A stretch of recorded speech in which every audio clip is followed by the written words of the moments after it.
Today's a big day. Today, I'm actually deciding with 100% certainty whether I'm going to drop out or not.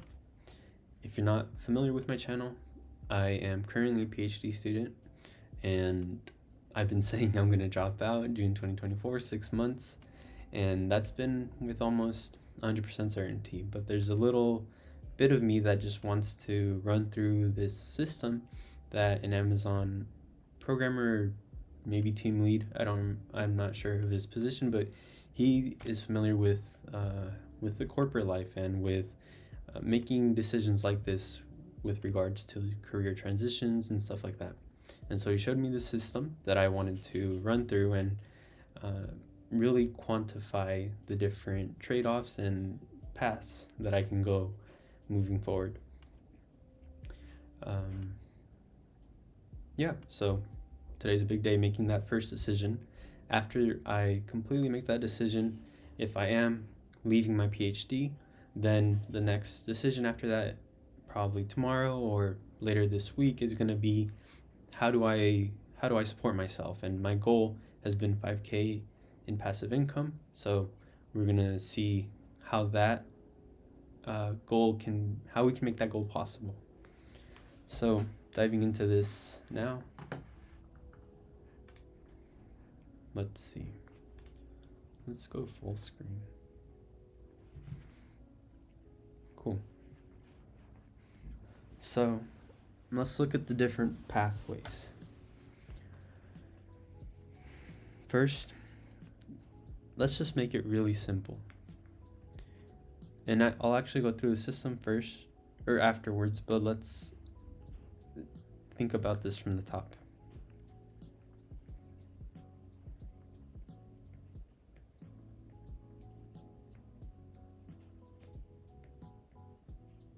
PhD, no PhD. That's the first decision literally that we're gonna make. Actually, give me a second. So, PhD, no PhD. Let's make that distinction. And now within PhD, let's say it succeeds or success. How do you spell success?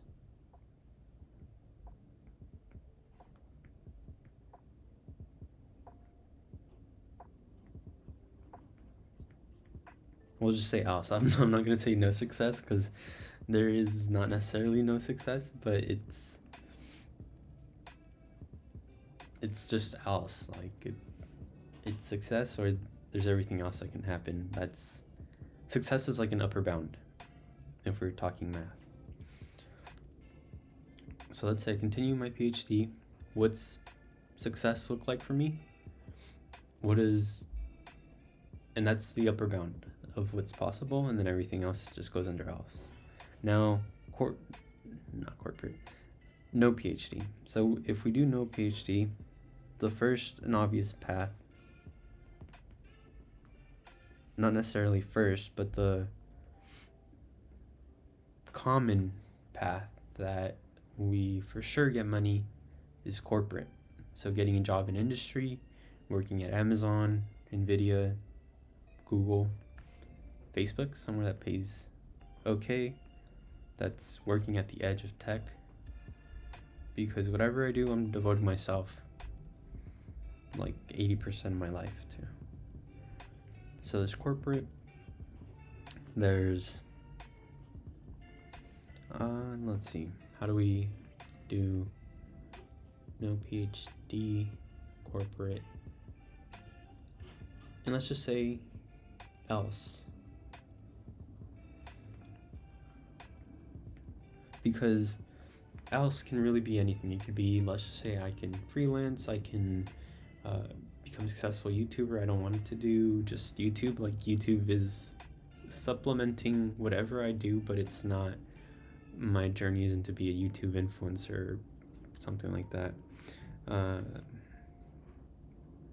So there's else can be anything. We'll get into that actually. So PhD. Let's break this down into Should I even draw it? Maybe writing in text is a lot quicker.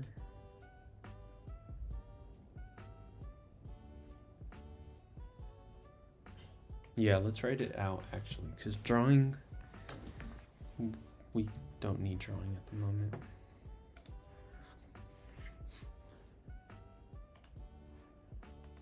So, drop out decision. PhD.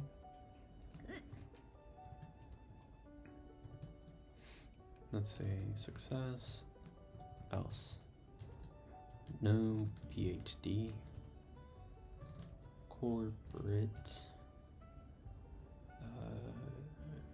I don't know what. Entrepreneurship.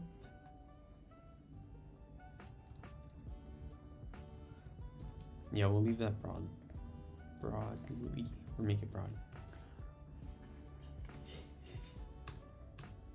So let's say, what does success look like for my PhD? Oh, and so this is the first step. Let's say outcomes.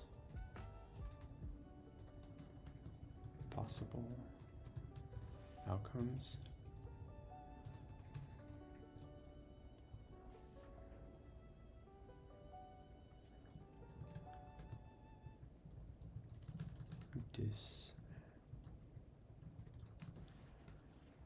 I'm making this on the spot, so work with me. And if not, if this is a little slow, you can either watch it 2-speed or just go towards the end where I probably summarize everything. But you're watching how I'm sort of making my decisions on the spot. So actually some background. Because this is actually something that I might reference in the future if anyone asks me. If I do end up dropping out, then the common question is going to be why drop out? And so this is for sure going to be a good document to have and show people. So background. What sort of triggered all of this? And actually, before I even say this, let's do preface. So PhDs, I'll say it out first. And don't quite take everything literally. I'm thinking on the spot, and some things that I'm saying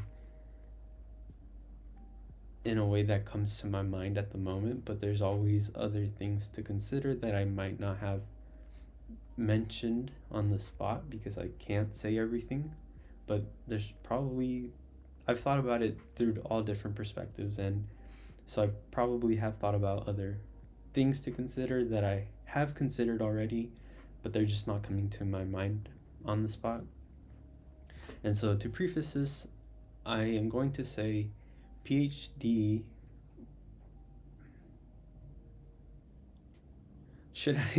Okay. We'll start at PhDs. Right now I'm going to say we'll limit this conversation to PhDs, but not anything under it. So my comments are regarding PhDs and not necessarily masters or undergrad, because I'm still considering, like, if I did everything over again, if I had a chance to redo the past 7 years of my life, would I have done what I've done? That's something I'm still considering, probably make a video in the future, but right now don't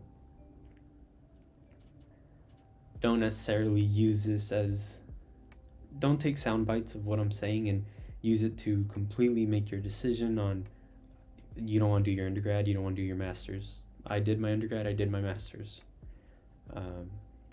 And I am,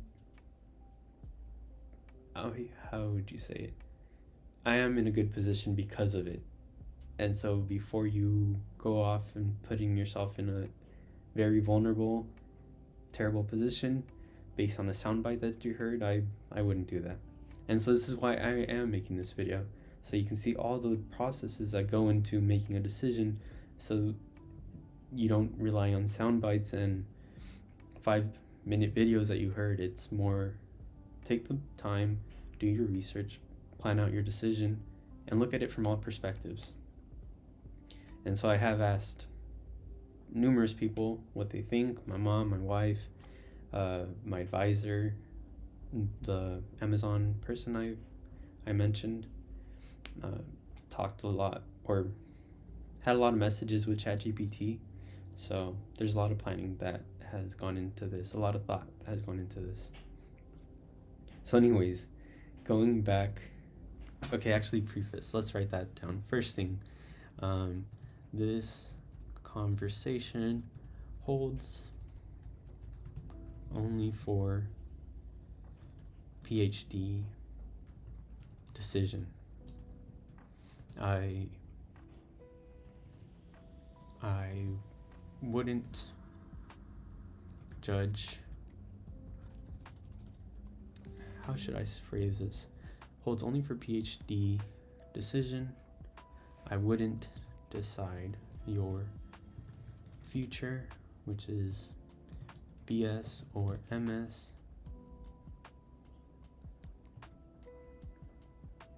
based on this or anything else.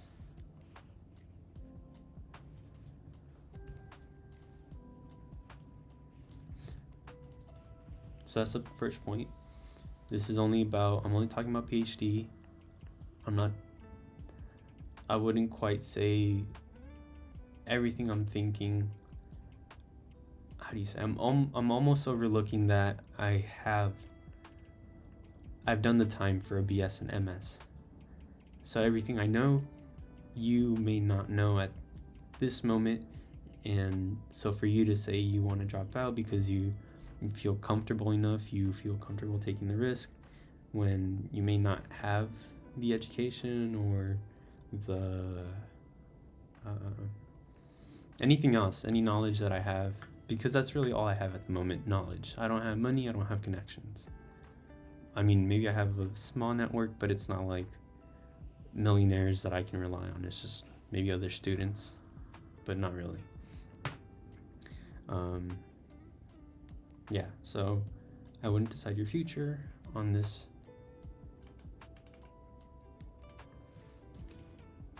based on this or anything else, which leads me to the second point, that this video is intended for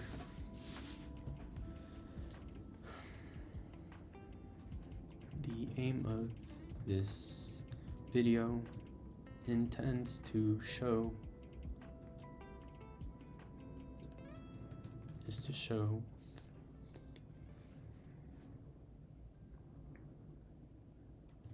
the thought processes that go into making a huge decision.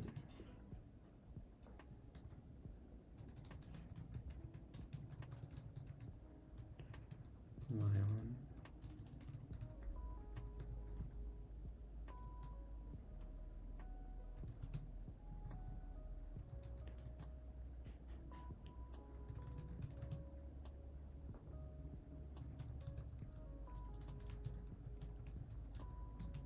And so the second point is, the aim of this video is really to show the thought processes that go into making a huge decision. You shouldn't watch any YouTube video and just take their advice and be like, oh, he did this, maybe I can do that. Sure, it's like from a top overall, yes, you can do that, but are you actually capable of doing that given your position, given information they're not sharing? So don't rely on sound bites or analogies to make your personal decisions. You really need to put in the time and the effort to research, think about this from different perspectives, do your research, be thorough, and think about this from different perspectives and think about decision from different perspectives. Now, there might be different people who use different decision processes. That's whatever. This is my decision process. You can take it for what it is.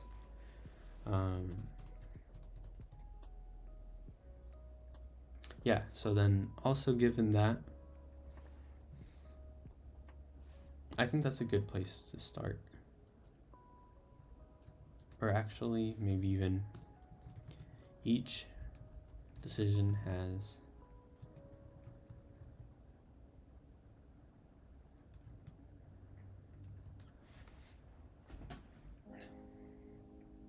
how do I say this? This is almost considering the thought I'm trying to get at is, so what is a PhD? It's essentially a degree, but what is sort of the significance behind the degree? It's someone has spent 2 to 5 years, I think 2 years in like Europe or maybe, but here in the US it's like at least 3 to 5 years studying on researching a particular topic, publishing papers, and essentially if you've done a PhD well, you are at the cutting edge of your field and you're an expert. And what that sort of can lead to is good pay for any company you go to, especially if you go to one of the top companies, and especially with computer science, electrical engineering, AI, machine learning. These sorts of PhDs can go into positions where you're easily making 200,000, and the upper bound probably is millions. I think OpenAI has $1 million salary for AI researchers. And so I think what I'm trying to say is, if you're someone that isn't necessarily into entrepreneurship, you're more research focused, that's you want a stable sort of job and you just want to do your research and you want to be at the cutting edge, you want to be the leading researcher, you want to be the expert that everyone goes to, then the most stable and best way to do that is a PhD, and is working either at a top university or in industry. However, a PhD isn't necessarily something you need for entrepreneurship. Lots of people have dropped out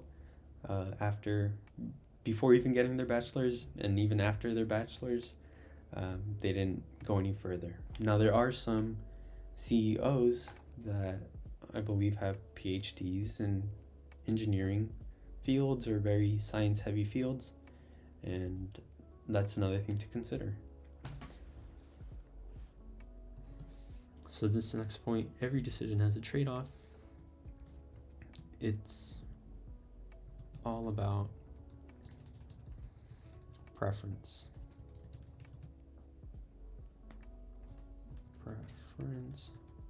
So be clear on what you want. And I think this is one thing that has led me to this point, and I'll actually speak about it in the background a little bit, was I've never really been clear on what I've wanted. I've always felt like I needed more knowledge to become a little bit more clear, and now it's getting to the point where I need to be clear now, because I can tell PhD isn't the path that takes me to the ultimate vision. I'm not sure about everything in the middle, but I know where the goal post is, and it's not the path that I'm currently on. And that goal post is my own goal post. It's not something someone else has set up for me. It's anything else. It's just sort of this internal compass I have. So background. let's go into this. I have a BS and MS in electrical engineering. I am 1 year or half a year. Let's say 1 quarter into my PhD. Let's see what else. So what's important? So I've done my BS, MS in electrical engineering, 1 quarter into my PhD, which is also in electrical engineering. BS, actually, let's break this down so you know a little bit more detail. BS in electrical engineering, I did 3 capstones in my undergrad, took over, it might have been 20 electrical engineering classes.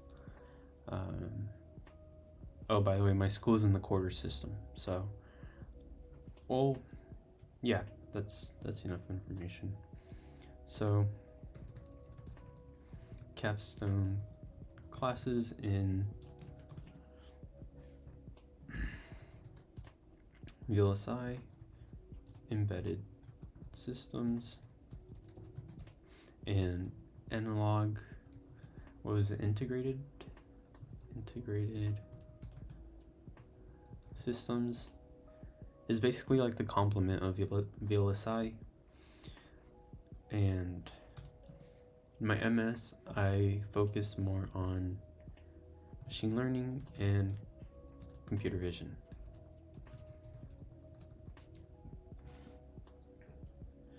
And during my master's, actually was focused on a healthcare project. The healthcare project initially started off as it was focused on helping ostomy patients, so ostomy wafer fitting. It was focused on helping ostomy patients customize their wafers, and we ended up going through lots of business competitions. We even went through NSF I-Core, which is National Science Foundation Innovation Core program. And so during that process, we interviewed over, I think it was like 160 nurses, doctors, patients, people in industry to really see if it was an issue that they were facing. So if you're not familiar with startups, there's a term called customer discovery. So it's just essentially talking to customers and seeing that the problem you're trying to solve is in fact a problem that people are willing to pay for. And if it's not, how do you iterate or pivot to address a problem that will make a sustainable business? Well, sustainable, viable, feasible, whichever words you want to use. So, healthcare project, ostomy wafer fitting. Where should I put?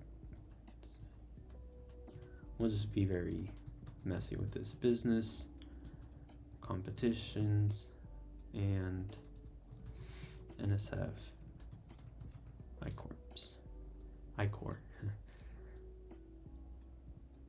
So yeah, customer discovery.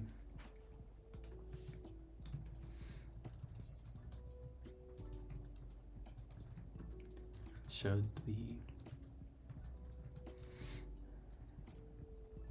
So yeah, through those interviews, we found out that the problem we were trying to address wasn't a significant enough problem. And then second point would be, if we did try to address it, it wouldn't even be feasible. We would need drone delivery basically to make the wafers. Yeah, we would need drone delivery. I'll just leave it as that. Not feasible or needed. And so then through those interviews, we saw that maybe maybe nurses, doctors need more help in measuring wounds and using, how can I say this? Using advanced imaging techniques to extract more accurate wounds. So nurses and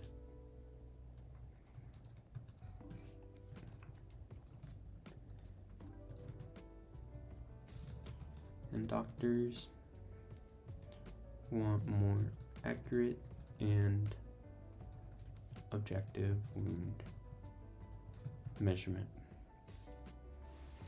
So that's basically, yeah, so let me add some actual 1 year. So the majority of my master's was actually focused on customer discovery and validation. It wasn't even building the idea because I did build a proof of concept, and that was what my thesis was on, but it felt like the majority of my master's was focused on customer discovery and trying to validate the idea, which is, if you're in academia, it's very slow. And so that was basically the first year. The year after that, I had to sort of sprint and build a proof of concept for something we already proved wasn't even useful, just because you have to have papers, and it was for my master's, so I had to have a thesis to get my master's degree, and so it just felt like a waste of time. But that's something you should know going into academia. So let's even add that sprint for year to build a prototype and papers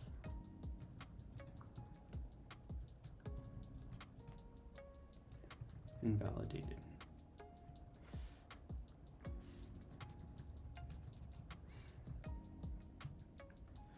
You need to publish papers even if it's a null hypothesis. That's what it is. And then, so sort of in parallel to that, but also, I guess in parallel to that, maybe a little bit after, the interviews with nurses and doctors showing that they want more accurate and objective wound measurement. And so that led to the current path that the healthcare project is in. And so let's see what I should say here. I'll pause it, think about it, and then just to be more concise.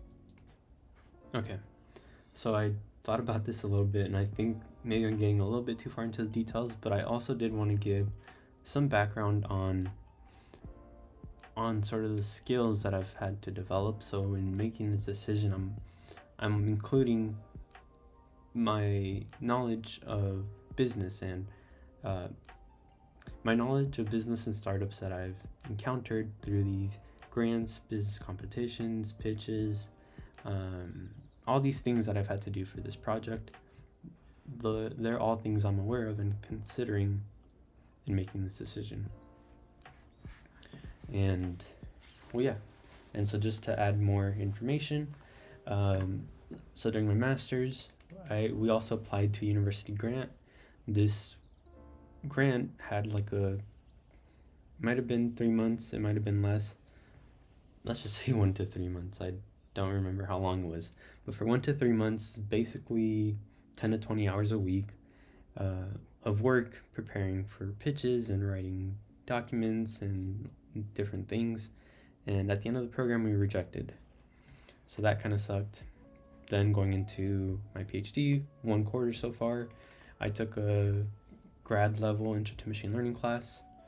And so that really was in preparation for either the project need more knowledge on machine learning, or if I'm dropping out, if maybe I'm freelancing, or if I want to do startup, using my knowledge of machine learning to work on a project or help other people through freelancing. And so also considering the healthcare project, so far had to work on an NIH grant, NSF grant, which we weren't eligible for at the end. So when I say 2 weeks, it's like around 40 hours that I spent working on each of these. And so you can already tell some of the disadvantages that I'll mention in the future about PhD. And then another NIH grant we have to work on this month. And then for the next 2 quarters, it's going to be me helping build the MVP and get the team prepared for my departure. If I do decide to leave, I'm going to be TAing, also working on a chest radiology report generation project, and publishing 3 papers. So that's sort of what a day in the life, but also what I've done so far and what sort of knowledge I've developed. So given that background, now let's go into the possible outcomes. So success. Success in this case is going to be through the wound project. Now the wound project, let's see, how can I show this? Let me pull this up. Biggest.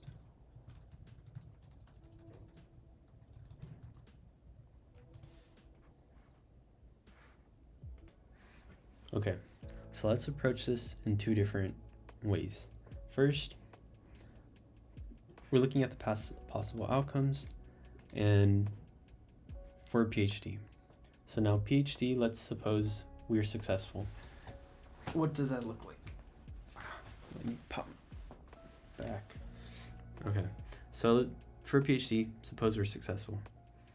What kind of success are we looking at? What's the ballpark? What's sort of an upper bound? It may not be the upper bound, but it's the average upper bound, I guess. And so for similar companies in wound analysis, first let's look at Moleculite. They scan wounds with a handheld scanner. They detect bacteria. It's software, hardware, wound analysis. Moleculite.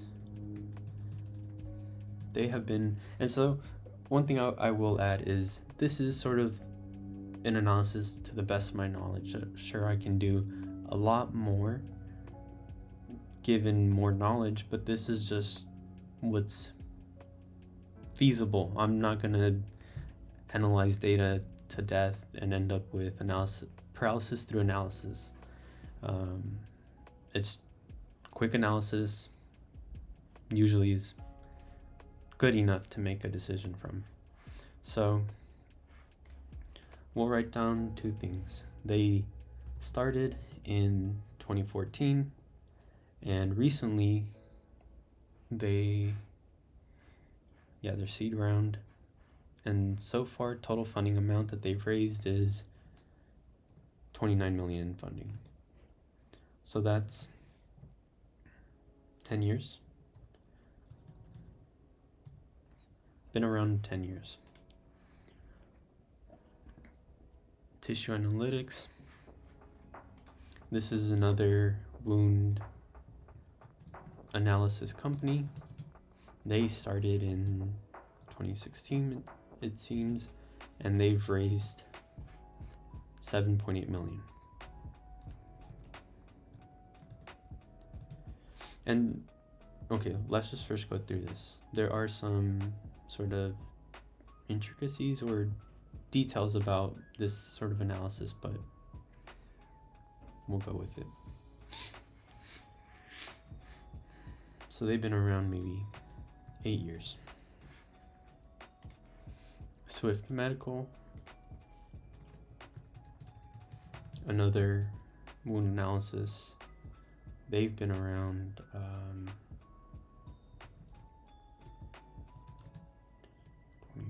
2018. They've raised, let's say, closer to 40. That was their latest deal, but they've had some previous funding, so it's probably gonna be in the 40 millions. And they've been around 9 years. Or going to be 9 years. And then another one that I just thought of, this is, okay, that's for the next one. That's not, I'm always careful not to share stuff, and actually just pause it. Okay, I was actually gonna add this one, but I don't think it's worth, it counts, because Healogics is actually like I think it's a network of hospitals or wound treatment centers that they contract for hospitals and universities, and they do have a wound analysis application, but they're actually just using Swift Medical's application, and I believe Swift Medical just licensed it out or sold it as like a solution to Healogics. You can find that online. It's not something that it's like inside information. Yeah, so I'm not going to include that one. Let's just be clear in this too. Raised.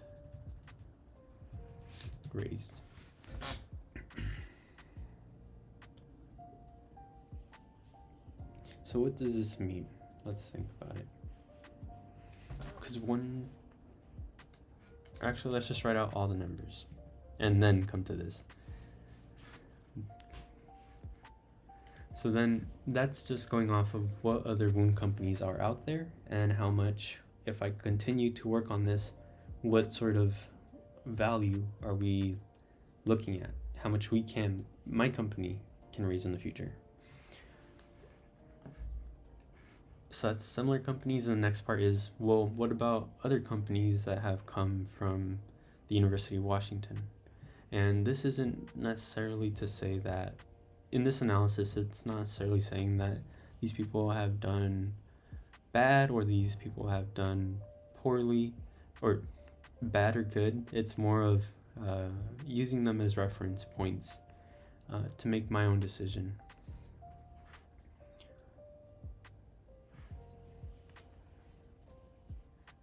So this company, Membrion, started in 2018, raised,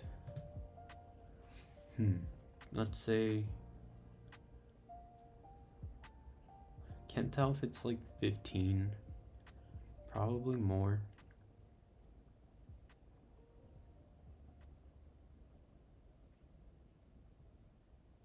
So I know for sure 15. Let's say like 18 or 20. Let's say 20. $20 million. And so they've been around, it's gonna be, let's just say 6 years. Probably more like 5 years. Well, okay, so something to even preface before that is they've been around 6 years, but how many years before that were they in academia researching whatever technology that they're using for their company? So that's something else to consider, because in my particular case, I'm gonna have to be around for my PhD, maybe 3 or 4 more years before we can even get to the point where we started up. And you can see all these people started up, and then they have to raise their money and do everything else. So there is a separation between, there is that additional 3 to 4 years I'm gonna have to tack on to raising whatever money we raise. So Membrion is one, and then this is a telehealth company. They started off in 2018 as well. Spinned off. Start in 2018. They've raised, let's say, I don't know, seed round. Let's say 15, because you can't really tell. 6 years.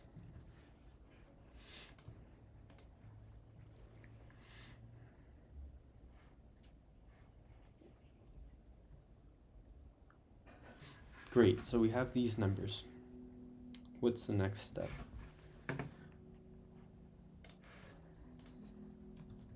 One thing I'm not too clear on, because this is really all the information we're going to get, we can try to look for the revenue. I don't know if we'd find anything. Let's see. Because money raised is actually even might be harder to use, because if it's raised, then that means it's raised based on a certain percent of equity, and we don't know that percentage.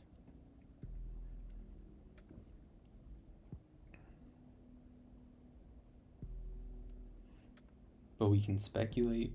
However, we want to try to be as precise as we can be.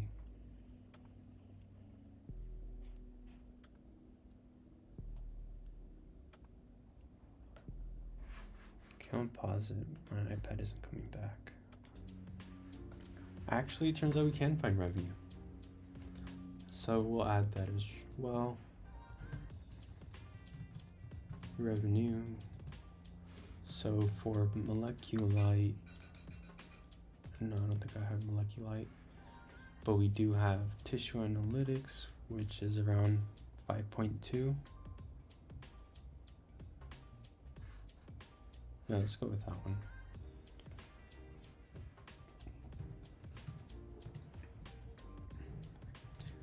Million.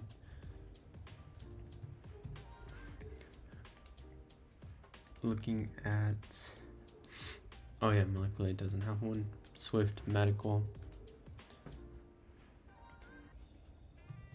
Their revenue is around 3.2 million. Moleculite, we didn't have anything. We didn't search it, which is fine. Membron revenue, let's say 7.3.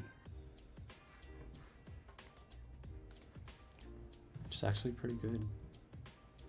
7.3 million.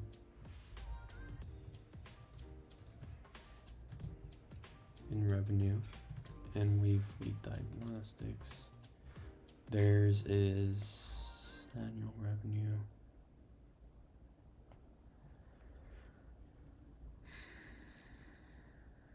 I don't even know if they have revenue. I think they're still in clinical. Let's say less than 5 million, because we don't know. 5 million. So what does this look like?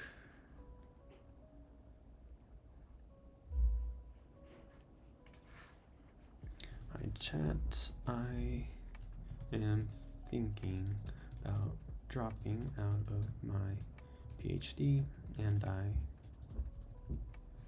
but before am working on a wound analysis project.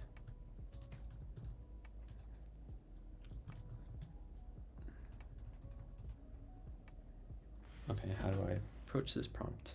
I'm thinking about dropping out of my PhD. And I want to see if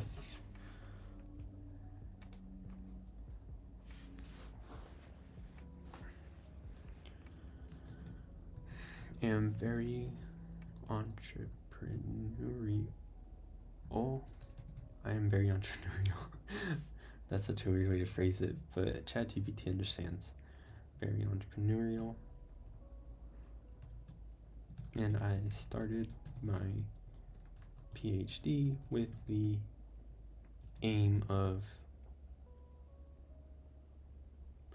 spinning off a wound analysis project I am working on. Okay,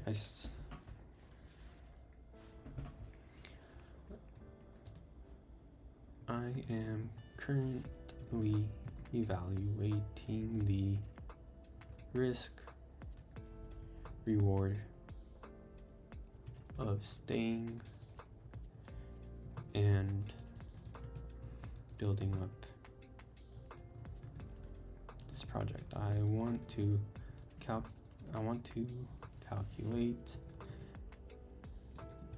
average upper bound of the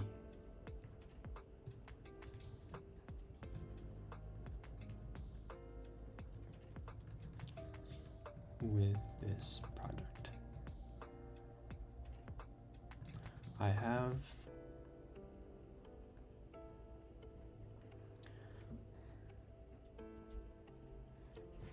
let's see. I have information on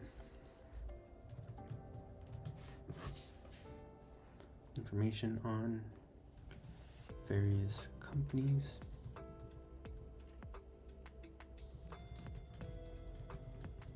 If you can help me calculate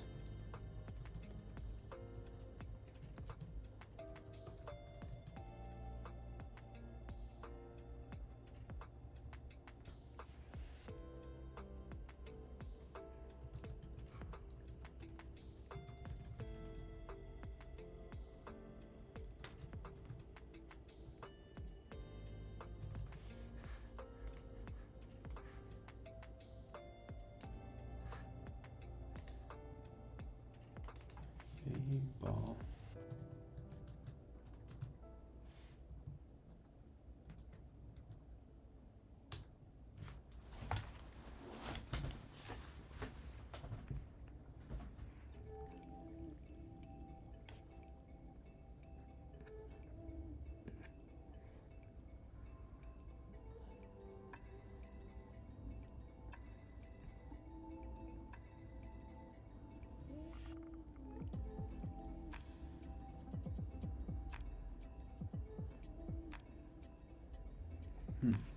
So it's just calculating the average, but that's not necessarily what I want. What do I want? So let's actually write it down. What does success mean? So success means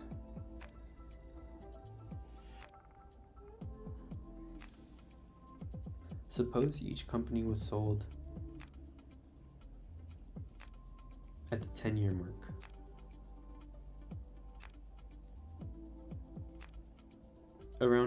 Let's suppose each company is sold. Each company is 8 to 10 years. What's the value of the company? What is the value of my stake? So that I think that's what success, how I'm defining success. What is the value of the company? What is the value of my stake? Because I think one thing I should also be clear on is my approach to, I have a long-term vision. And for me, the long-term vision is various ideas I have in mind. And to approach some of those bigger ideas that I have, I need to raise money. I need to take the steps to get to the point where I can flesh out those ideas, and the only way to do that is to get money from previous ideas I worked on.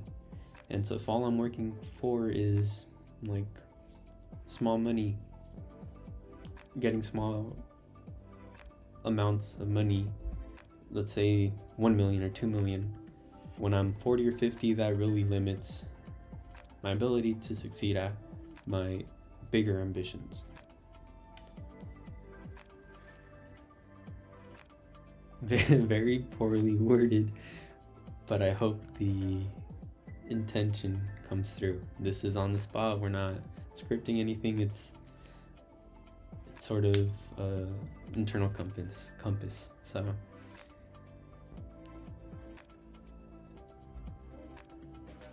yeah. So these figures are just very ballparky. We can't say it'd say like plus or minus 10 million. Suppose each company is sold around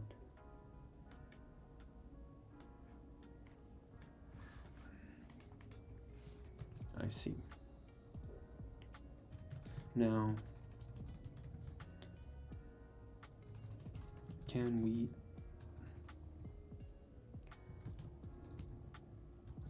how much each company would sell for in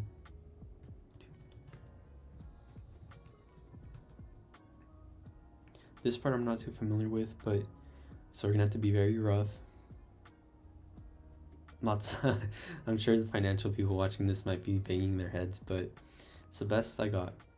And I mean, that's also why I'm giving myself 6 months to drop out in case any information just out of nowhere comes up. Things can change, but this is what we're going with.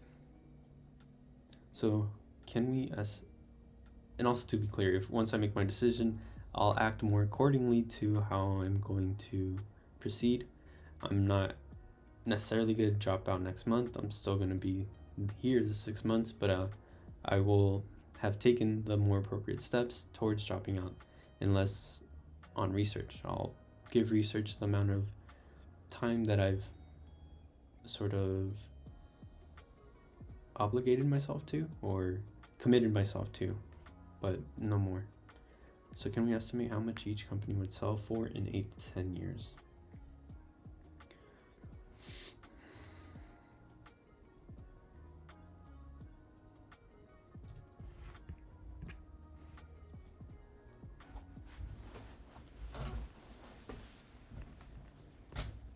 So revenue multiples this.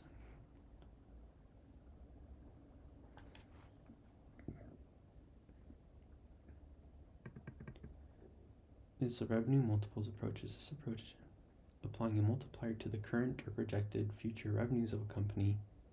Oh.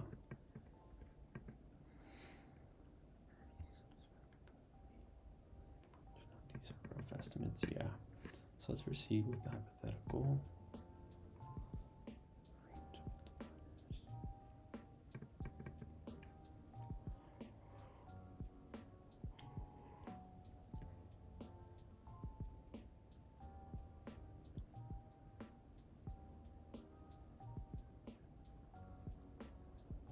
Nice. Yeah, but the healthcare ones, they're all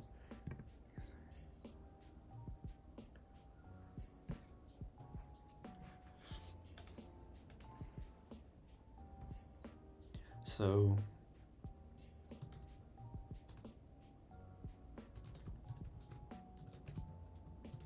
healthcare or oh yeah, healthcare. Let's just even make it broader. Healthcare.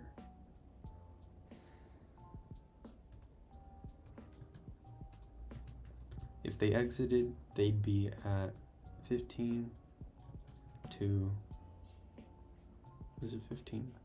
Yeah, 15 on the lower end, 52 on the higher end.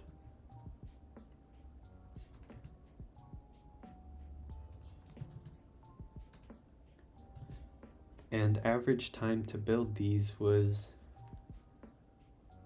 I know Wavely, and this isn't again from Insider, it's all online. You can find the research papers of Wavely. They, before they were even a company, they had to do research. It was probably like 2 years of minimum research. So realistically, there's technology, took around 8 years to develop. So 8 to 10 years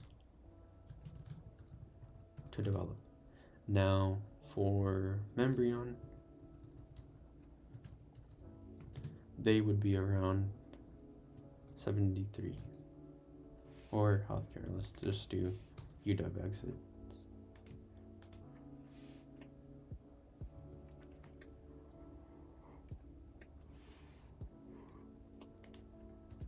Now I could have chosen more companies from UW. I know there's one other big one that I didn't necessarily want to mention.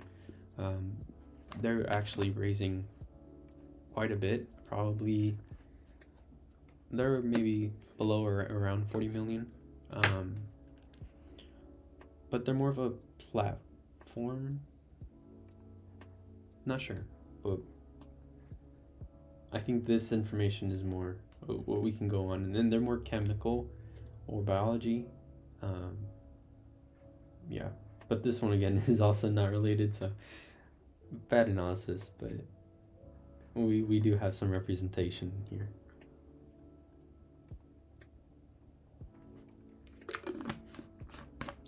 Keep in mind, these are like the bigger players. If we want to be more representative, we could even include some of the smaller companies, but we're looking for upper ballpark.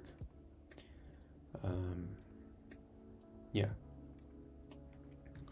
so 73, or let's do 20 million to 73 million. Let's be consistent.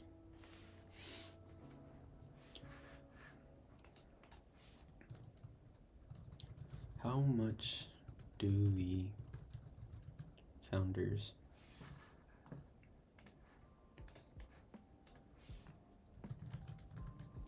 a typical equity percentage of founders is a range. What is a range? Common range. So I want to see of this, if they were to sell, how much would the lead person, the CEO or a founder, make?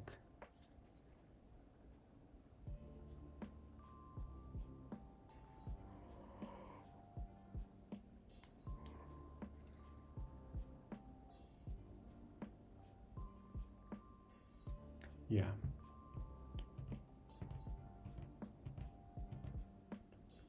So it can be anywhere from 20 to 40% for the founders.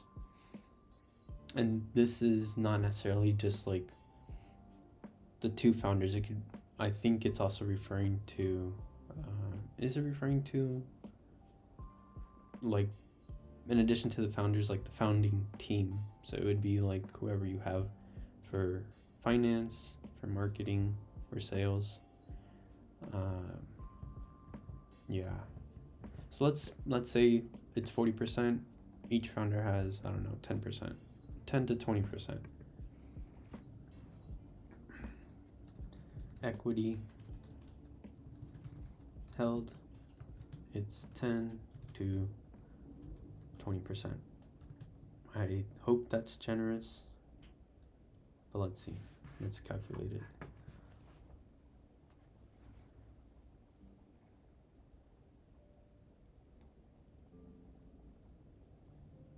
So 73 million times 0.2, 14 million.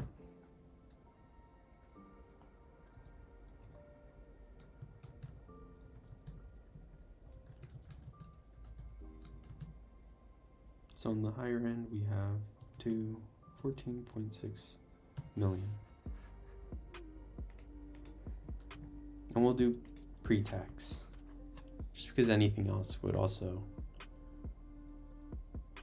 be pre-tax, or any of our other calculations would be pre-tax. So that's the higher end. Now 20 times 0.1, 2 million on the lower end.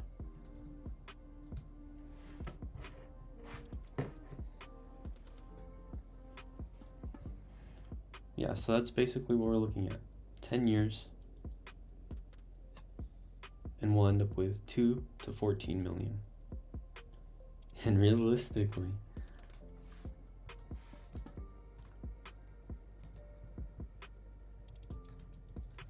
this means 2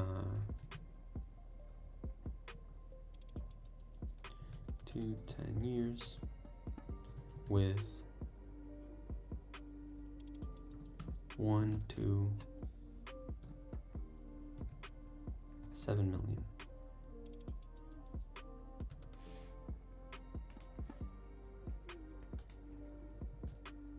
Let's just write this in the summary.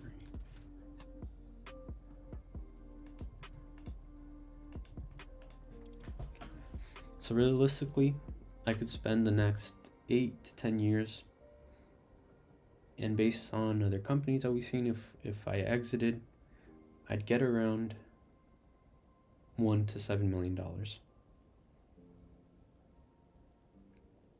Yeah. Now, what are the other options? I could do corporates. So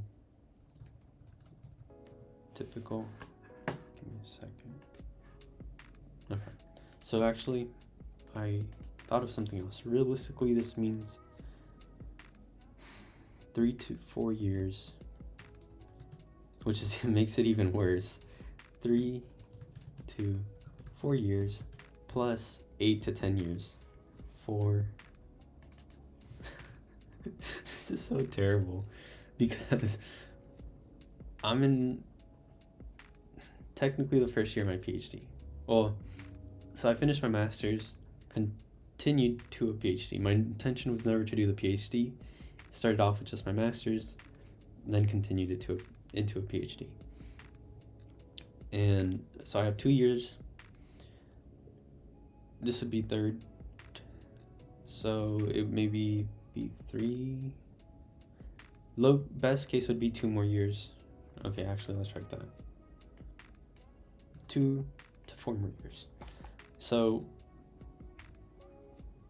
best case, 2 years. Worst case, 4 years left in my PhD. But then in addition to that, because we're not focused on actually business building and marketing and all these different things that a real company would have to do, we're just working on the technology. As with any of these, they worked on the technology before they started. Maybe they licensed research and then went from there. But yeah, we have to consider this 2 to 4 years before the company even starts. And then once the company starts, 8 to 10 years. And so that's going to be for what? $1 to $7 million. And, well, I mean, maybe we are not including salary. Should we include salary? Probably. Let's just say plus, what's like a common 100,000? 8. Let's say 100,000. That might be generous.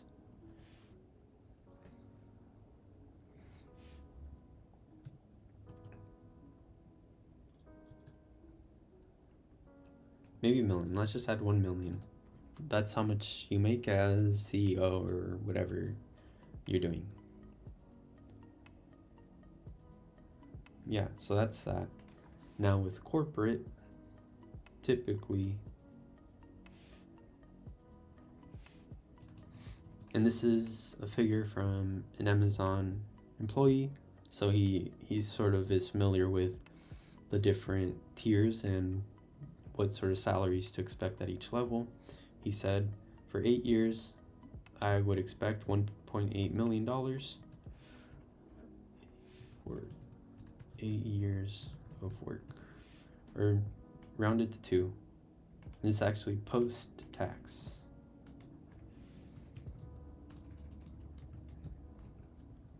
Okay, so now maybe we should calculate this post-tax. So post-tax,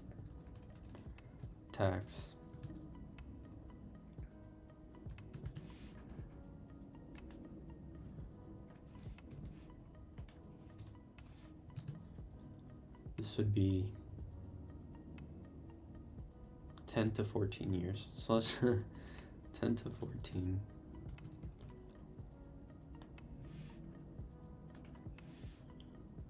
$2 million, or it'd be like 1.6. Let's say, okay, I think it's 40% tax when you're making over 400,000. So it would be 1.2, and let's just write down 2 million to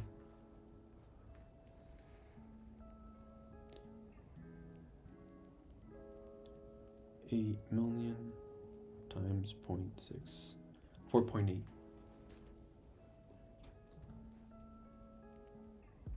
$0.8 million.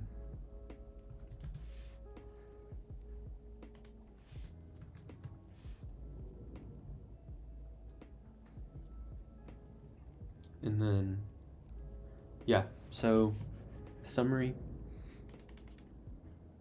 with the continuing my PhD, using similar companies and other companies from my sort of network, you could say, not necessarily people that I know, but just from, I probably know someone that knows someone at these companies, that knows the CEO of these companies. So it's sort of in my university's network. I would expect 1.2 million to 4.8 million in net worth for 10 to 14 years of work. That feels really low. 1.2 million.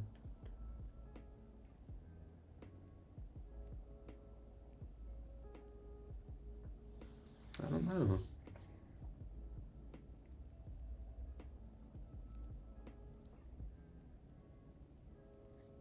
Yeah, maybe.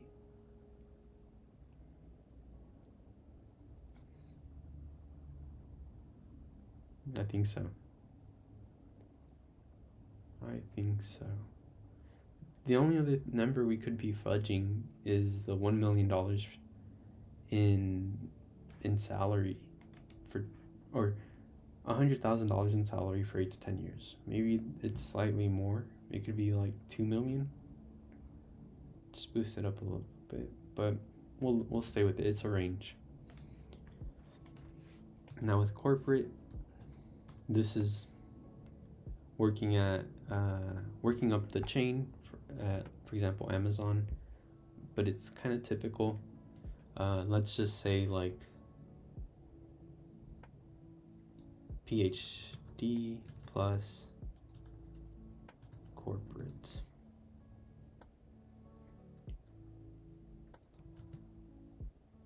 So this would be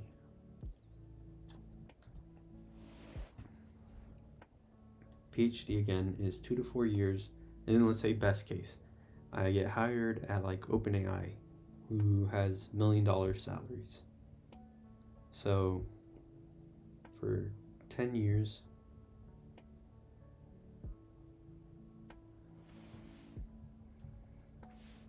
let's do half. So 3 years is PhD.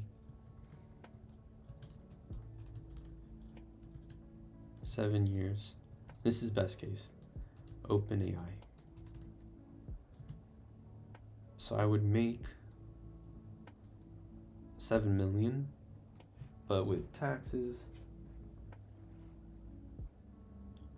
times 0.6,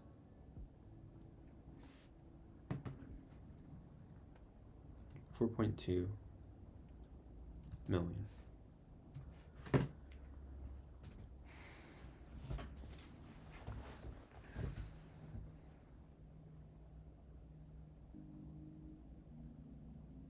I think that's it's hard to believe like that you can sum up all the years of work and in just like a number, and maybe it's some like desensitization from social media where you see people saying millions, thousands, drop shipping, blah blah blah, probably all BS, but it's effectively desensitized a lot of people. So 1 million is a strong number, or 4 million is a strong number. That's retirement money, but we're so desensitized to it. At least I'm just desensitized to it. And I mean, I'm not trying to like fat fire, or what is it? When people make 4 to like 10 million, with the aim of just using that to retire and live lavishly for the rest of their life. Yeah, I don't know where I was going with that. But anyways.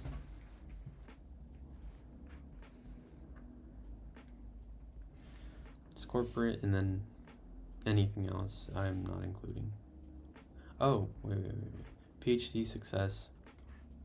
Anything else is just...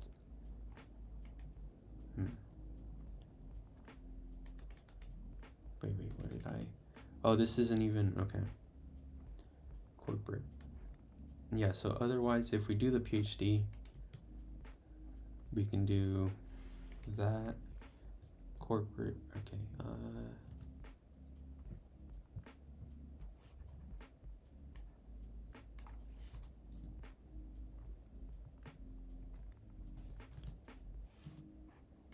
So else, we're going corporate. Let's say my PhD, yeah, so PhD succeeds, that's what we're looking at. PhD doesn't succeed, or I don't want to continue pursuing it. What does the other option look like? So that's 3 years PhD, 7 years working at a company with really, really good pay. And that's the upper bound. That's sort of best case scenario.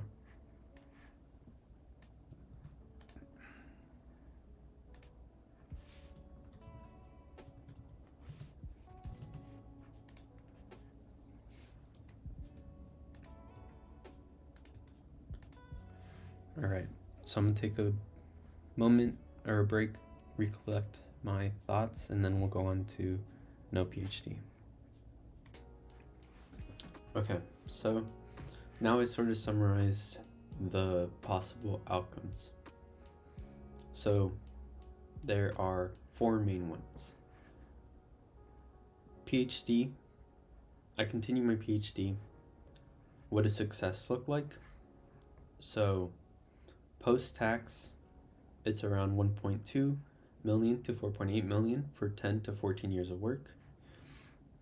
PhD, not successful necessarily with this project, the wound project. However, let's say the next best case, also again, wild success. I'm not saying this is gonna happen, but it's an outcome and a best case outcome. So 3 years of my PhD, work at somewhere where I'm making $1 million a year, like OpenAI. Post-tax, 4.2 million. That's that. Then suppose I leave my PhD and just work in industry or at a corporate job. So post-tax, we're looking at 2 million for 8 years of work. Now, the other option is, and this is just a very broad word, entrepreneurship, but it could be anything. And so with that, we're not sure. There's no range. There's no anything. It's unbounded, but it's also unknown. So there's a lot of risk to that. But that's the possible outcomes, and at least we know what we're looking at with these. And so we're going to use these figures essentially to make a very qualitative, data-driven decision. So we're going to consider some of the advantages, disadvantages, just to be thorough. And then we're going to use a system and see how we can kind of game making the most, but also I'll phrase it better when we come to it, because right now it seems like all I care about is making the most, but there's other,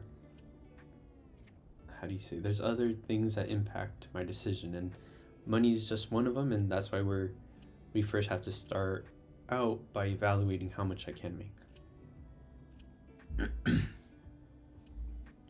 So yeah, that's the possible outcomes. Now the advantages, disadvantages. So let's see if this is even something we should go into.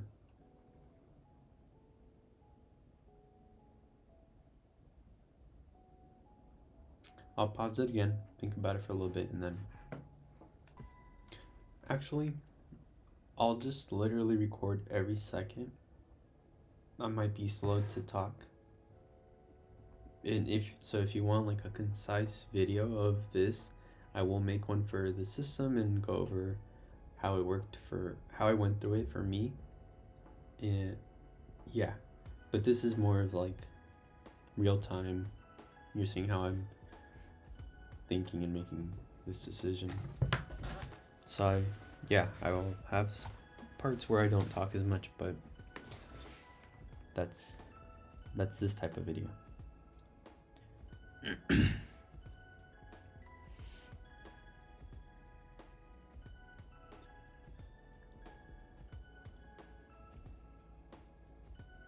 So let me see. When I met with him, I came up with an outline of the different options. So I can stay, advantages, disadvantages. Another option is I can be on leave or stay part-time for my PhD. However, this I'm gonna just completely cross out, because the only reason I'm doing my PhD was to continue this project and to continue this project and make it a spin-off. If I were actually to pursue a PhD, I would pursue a project, not necessarily that I'm spinning off. It can be a spin-off, but I would pursue a project that is already sort of grounded in research and has an advisor that is sort of at the top of their field in that area, which is not my current situation. So I'm gonna cross that out.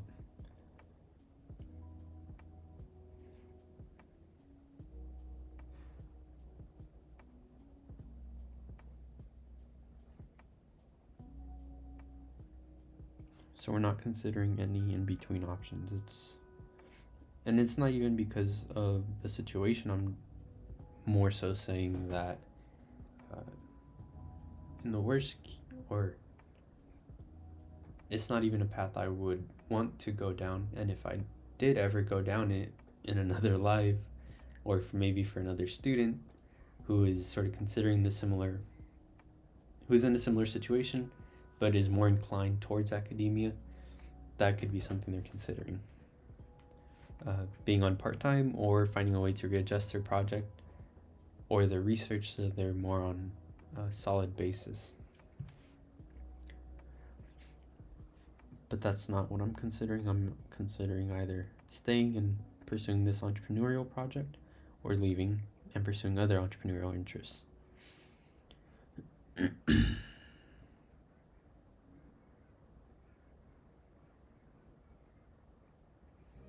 So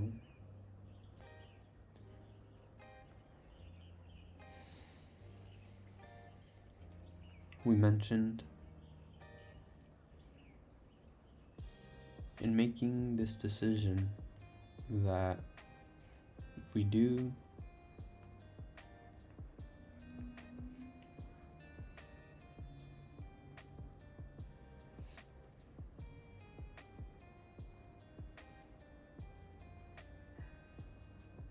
so we were talking about the percentage success for a particular path, how much we can make. So how much does that figure look like? And corporate, which is baseline, if I leave my PhD, work at a corporate job with 100% certainty, I know I would get around $2 million. That's just baseline.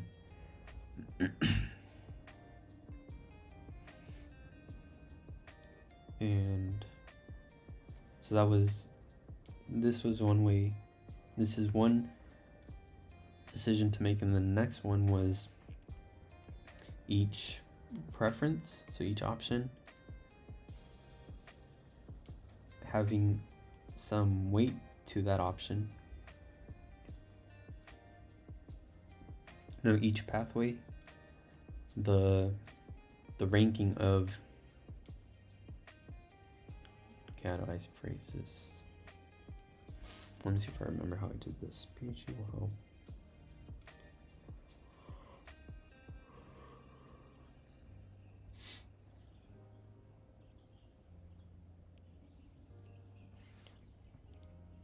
And let me see if I can make this more general.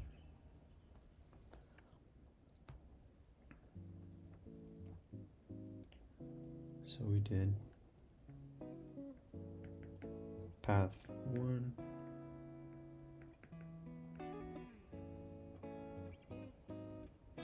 path 2. Then we have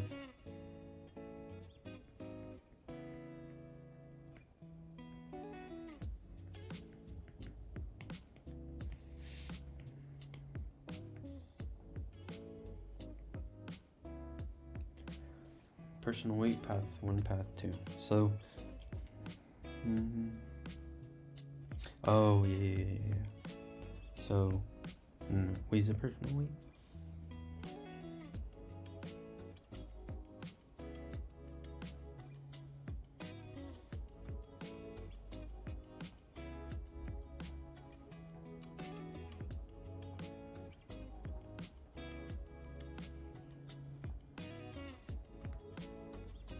Wait, is it this?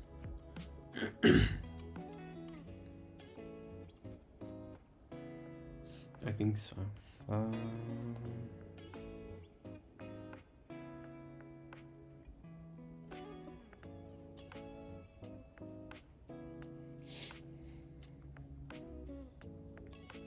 So I think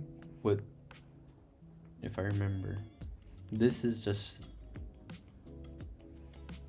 the weight for each decision. Wait, the weight. Oh, do I remember this? Let me see.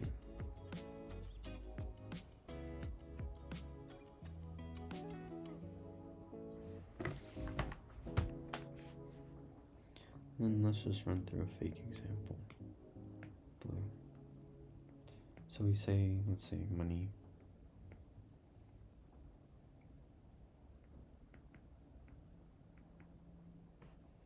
Startup. And this one I assign a weight of, let's say money is my 9th priority, or my 10 is highest priority, 9 is second highest priority, all the way down to 1. 1's my lowest priority. So startup, let's say, is my highest priority. And this particular pathway, if I follow this pathway, it gives me the most money. But yeah, it gives me the most money first of all. Then the second thing that comes with this pathway is a startup. And because it's not quite tied, like money, I'll have more money from pursuing this than I would if I had a startup or developing startup skills or being in a startup environment, however you want to say. I'm just using short-term startup. This would be the second relative to money. Then because this is first, we're going to multiply it by this weight, which I don't know if personal weight is the right word. I'm just trying to recall at the moment how this system worked. So security, let's say, is path 2 has the most security, but let's say security for me is halfway. I don't care too much about security. And let's say the second part that comes with it is money. Money is my 9th. And so then what we would end up doing was doing 10 times 9, 9 times 10,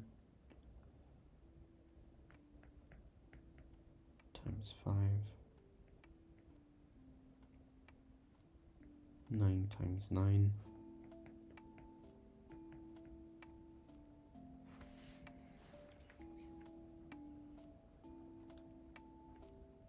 Yeah, so you're basically multiplying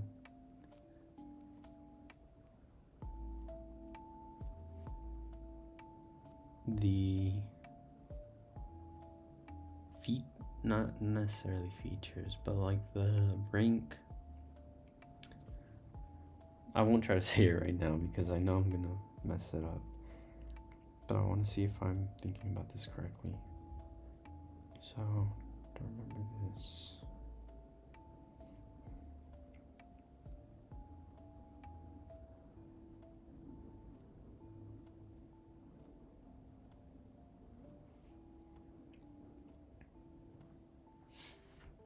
So let's say whatever this is, 90 plus 90 is 180. And this is 50 plus 81, which is 131. So this has a 49 point advantage, 49.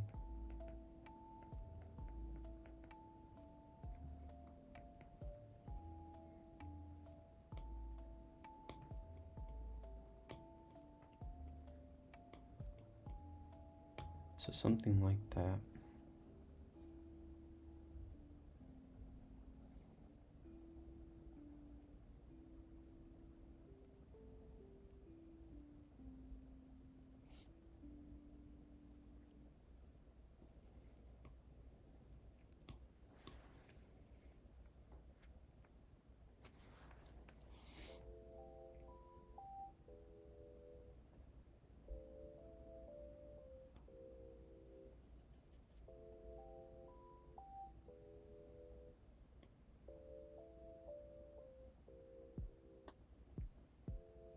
So PhD. So let's start to build mine up. There might be some issues, but we'll address them as we're making it, and once we've made it.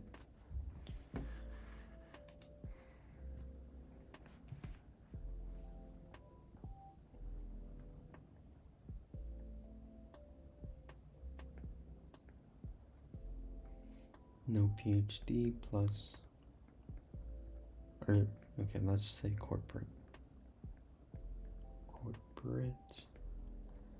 Oh yeah, no PhD.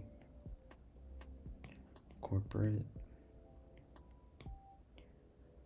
Do PhD plus. And then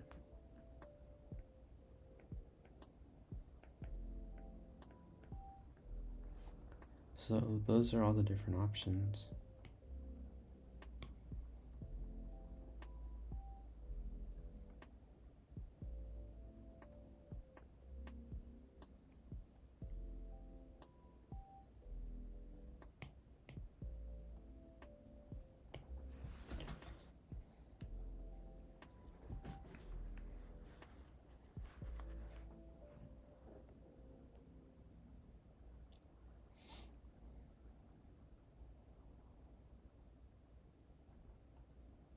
Bigger market, bigger percent success.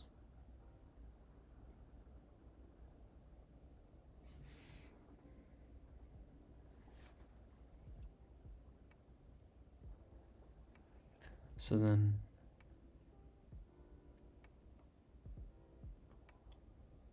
okay, actually I'm gonna pause and come back. Alright, we're back. I've decided to go for comfort over, I don't know, whatever YouTube. Customization for YouTube? I don't even know the words no more. Decided to go for comfort and focus over the show businessy stuff of YouTube. The show businessy stuff of YouTube and packaging this well will be for a separate video. Right now I'm just trying to make this decision and think through it. So that's what I'm trying to aim for. So I believe there might be two different systems actually, and then making sure that each that they all have a similar answer. So this first one is, we look at the different pathways, what each provides, or the ranking. So I write down sort of what my interests are. So it could be money, security, I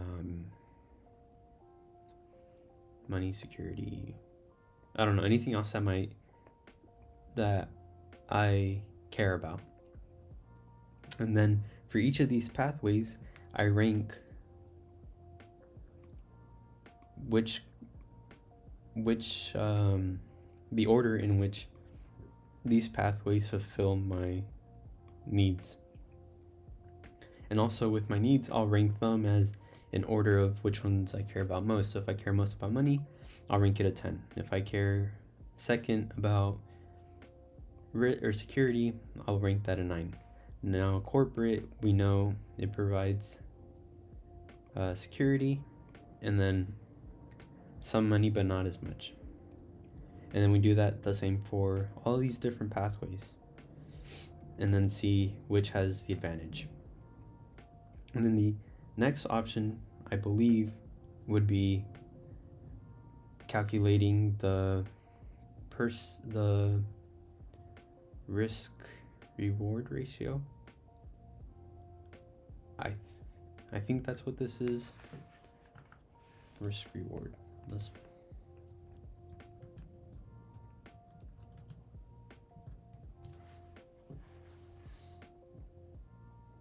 How much you stand to profit for every dollar you risk.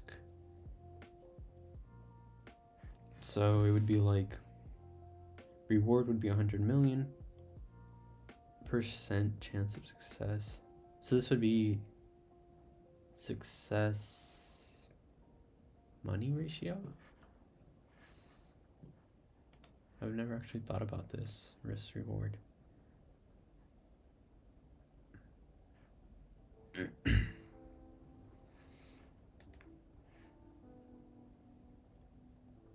And we can even ask ChatGPT.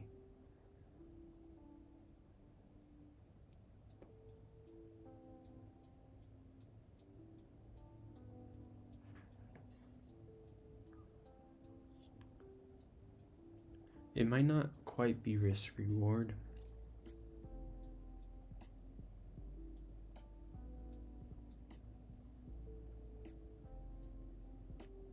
Maybe like win rates.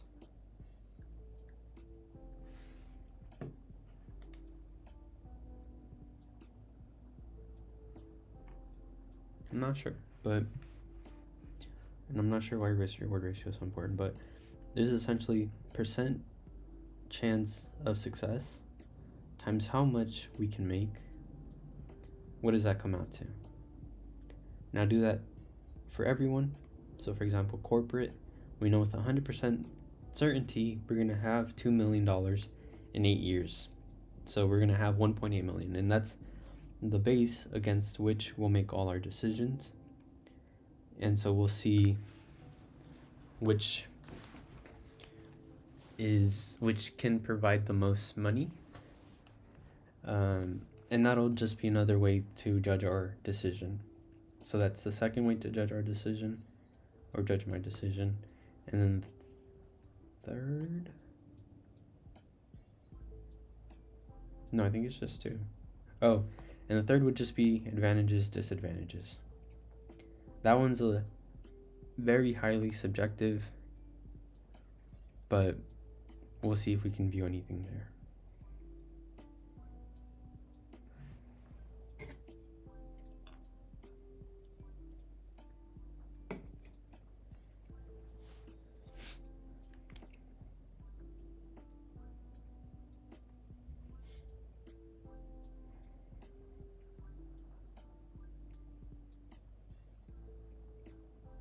What I want to,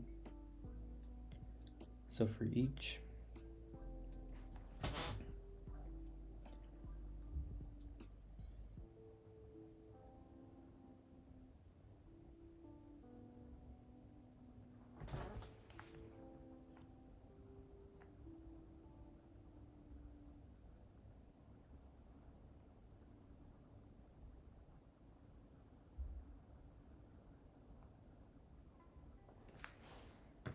Let me verify this. There must be other systems like this.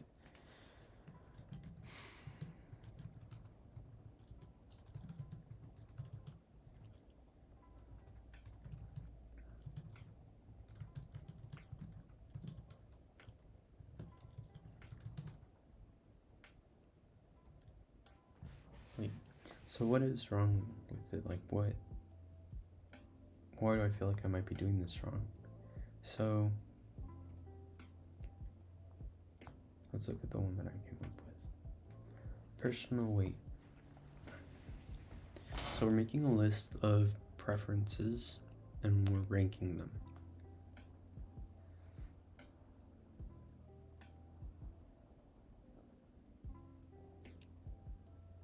That makes sense because it's our preferences, we get to rank them. Now, personal weight.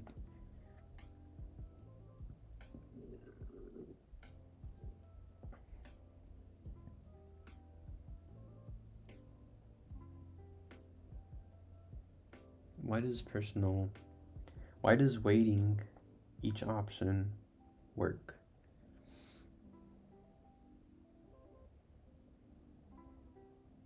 Because it's giving a higher okay. Because in something that actually throws me off, I guess, a little bit is because in my machine learning class, we learned about different ways of weighting.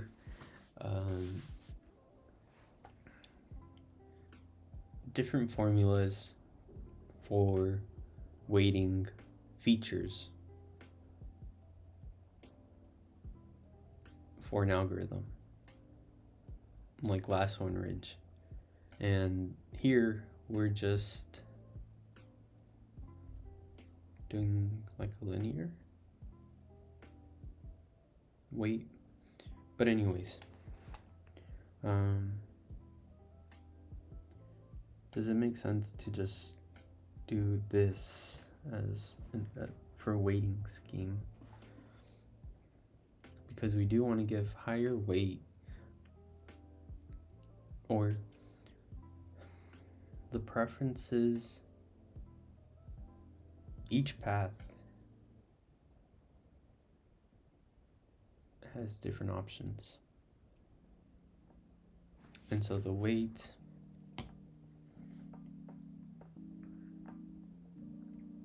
just gives weight corresponds, how do I say this?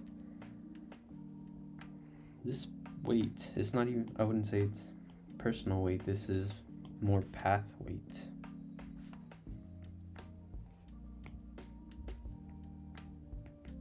So this is just a weighting scheme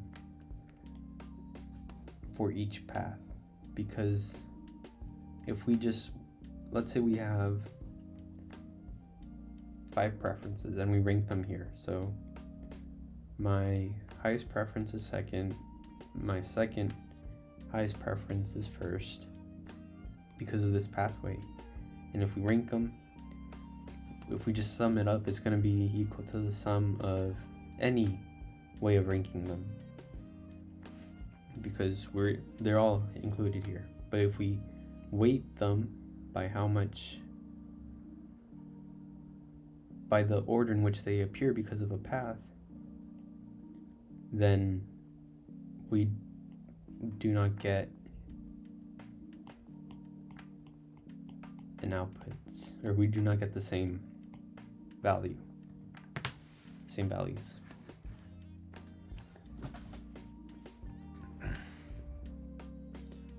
I want to verify a system someone showed me to make a decision.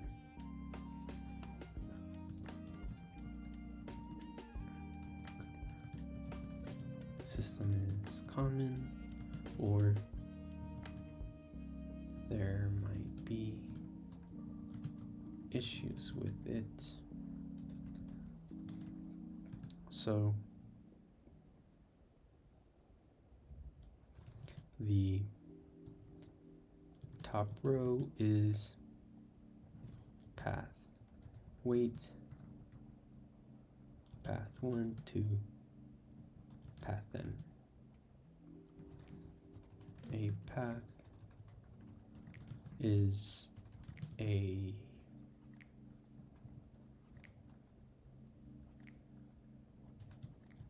arbitrary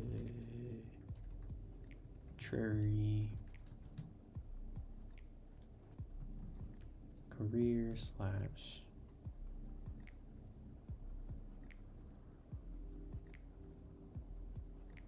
career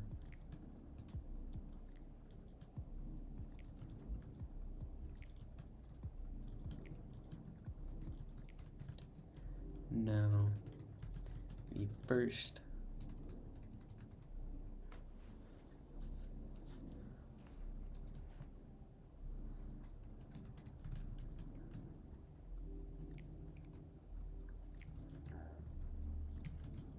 or decision,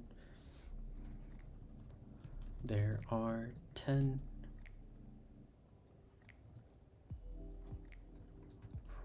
preferences we care about.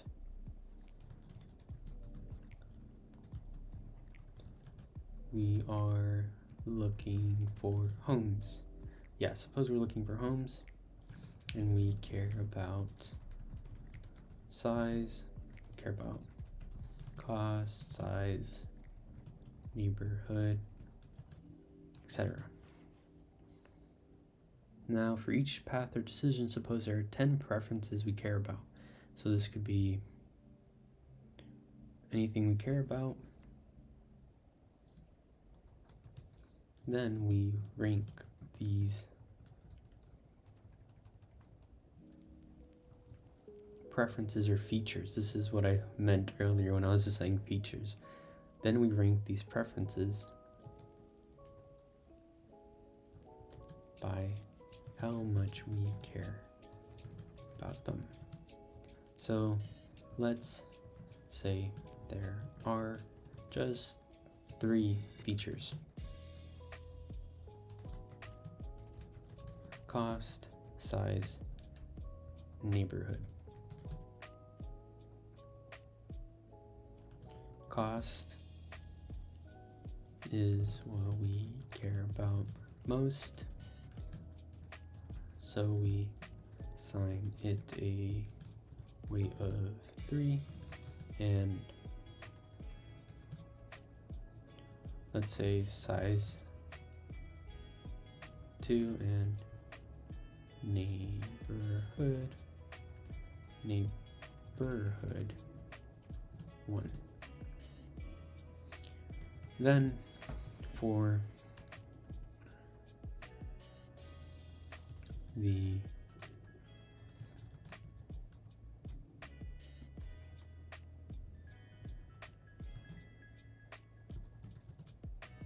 first column of the table,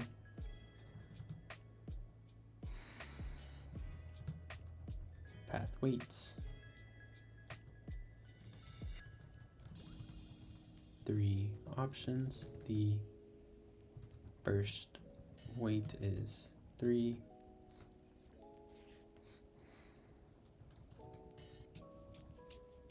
Then 1. So the first house, it has the least cost,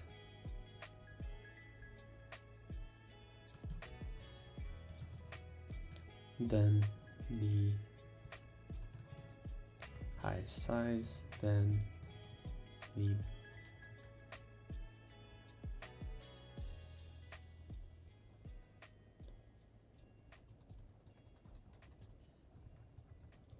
middle size,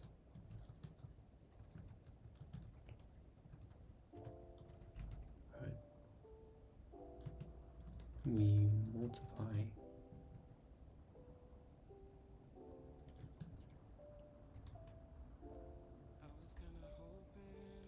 each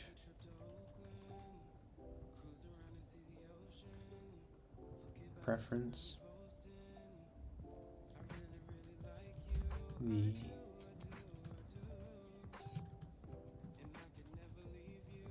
calculates a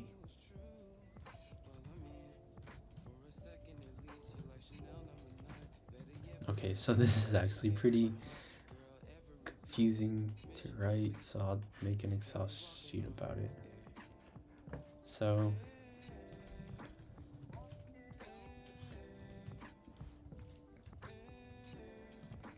house 1, house 2. House weight, house 1, house 2. So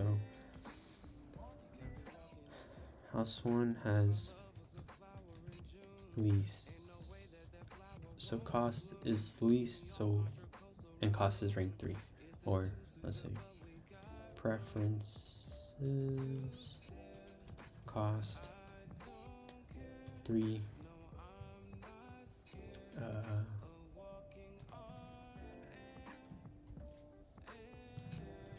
3 most,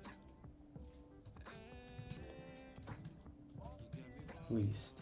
So suppose cost we care about the most, the size we care about second, and then neighborhood 1. And so this house, suppose cost is the best, size is medium, and then the neighborhood is the worst out of all the houses.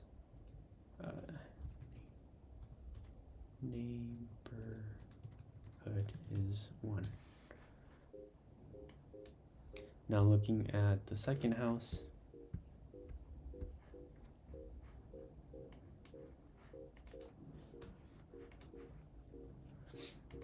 this one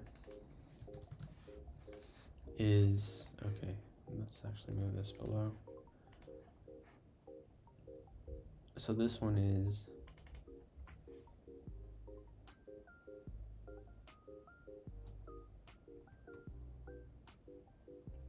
how do I write this out for chat to see? 9 plus 4 plus 1. House 2, let's say this one has the best size, which is 2. The neighborhood is amazing or better, and then cost is actually a lot higher. It's a good neighborhood, good size, it costs more.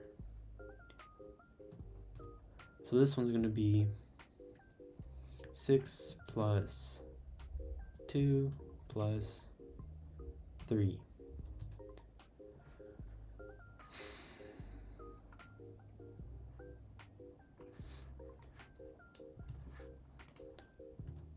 Preferences, care about, and then so in this case, first house has a score of 14, this house has a score of 11.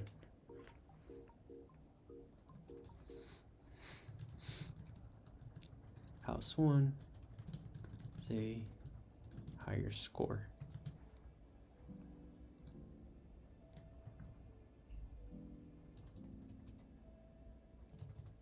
What do you think about this sort of system to make decisions?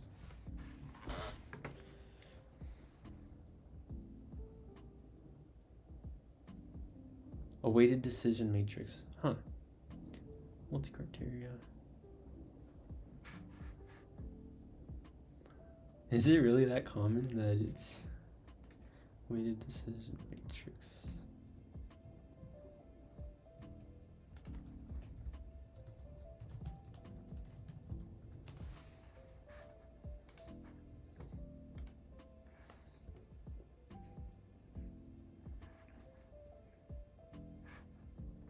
What?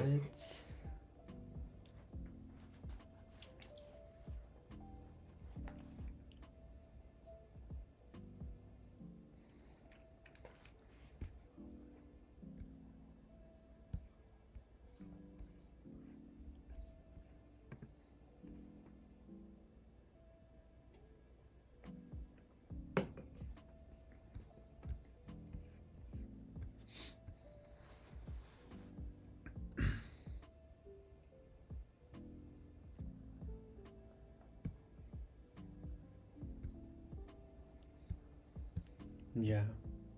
Yeah, I think this sort of also confirms my irk about the weight, like it's subjective.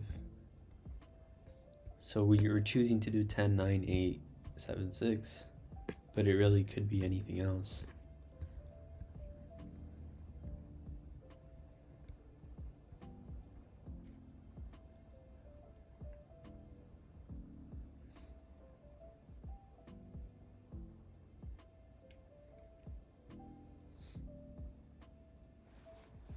Criterion for weight, 5 score.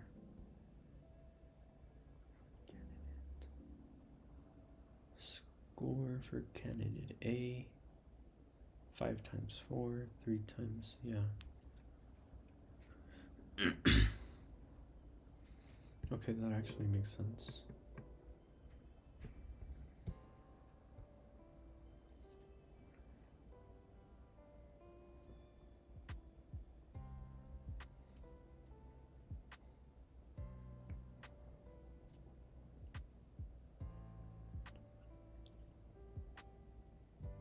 Summing the scores.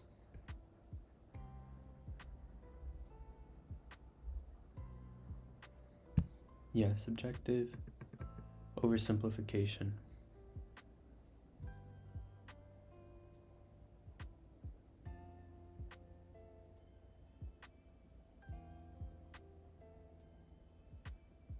Oh. So then also, instead of just saying size is 2, we actually use the square footage.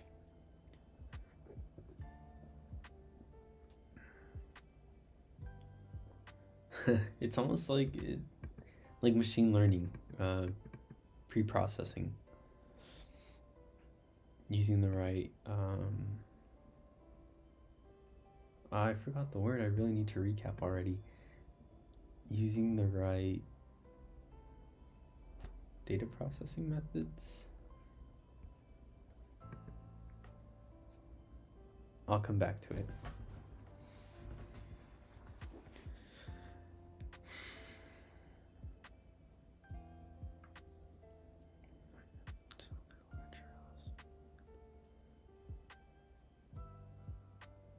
Yeah, so we're just going to use this as part of our decision, but then we're also going to consider that the money chance of success.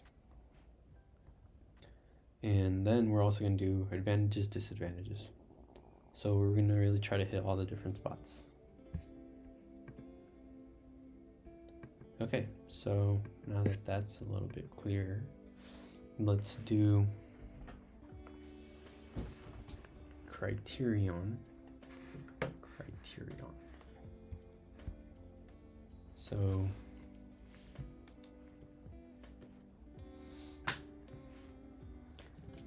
criterion, what do I care about? And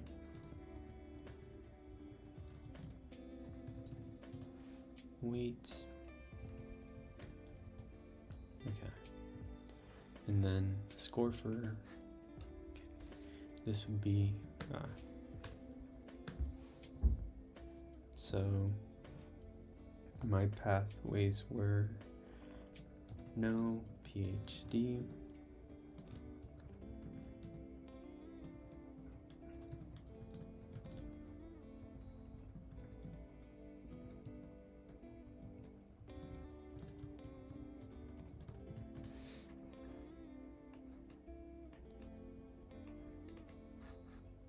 and then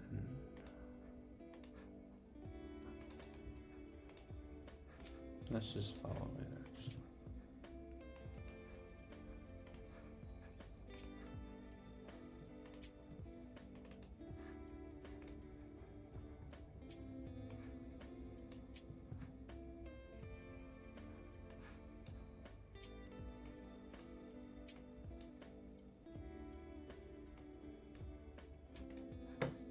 So criterion, what are we going to consider?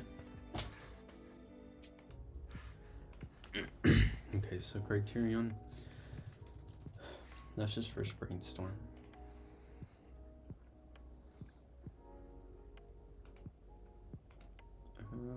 Possible outcomes.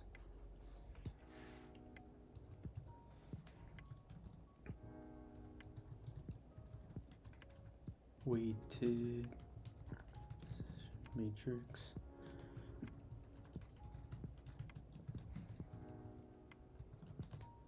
So first we're considering, not first, but that's one thing that comes to mind, money. Then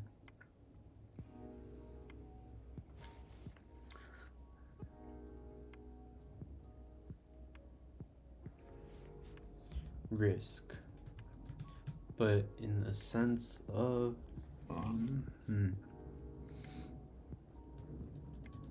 is risk security? So security means I will make money.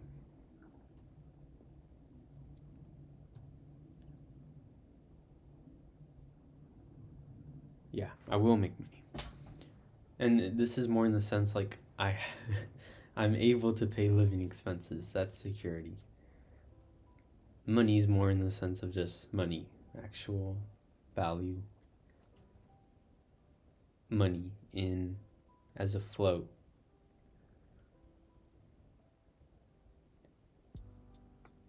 So money, security, and is that really all I care about? Is there nothing else to it? Health?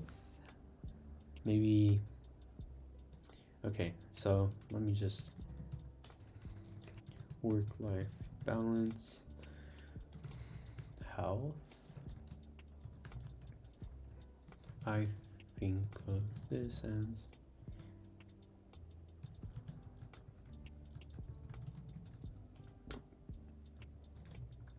stress. I think stress might be one, because with PhD, I'm gonna encounter stress a lot more than if I, even with all the risks that comes with dropping out and trying to do a startup, I know I'll be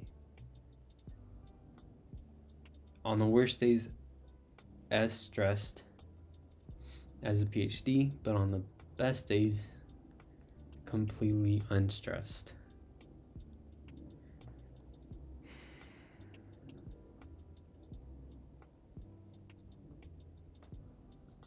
Okay, and then the other is maybe like entrepreneurship slash startup. So we do need to clarify it a little bit, but it's like sort of developing these skills for myself. I don't know quite if that's entrepreneurship or if it's something else.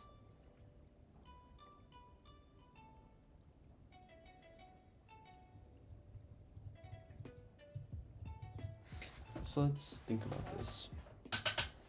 When someone goes for a new career, what do they care about? I care about how much I'm making. I care about my ability to move up. Let's just write this. I don't know if it'll be applicable. Move up.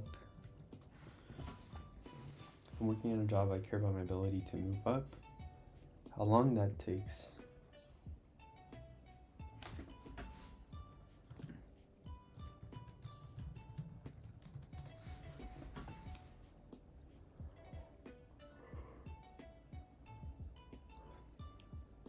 I care about how innovative the company is.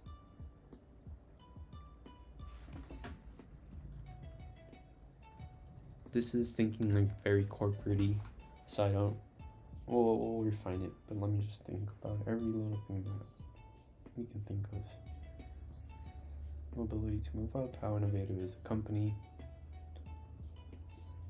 what's the work-life balance, does it come with insurance, but that's sort of more of a money thing. How secure am I? Is it a startup versus it a big company? What's the environment like? But I would say that's stress, so let's just maybe clarify that a little bit. Environment.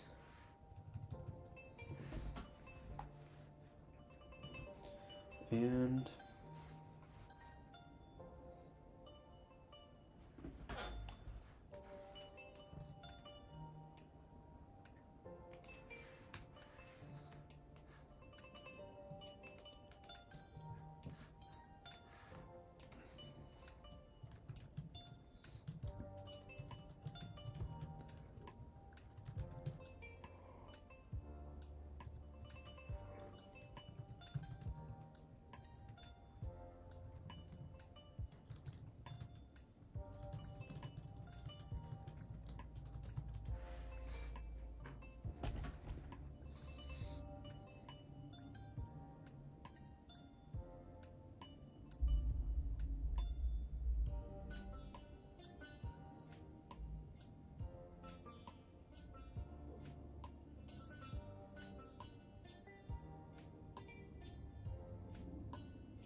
autonomy, career advancement, innovation, professional development, impact. Damn.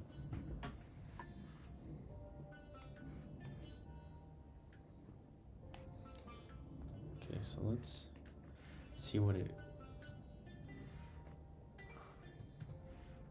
No, that's not what I want either.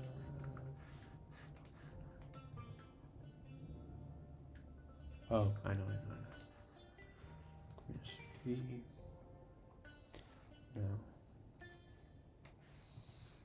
Remove blank lines. Shift tab. Boom. So, financial compensation, cross that out. Job security. I wouldn't even say job security. So let's say financial compensation.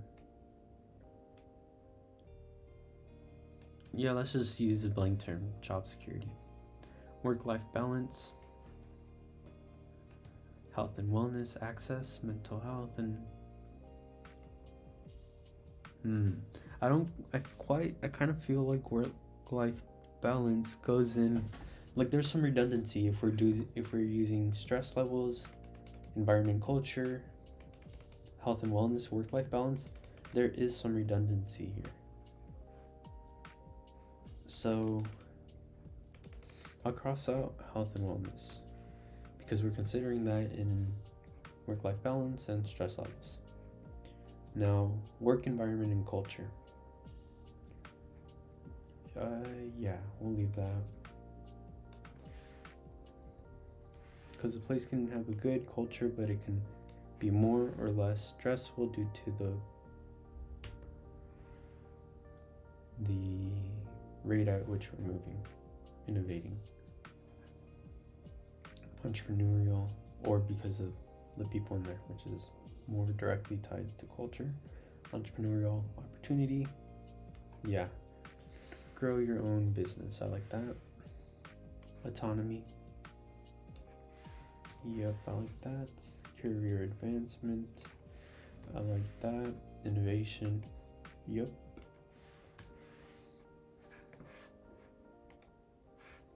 And professional development. How do we feel about that? Professional development. For me, that's more professional developments, entrepreneurial opportunity, autonomy, or innovation. I think I'll cross it off. Wait, professional development.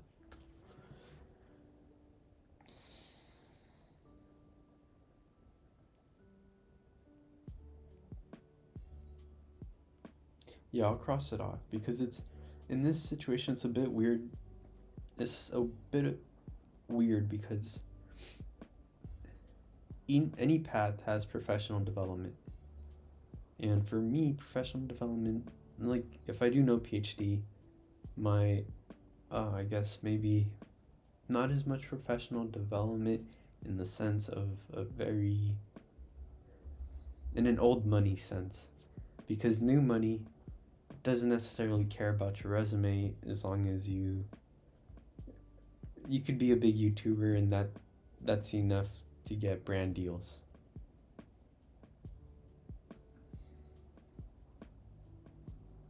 So this is such a weird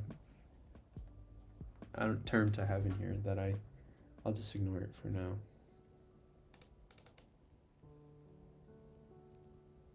This one, I guess we can keep it, but it's not going to work towards academia. Actually, it's going to go against academia. The ability to impact.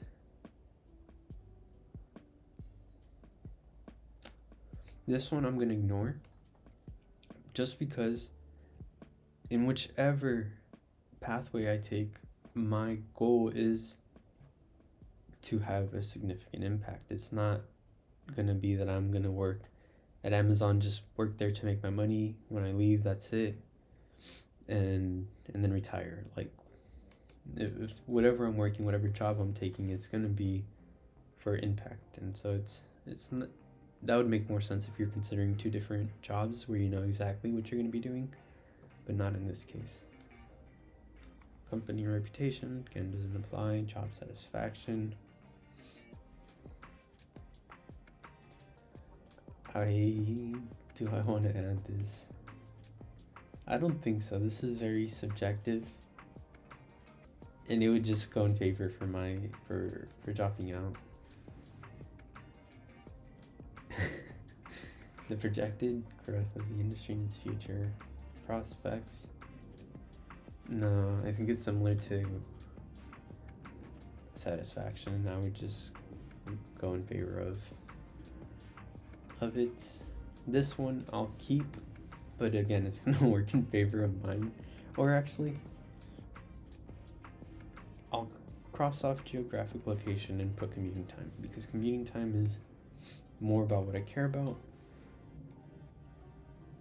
But again, that works in favor for me. For dropping out, I mean, to adjust flexibility. I like flexibility.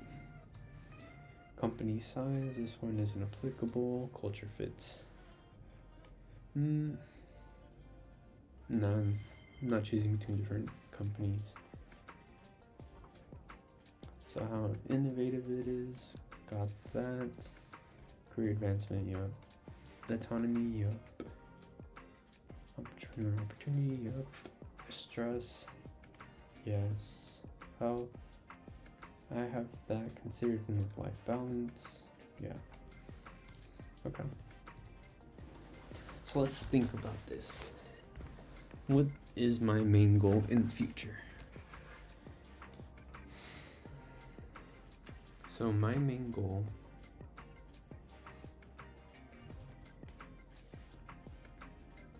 is, I actually have this on my YouTube. Let me pull up a separate tab.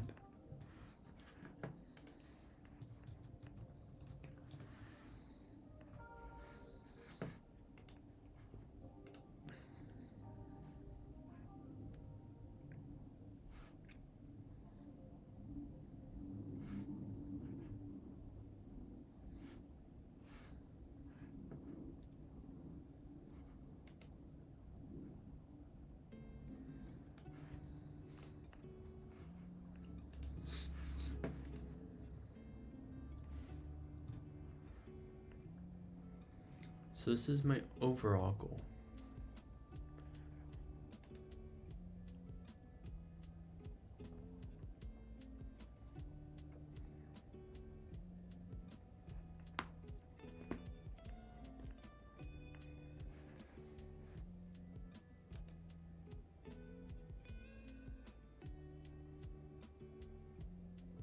So what does that tell me?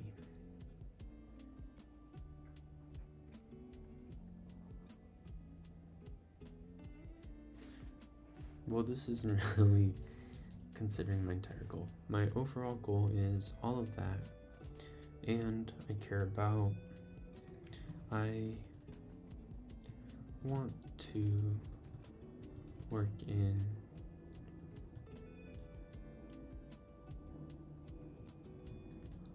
I want to be a serial entrepreneur versus one big hit.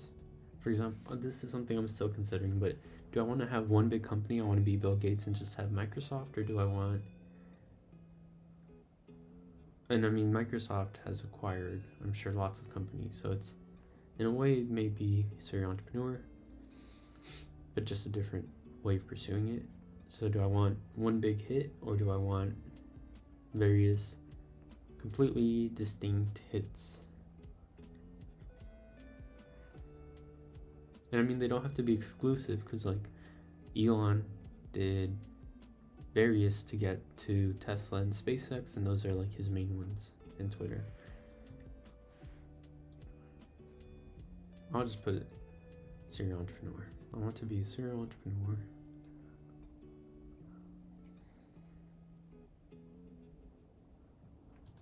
And work on technology that is at maybe not the edge, it doesn't have to be at the edge, it could just be reorganizing things that exist into something that's actually very, very beneficial. Work on technology that is beneficial to to Earth, like Elon said. Let's ask Earth. That is beneficial to people, which is still vague, but that's not the scope. That's what out of the scope of this video.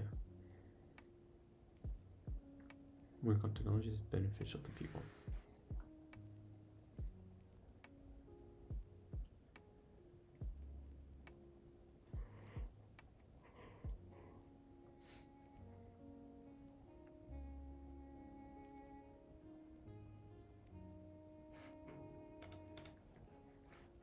Let's actually ask. Great. I have narrowed down my criterion to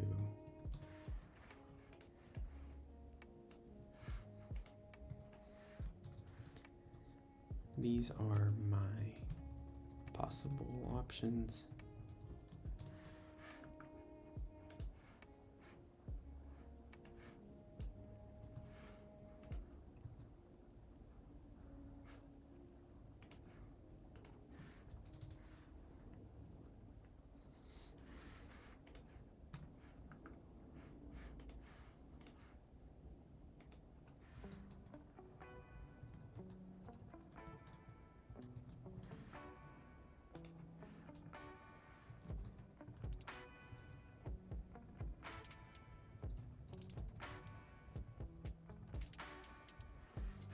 Possible options. You help me rank criterion. Wait,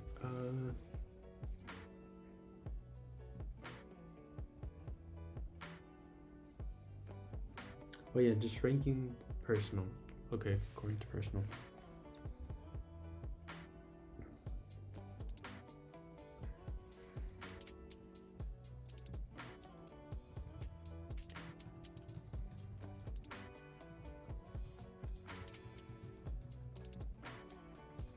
Based on this, it's just a little bit difficult with this sort of goal because my goal is to make money and I don't quite know how, and I don't know quite, so when I say how, that also means I'm not sure what specifically I'll be doing. And so then if I'm not quite sure what I'll be doing, how do I rank commuting time, and how do I rank flexibility relative to financial compensation, relative to job security.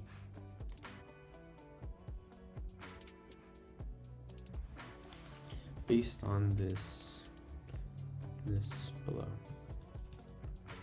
I am a bit stuck on how to rank flexibility to commuting time to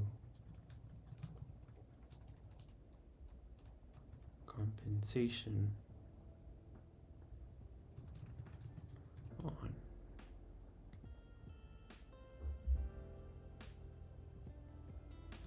I think I am in the sense that I am willing to rank these in whatever order they need to be ranked to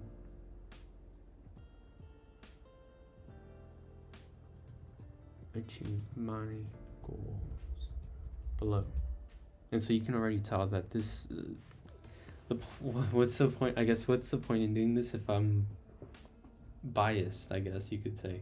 But I'm not gonna just take it for what it says, because like for example, it might say work-life balance or stress levels can be very high for entrepreneurship, but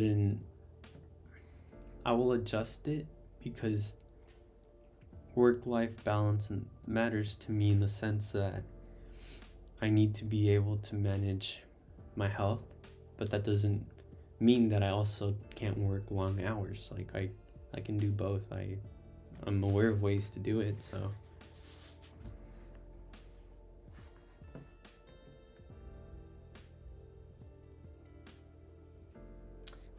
so if we're doing that, well, let's just see what it says. ChatGPT can't reason, or may not have as strong logic, so we'll see what it says, see what sort of initial ranking it provides, and then we'll adjust it from there.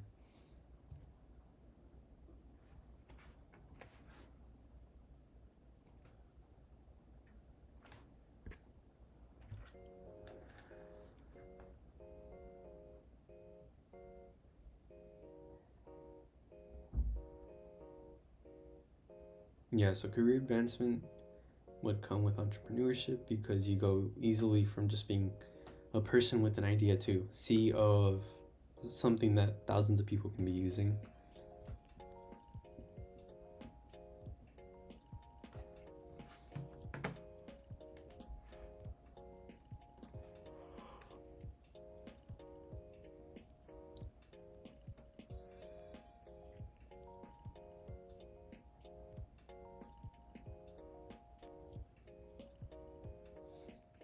Okay, so let's see what I care about. This is actually very difficult because it's extremely subjective. And I can only imagine how many business meetings they've had to use a weighted decision matrix with like 5 to 10 people in the room and all disagreeing. Yeah, it almost makes it seem like it might not be the best usage if you're just if you require multiple people to use it, but if you're just having an analyst do it, maybe it's easier. I don't know, but let's see. So that's what it said. What do we care about? So I care about, how do I say this? Because I care about ability to exercise and eat well, but I don't care about having to work long hours. I can do that.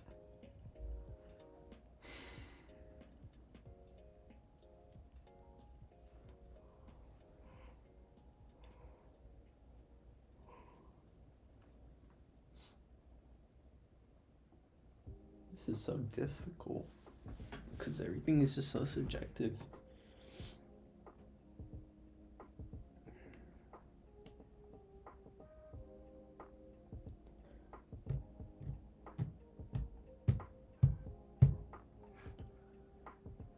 So I do care about this. Let's start there. I care about this, and I care about financial compensation. I need money to be able to work on my bigger ideas.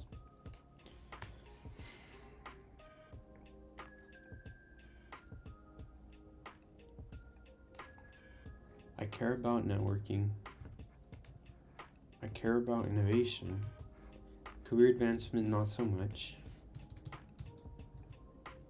It can come, but I care. If I'm millions of dollars rich and I'm just a business owner, I'd rather be that than a very, very high regarded PhD with only $1 million.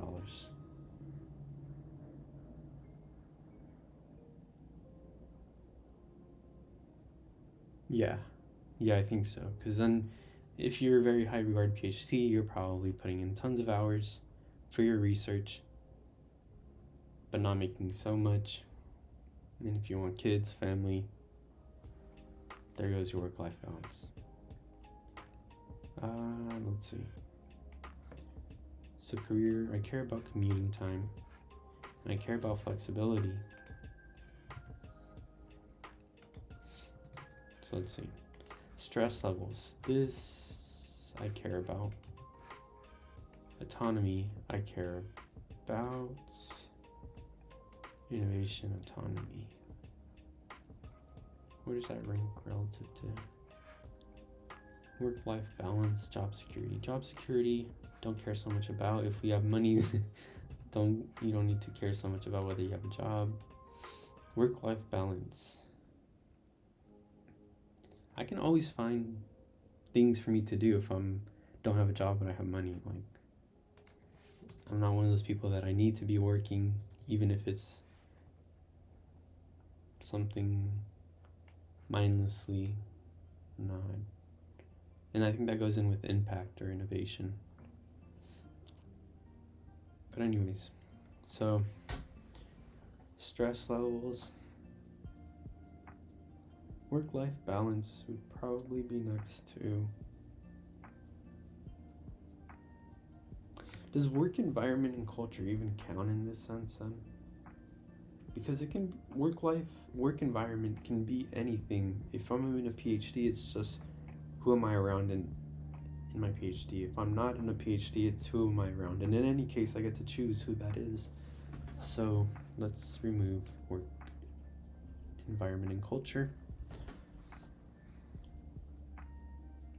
So work-life balance. This is, I put it next to stress levels.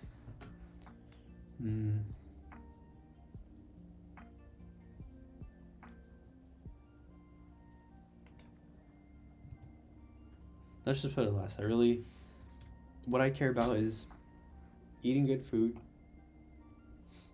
exercising, and spending time with my wife, but not in the sense that I need to be around her every single hour that I'm not working.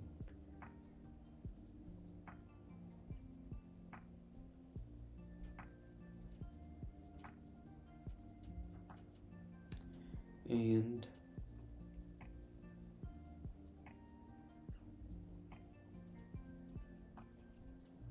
yeah.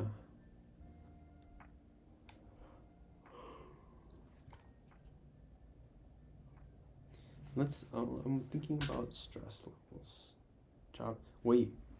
Job security, why is that above? It should be, what do I care more about? Work-life balance or job security? That's job security, yeah. So let's see. Entrepreneurial opportunity, yes. Financial compensation, yes. Innovation, yes. Networking potential, yeah, sure. Autonomy, yeah. Autonomy over networking potential. That's a hard one to make. Stress levels. This one's tricky for me because I don't tend to. The only time I get stressed is when I don't have enough time to exercise, eat healthy, and I feel like I have to be glued to my screen 24/7. But when I have autonomy and I can make those decisions for myself, then I'm not stressed even if I have to be glued to my screen. I'm only stressed when I feel obligated to work 10 hours a day, and it's not work that gets me closer to a goal that I personally want. So if I'm having to write a paper for a PhD and I feel obligated, that's stress. If I have to make YouTube videos and I know I have to film every single day for at least 2 to 3 hours, that's not stress.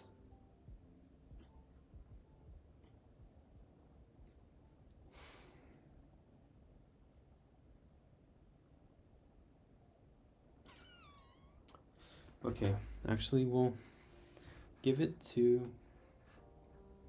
ChatGPT.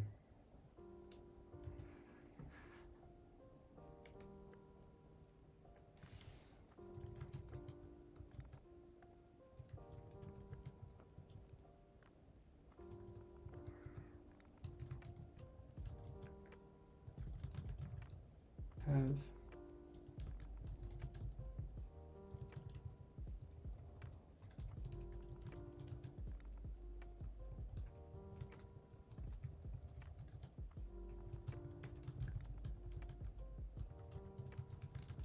stress occurs to me when I am working on something I feel obligated to, and it's very long hours. For example, writing up my master's thesis.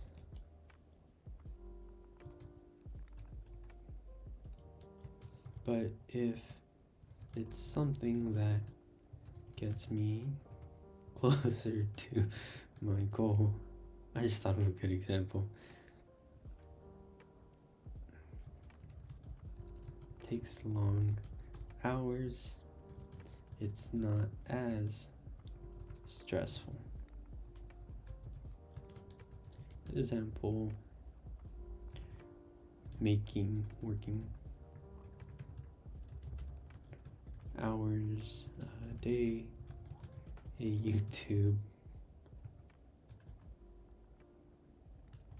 video. It wasn't necessarily just a YouTube video, but it was also my project management system. I was working 10 hours a day for that. And even though I was working 10 hours a day, I wasn't as stressed. There was some stress, but it wasn't as stressed. It's not as stressful.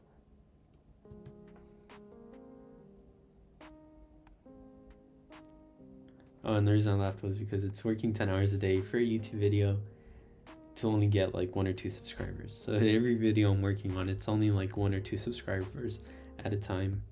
So it doesn't feel like it's the outcome I want. But I mean, I need to take these initial steps to ultimately get the ball rolling and get to thousands. And then from there, it's just exponential.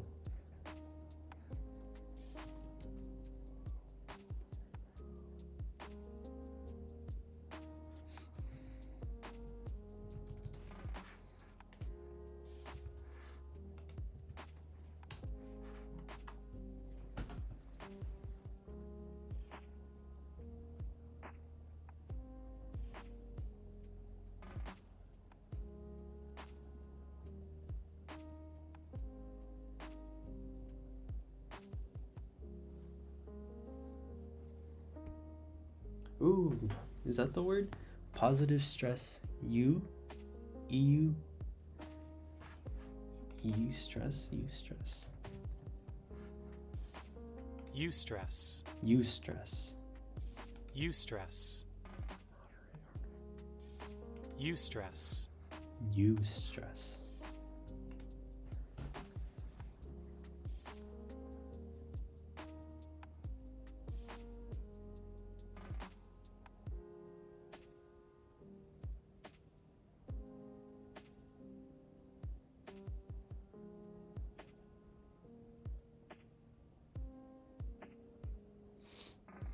Yeah. So let's talk through this and make sure that it actually makes sense.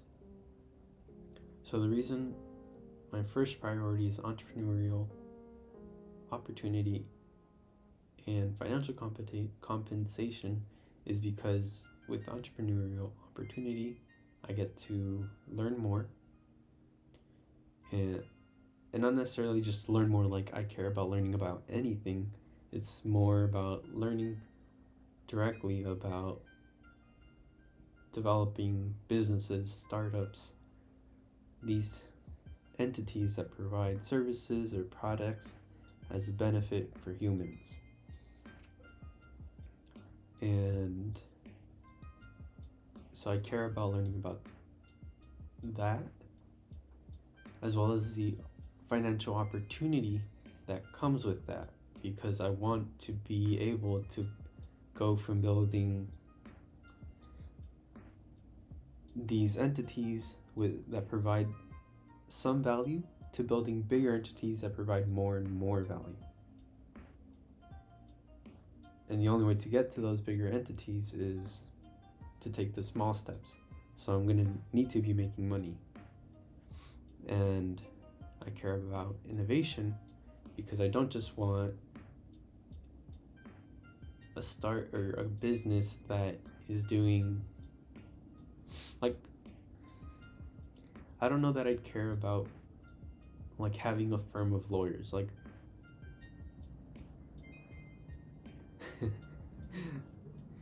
everyone's pooping on lawyers.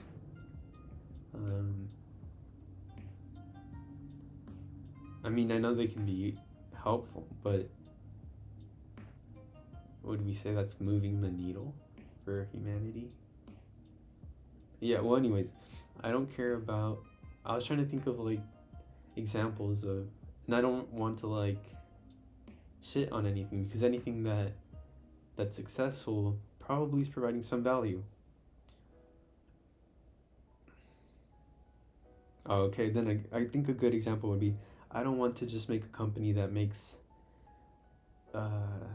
entertainment videos, leisure videos, or provide or makes cars, unless it's in the vein of Tesla, where we're trying to make the world more sustainable. These sorts of things I don't want to work on. So innovation makes sense. Now, because I'm working on these things and I want to go into higher and higher domains, places where I'm going to need a team, networking opportunity makes sense, or potential makes sense, because I need to be able to build a strong network, a strong team to take on those bigger and bigger ambitions. I can't do it alone, so there's that. But at the same time, I do want some autonomy, because I mean, I'm working with the team, so that's that. But then, I mean, autonomy, does that even make sense? And I don't think autonomy is something that I should consider, because any direction I go, it's always going to involve working with a team. So in that sense, it's like autonomy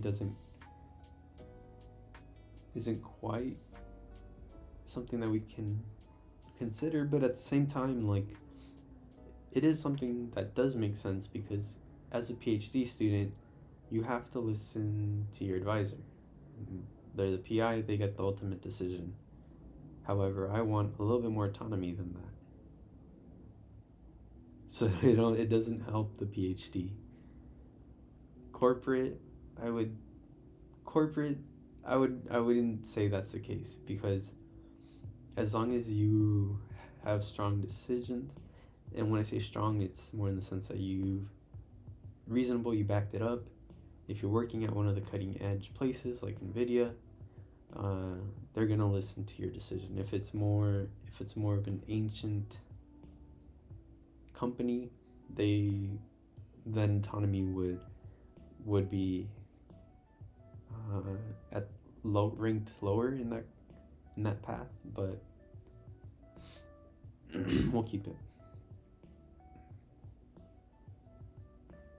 Wait, would we want to rank autonomy lower though?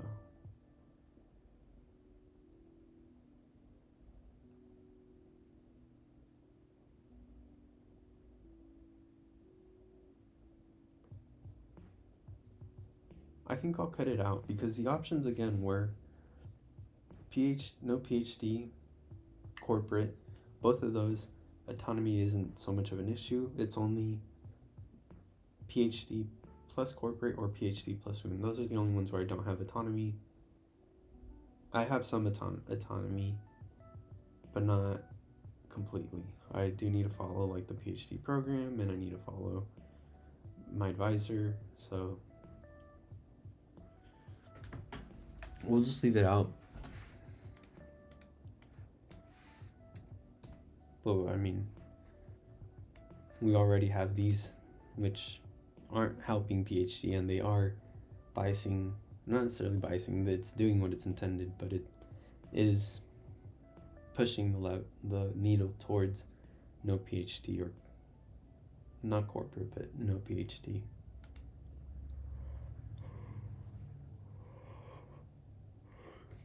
Actually, let's leave autonomy because we are having PhD plus corporate, so there's a mix of that, which can be confusing, but we'll leave it. So the next one is stress levels. That one we're gonna leave at medium because we do care about it, and we can be stressed, but it's positive stress, so it's medium. It's kind of hard to rank. Flexibility. I like being able to manage my own time and not have to be here at this moment, here at that moment, based on what someone else is telling me. I'm able to calendar in lots of appointments if it's like sales meetings and other stuff like that I need to do. I know it's all moving the needle. Meanwhile, if it's other people giving me appointments that I'm not sure are going to be helpful, that I'm not sure are going to move the needle, that may not be structured the best, then yeah. So flexibility, yeah, can be up there, as well as commuting time.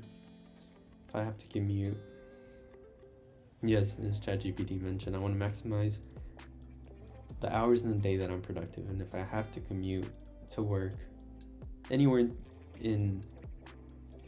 I mean, you all know, I'm in Seattle, so if I have to commute, Seattle's busy, an hour, that's 2 hours of my day just commuting, when I could be exercising if I'm working from home, or if I'm working close, if I have an office close to my home.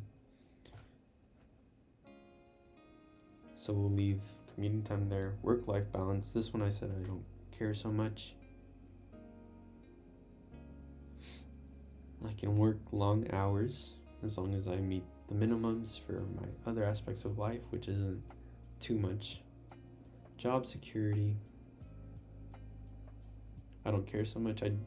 As long as I have enough to cover rent and food, that's all I care about. So job security isn't an issue. Career advancement, yeah, and so career advancement, this doesn't quite make sense because I'm not climbing corporate ladder. I'd rather making businesses where I'm on the founding team, if not the owner. So this all makes sense. Bullets. So those are my criteria. Maybe I shouldn't bullet.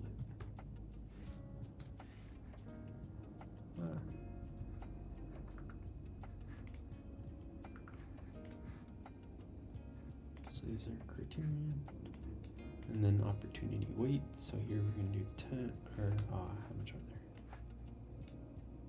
Count 11. So we do 11.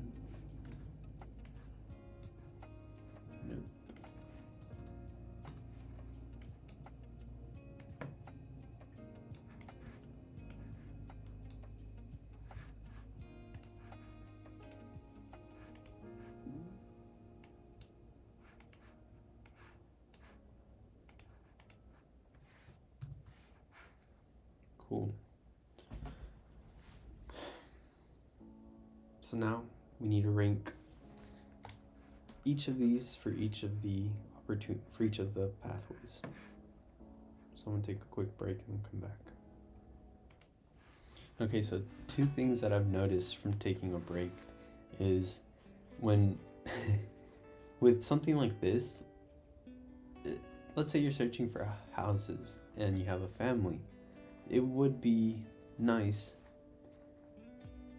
to have everyone involved, but also to take breaks, because in the moment you can like think of something and think of a certain way, and then let's say later you realize it doesn't quite have to be that way. So it is useful to take breaks. That's the first thing. Wasn't applicable to now, but it's just for those that plan to use this. And the second thing that I thought about was it's I'm basically completely biased. Not biased. The way that my criterion are ranked is just completely gonna favor no PhD over any other option. So for example, let's work through this, but I almost see it like literally it would just be this.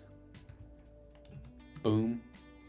And then this is some form that is less than this, but it's still a bit high. This is some form, I don't know how these would be ranked. Actually, I don't know how these would be ranked relative to each other, but I just know this is going to be higher. It's just the way that my criterion are ranked. So let's just go through it, see how much higher this score is. I have the burp, so I need to keep pausing it. So with no PhD, literally, it's this. Financial opportunity or entrepreneurial, yeah, compensation, depending on how I pursue it, yeah. But now, this just means that whatever path we choose to get to 5K, and then so on in the future, we need to sort of align with this. So once I drop out, we need to make sure that whatever journey we pursue can lead to this. It's not dropping out and then pursuing McDonald's while trying to do YouTube. That's not necessarily going to align with this. So corporate, let's see.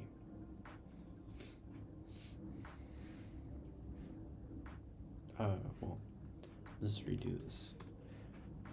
No PhD. This is gonna be how we're structuring no PhD. Corporate, how would it go down? In corporate, we have financial compensation, innovation, networking, opportunity. These would all be kind of high. Autonomy, a little bit less. Compared to, a little bit less. Entrepreneurial opportunity would be even lower. Stress levels, medium. Flexibility, medium, depending if we're doing remote work. Commuting time, we're just commuting time, is actually also pretty low. Work-life balance. Job security would actually be, okay, let's think about this.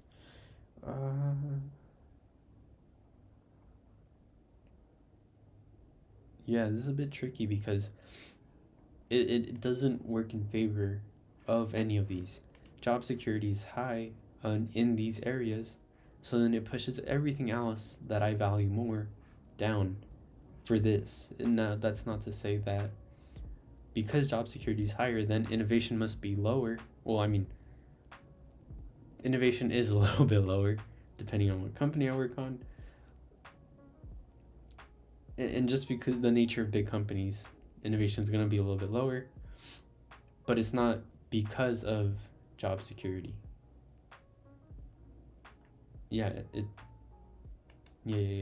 Job security does not cause innovation to be lower. So that's a limitation of the system, actually, I would say.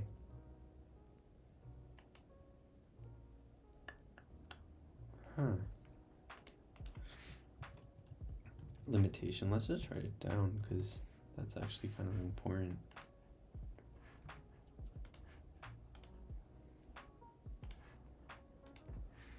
Limitation. Example. I don't care so much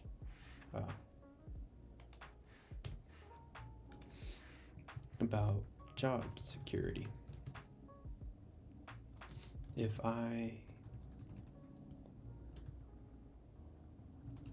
the other pathways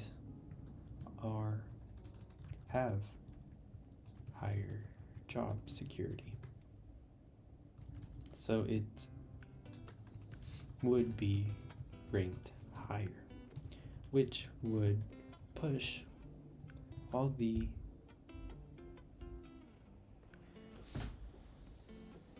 have higher paths, so it would be ranked higher, which would push all the other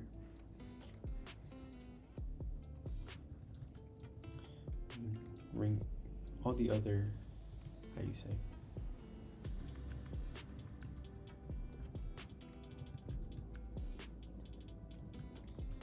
even though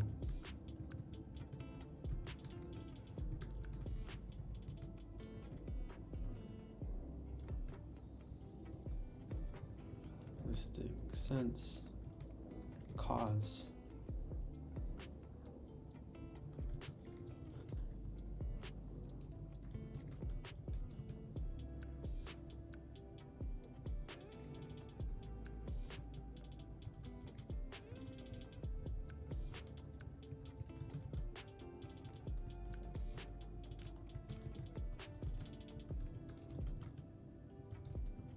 it's just the nature of the system. And maybe, okay, so it's actually the nature of the criterion weights in the system. And then again, the issue with the criterion weights is that it's very subjective.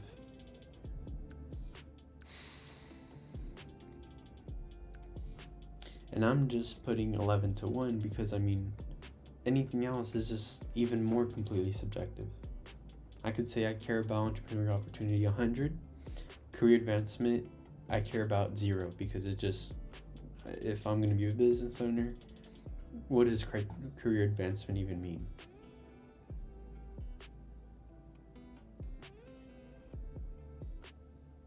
Oh man, I thought this was going to be a little bit more quantitative than it actually is.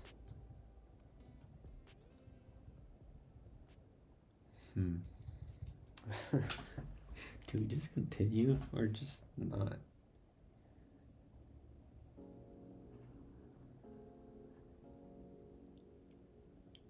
Let's go on with it. So, entrepreneurial opportunities less. I would still say it exists because of intrapreneurship. So, finding problems in the company and moving the needle that way.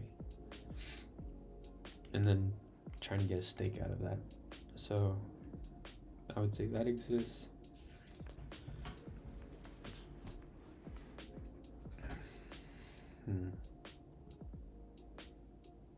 Let's ask chat.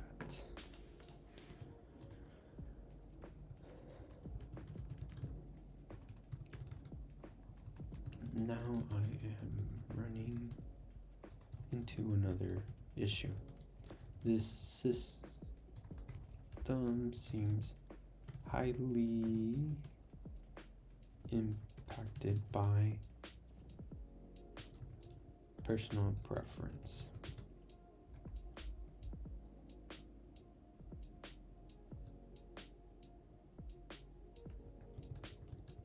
Example, for no PhD,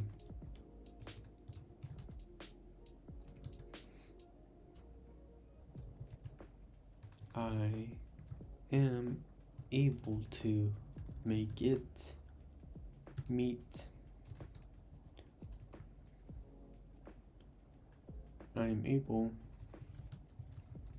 some arrangement of finding / building some arrangement that meets all my criteria in the order that I care about.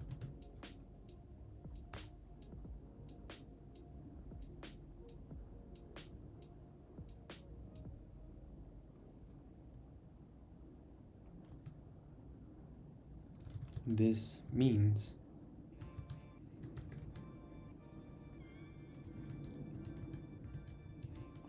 to have the highest score.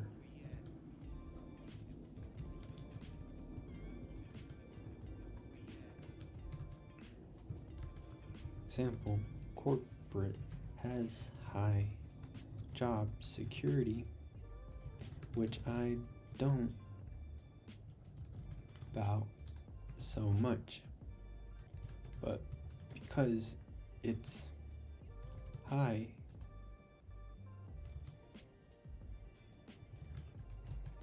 push other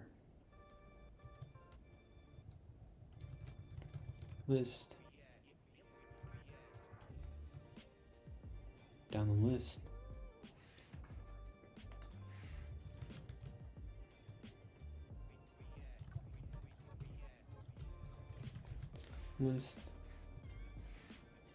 Thus giving them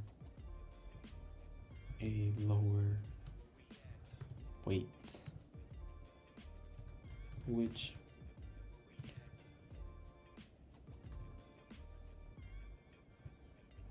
is going to separate, which is gonna increase the gap between no PhD and any other choice.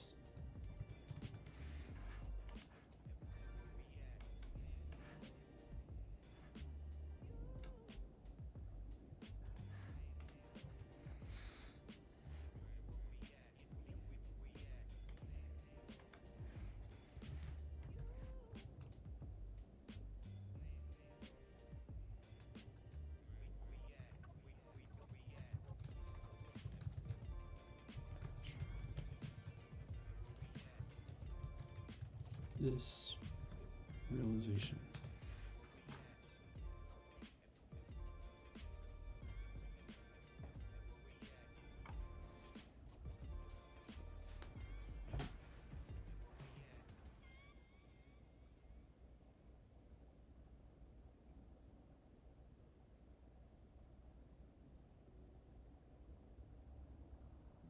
wait, what?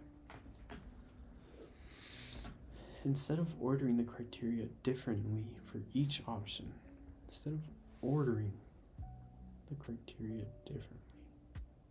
keep the order of the criteria the same across and score.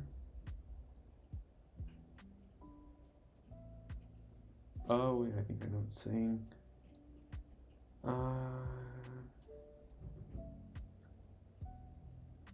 Wait, do I know? What it's trying to say is weighted decision matrix.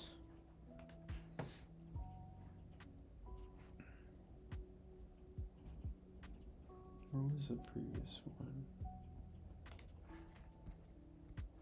What I think it's trying to say is instead of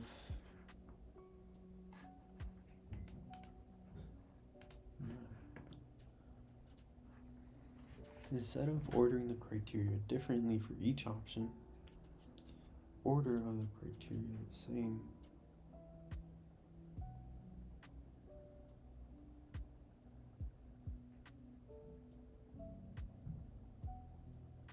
Against each criterion score option. So instead of reordering them, okay, so let's move this and let's move this.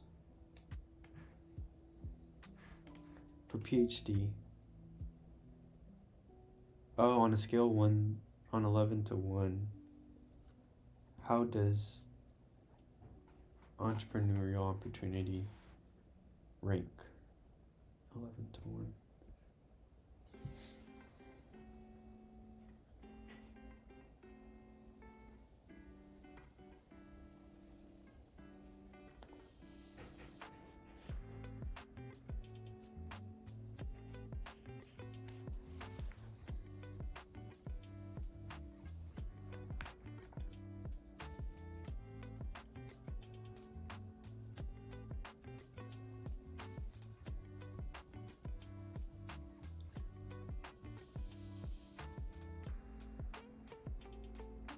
Yeah, where would be?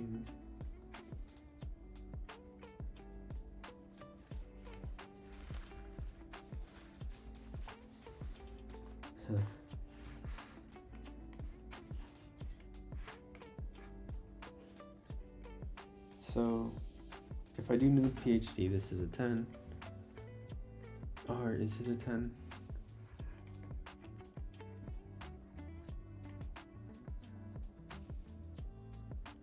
Okay, now I see the issue. So this is a multi-layered weighted decision matrix, in the sense that it's not necessarily by choice, but by... Got it. Oh, okay, so this is gonna take even longer.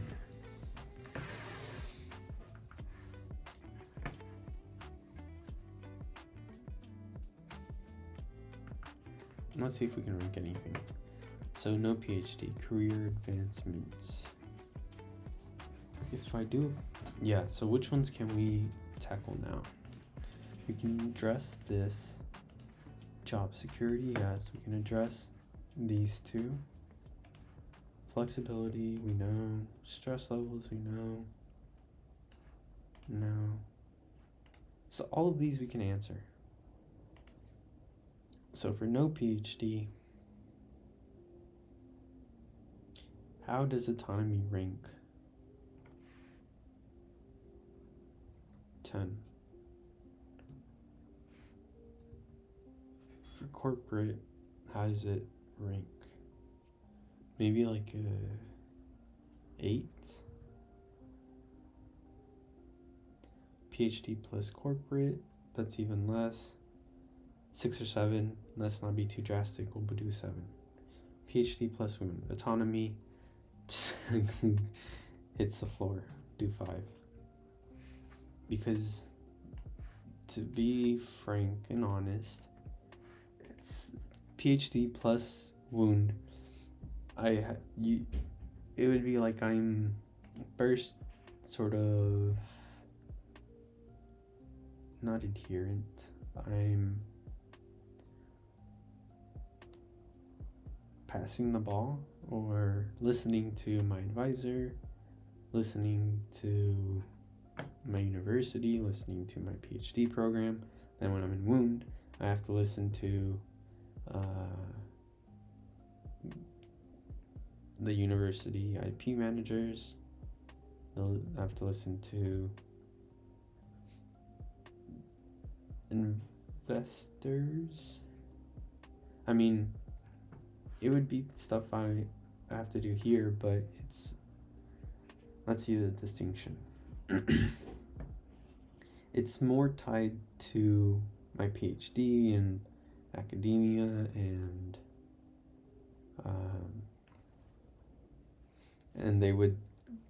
people would be wondering or hesitant to depend on a academic to run a company. And so have to listen to, there's more stakeholders, I guess you could say, because it's a healthcare, because of the background that I'm coming from. So less autonomy. Networking potential through the roof. For corporate, networking's pretty high. No PhD. Okay. First, autonomy. Completely. Okay, that's, yes, not even subjective. If I have no PhD, I'm literally deciding every step of my path. Autonomy 100 or 10% or 100%, yes. Now, if we're doing no PhD, what's the networking potential? So this would probably have a hit early on. So let's do 10 times chance of success. Let's just do that. Corporate networking potential. Let's do 8. It's very strong, but if I'm busy, it does drop a little, but it's very strong. PhD plus corporate networking potential, I'll do 7 or 8. I'll do 8. Pretty strong. PhD plus wound.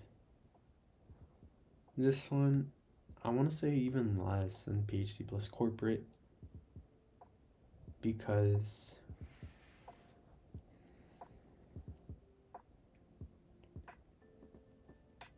we aren't quite sure where I would end up in the spin-off. There tends to be, when people invest, and if they have a higher equity, they'll probably want to push in a CEO with more years of experience. So at best, maybe I'm like CTO. And so I'm going to be working, not necessarily networking.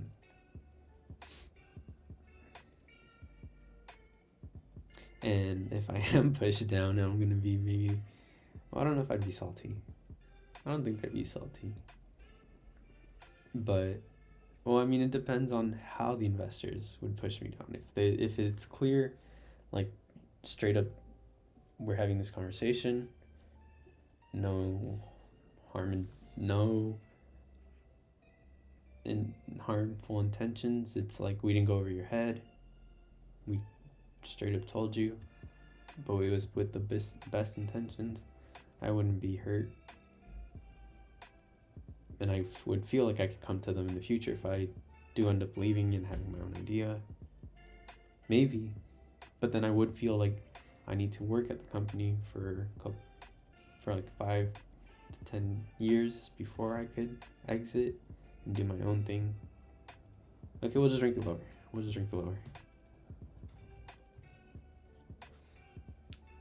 And so let's come back to those. Innovation, again, 10 times % chance. Actually, we can rank these. So what about corporate innovation? It depends on where we're working. Because it's a big company, maybe we can't be quite innovative, so let's do 7. It's still kind of high, but not as much. 8, maybe I would say 8 for PhD plus corporate, because you have a PhD, you're leading in your field. You work at corporate, you're pushing the edge as a researcher. PhD plus wound, innovation. What we're working on is not so much innovative. It's impactful, but not necessarily innovative. And so that's sort of one issue I have with it, is if it falls through, I'm not necessarily an innovator in my area. I am someone who, I'm more banking on that the entrepreneurship of it outdoes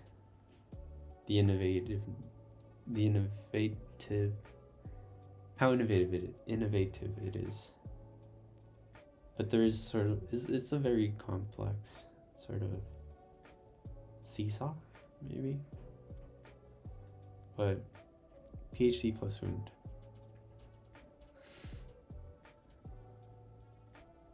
I'll do 6.5. This is going to be tricky to quantify, but we'll come back to it.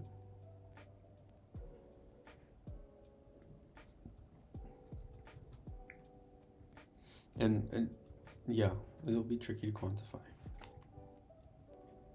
Corporate entrepreneurial opportunity. For this, we'll put 6. Financial compensation. I wouldn't quite. Oh, let's just straight up put the number 2 million. 2 million. PhD plus corporate. That one we said was. Where was it?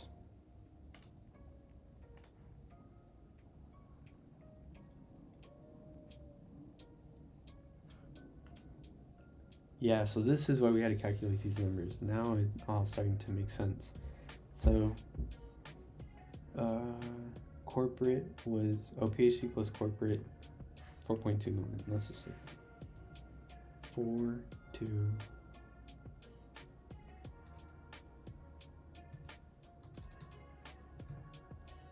PhD plus wound. We said that one can get us. Let's do average.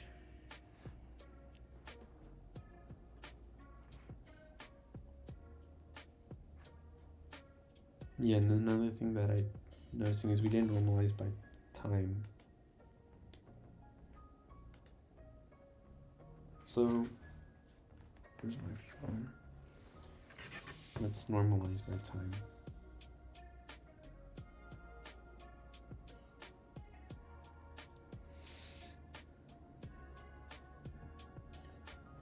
Oh, yeah, we don't even have to. So it's 10 years. Wait. Oh, no, it is 10 years. It is 10 years. It is. Yeah. It is normalized. This is 10 years. So it's 4.2 million. This would actually be more like. It took us 8 years to get 2 million. So it would be like. But if it took us 8 years, we're going to be getting paid more and more towards the end. So this is a bit tricky. Let's just say 3 million. It's kind of a lot to add an extra million, but yeah, that makes sense. Actually, it's perfectly fine. Especially in tech. So PhD plus wound average was 6 would be 3 million. 3 million.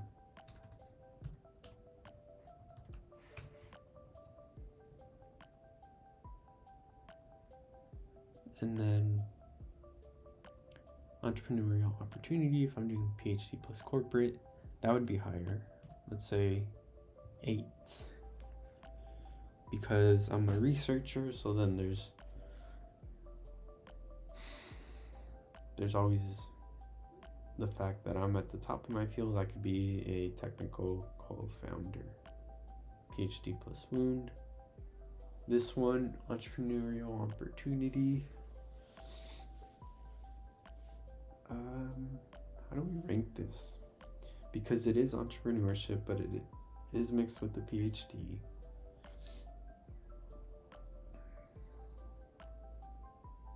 But actually one downside of,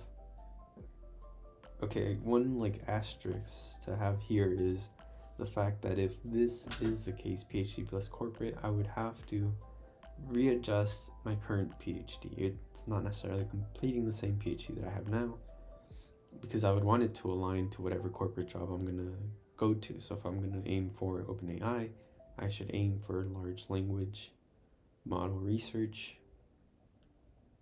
not wound assessment. So that's an asterisk to have there.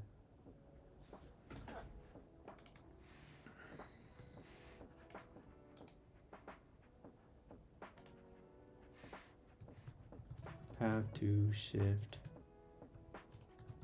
current PhD to, would have to shift current PhD to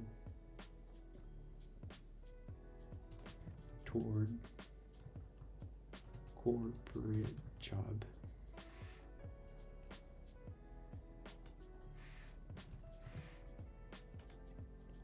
So that's that. And then PhD plus wound. This one's a little bit tricky because it does have a lot of entrepreneurial opportunity. However, it highly impacts future opportunity. Yeah, so that's where the other part of the system that I was showing came in, because we can go quickly through this.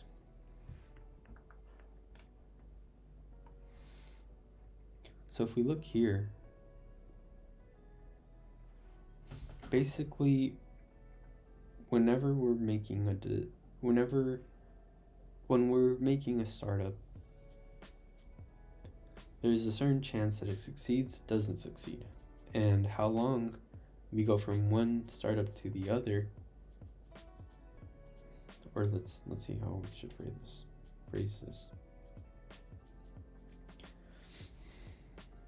Each of these is a different startup, and we're basically going until we reach one that meets sort of all the different criteria that we care about. And one reason to go on to the next is that it doesn't succeed. That's straight out how it is. And so from one to the next, we do have a learning rate, and so the learning rate affects how much more chance of it increases the chance of success for the next idea.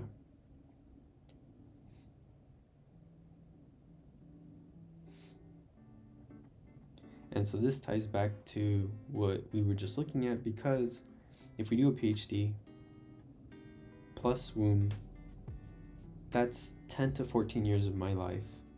And so that drastically reduces, or that's how long we're spending on the first startup. And so that's 10 to 14 years. And so what it's going to look like is, if I do a PhD,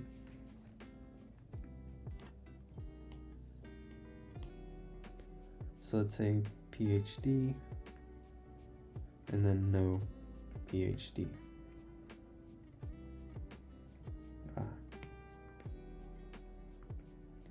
So startup 1 is going to take 10 to 14.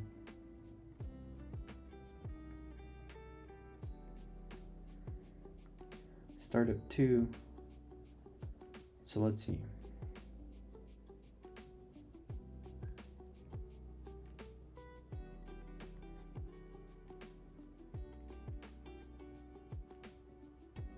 So I'll be like in my mid-30s, let's just say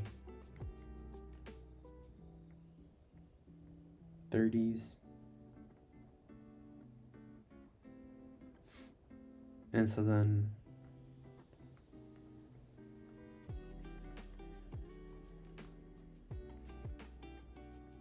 this would basically be 40s, or maybe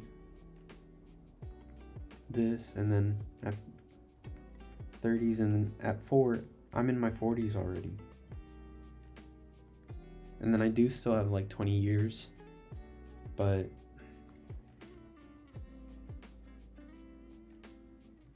I mean, do I actually have 20 years? Because that's another thing. There's a lot of risk if I'm in my 30s and the first one doesn't succeed. And in the best case, I can exit with a couple million. But I mean, I'm basically gonna have to start up again for my second startup, unless it's really closely related to the first one. While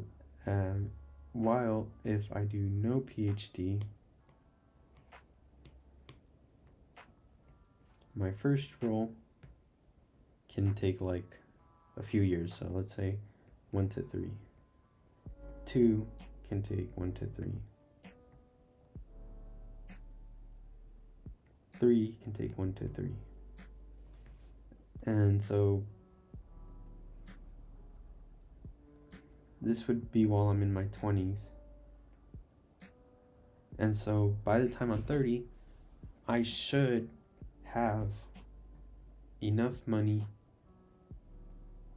that from this to go on to the next one. And so like, let's say this 4, I should have money to support myself, which, I mean, to be fair, I should have here, but I would have a lot more learning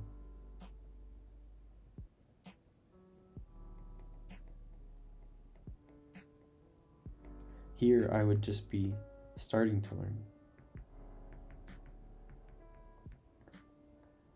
and I might even be delayed. So, well, no, let's assume I'm successful in my PhD, I have money, so then I can put that towards learning. I can finance living expenses while I'm learning. But if I do no PhD, I'll have money, my learning will be through the roof. So each future iteration is more successful, but it's also quicker because I can fail quicker. So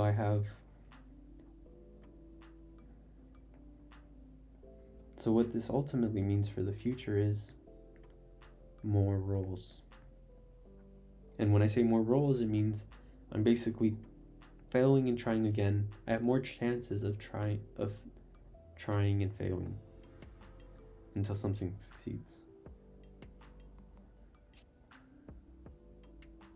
Okay, so tying that back to this, entrepreneurial opportunity. I don't even know how to rank this.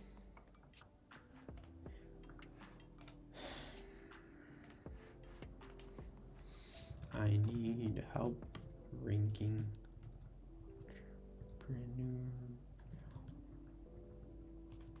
opportunity for PhD plus wound is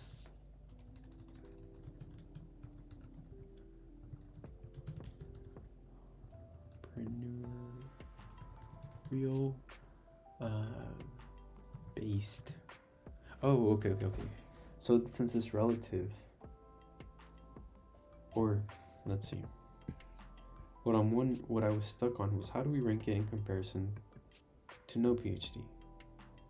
And we can do that by, do we say how many 10 times the number of roles, and then 10 times the number of roles here. 10 times what?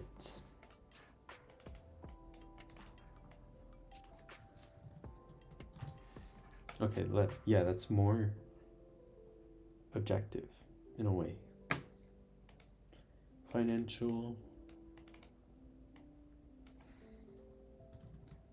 what? 10 times what? Innovation.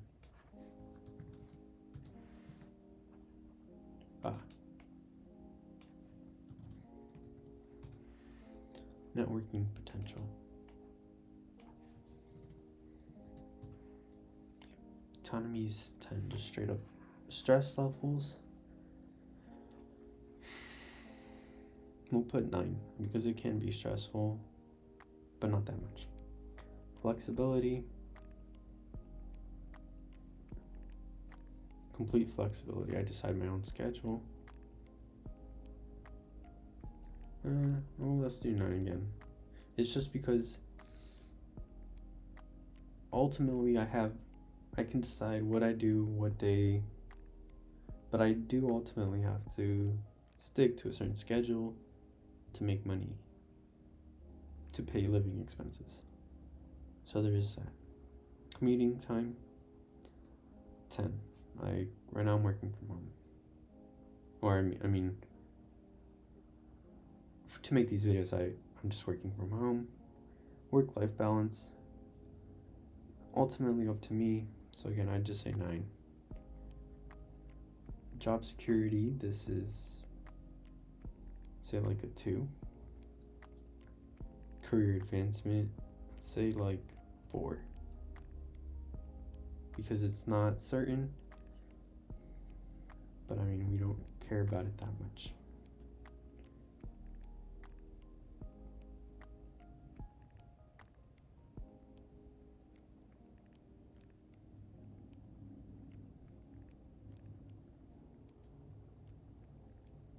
Oh man, this might actually be tough. So career advancement, this would be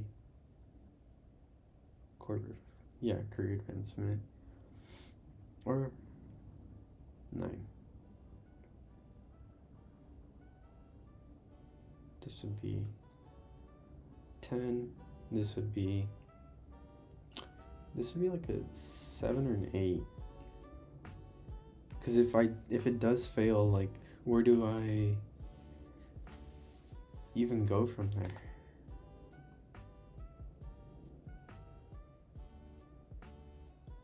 If I'm focused on something so niche, I can only go to other companies like that. Kind of stuck, so it'd be like a 6.5. Job security. 10, PhD. Wait. Huh. So this is actually... Okay, I'm gonna need to come back to this because this one I need to normalize. Or else it would just shoot everything else. It would completely... Yeah, I need to normalize these. Normalize. Job security, PhD plus corporate. Job security 10. Job security here. This would be like, can we make this quantitative? Because PhD is certain, but how certain are we that once we graduate, this will actually succeed?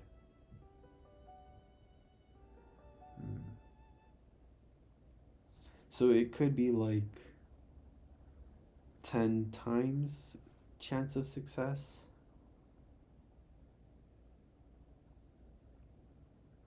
Chance of this succeeding at this moment,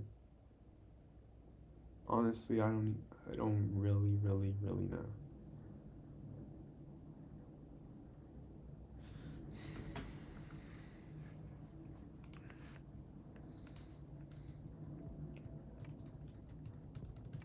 Startups that of healthcare startups. This isn't even like a good metric, but it's like, what else is there that I can use? Because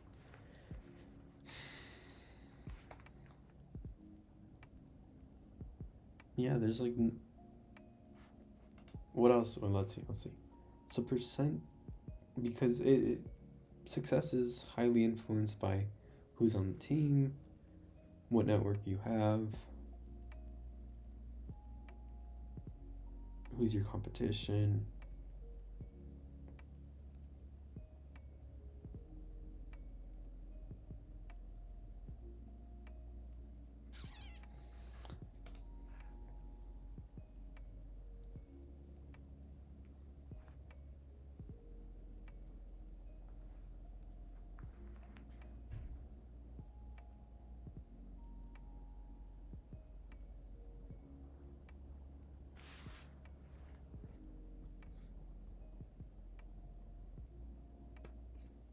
And then the other thing that I'm sort of wary about healthcare is I don't have any education here. So I mean,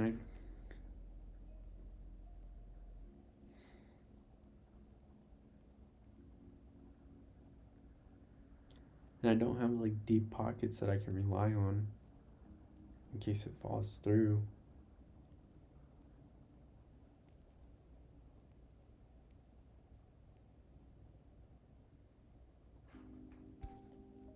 fitness, telehealth. Yeah, so this is sort of makes up where my business would be. Telehealth diagnostics would be like 30%.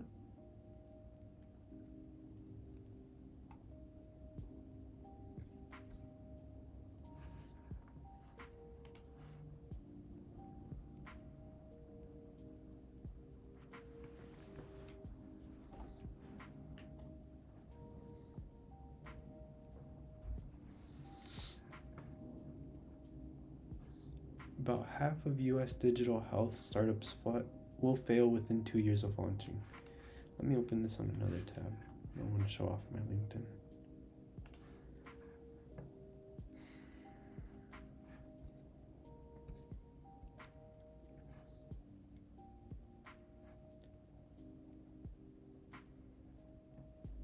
So 20 to 26% of startups across all fields failed.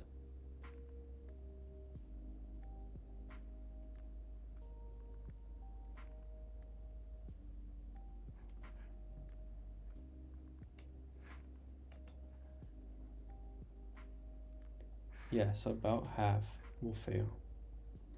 So what does that mean for this?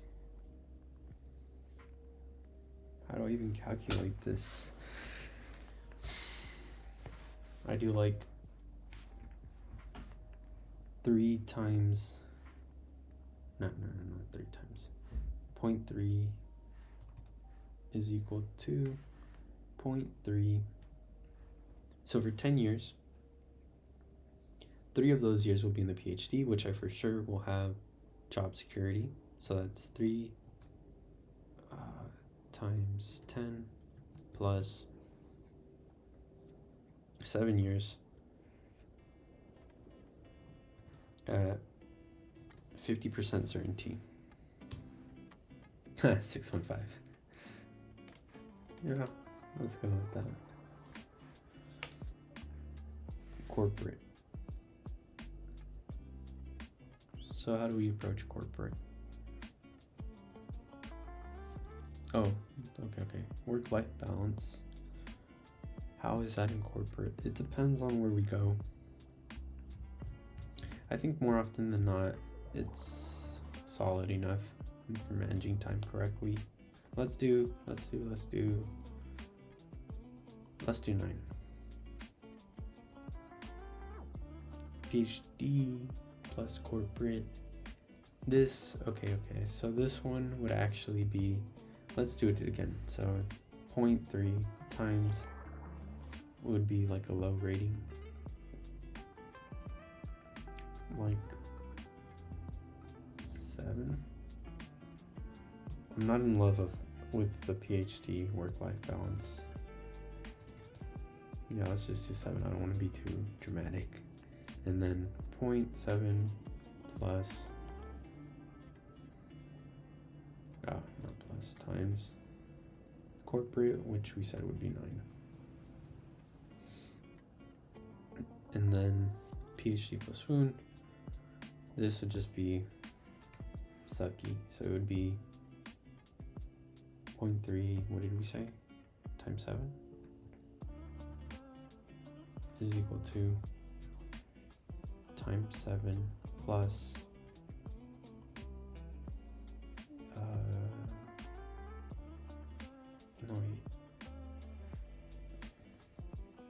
3 years. Yeah, was it that? Am I messing something up?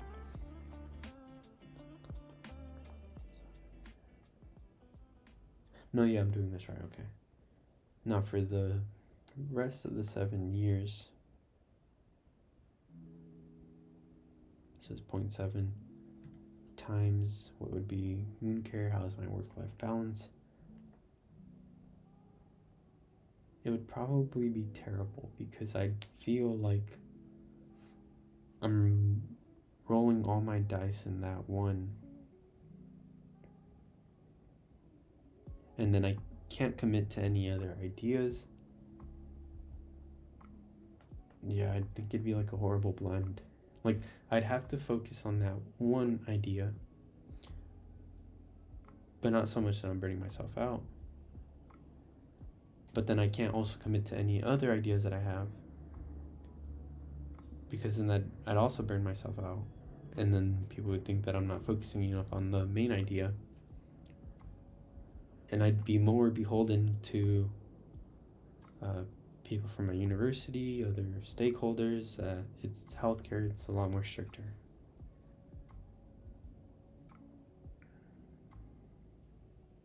So work-life balance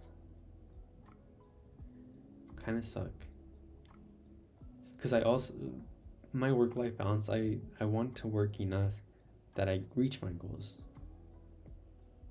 and my optimal work-life balance would be one that reaches my goals. So let's put it at a 6.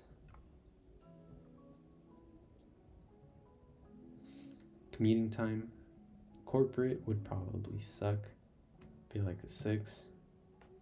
PhD plus corporate, again, it'd be 0.3 times, let's say,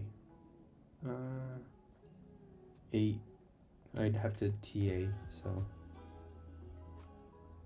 there's some commuting, but not as much, rarely. And then corporate, so it'd be 0.7 times, let's do 7. Okay, now actually let's change this to 7, because maybe they have some remote options, so 7. PhD plus wound. Honestly, I don't know how this would go. Yeah, it'd probably be the same,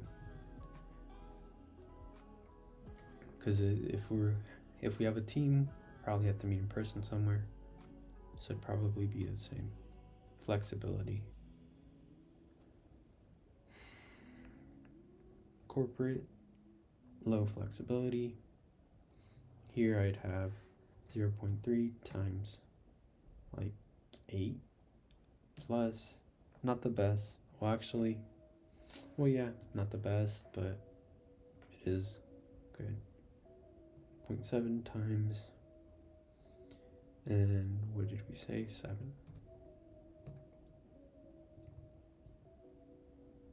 And PhD plus wound. So this would be that.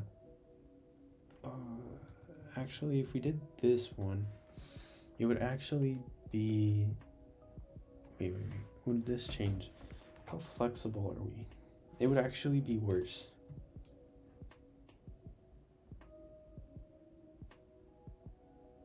PhD. Do I want to rank down?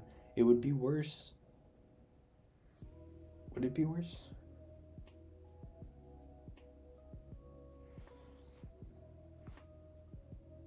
Flexibility.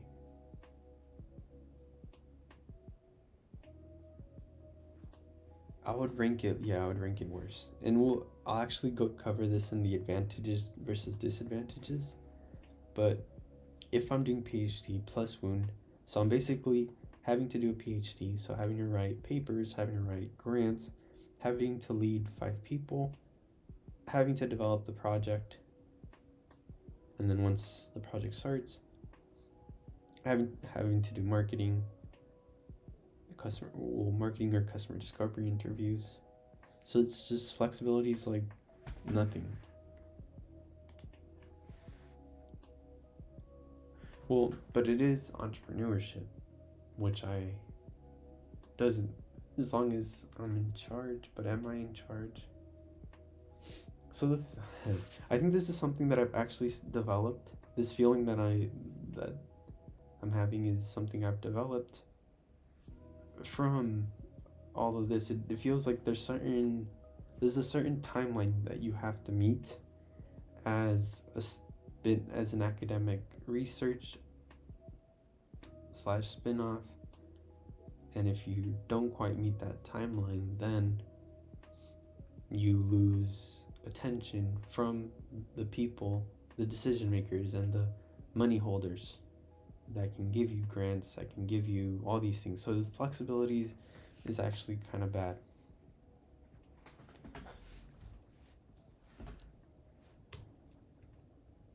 So there's that one. And stress levels. So stress levels at corporate, it'd be pretty good. PhD plus corporate. Let's just say high stress levels for years. So plus, but again, this is assuming that I change projects. Plus 0.7 times corporate would be 9. And PhD plus wound. This is high stress levels just throughout.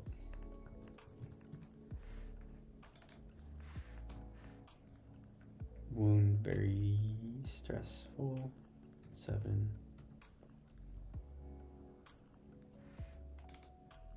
And actually, since I would have to have a same project, it'd be lower stress levels.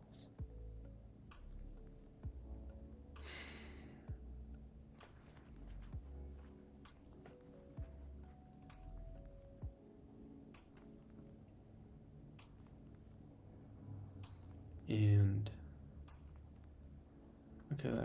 okay, so we might have to revisit the criterion weighting, because earlier we were assuming it was sort of linear, but now not so much.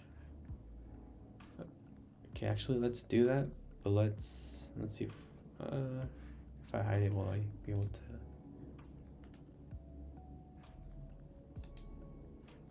to? Okay, yeah, so let's do that so we're not biased. Entrepreneurial opportunity. Whoa, how much weight do I care? 10. I care about that a lot. I care about this a lot. Innovation. Care about this a lot. Am I just gonna say I care about everything a lot? Turn on 21 Savage. Innovation. I care about it a lot. Networking potential. Yeah, 8 is good. Autonomy. 8. Stress levels. 8. Flexibility. Let's just say 7. We care about it a little bit. Care about commuting. 7. Work-life balance. How much do we care about this? How much do we care about work-life balance? Not that much. We'll just put 4. Job security. Don't care about that much. Career advancement. Not that much. We'll just put, 2. 1 makes sense. Yeah. Unhide. Unhide. So now,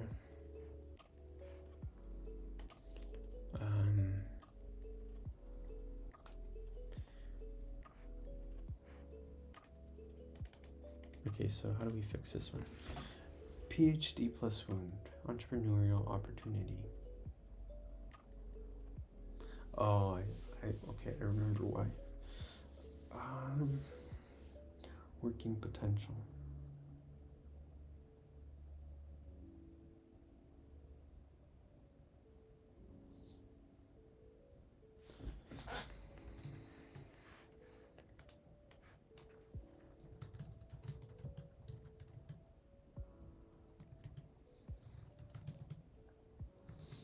I used your suggestion to make it slightly more objective. Only slightly. But it's just the nature of it. I use just to make it slightly more objective. But I am still having trouble with some aspects. For no PhD,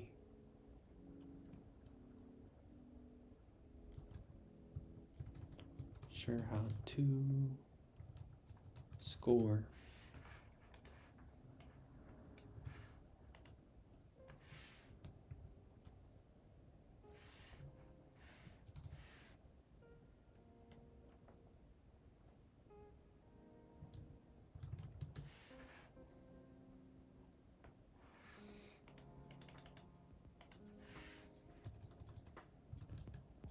PhD plus wound project.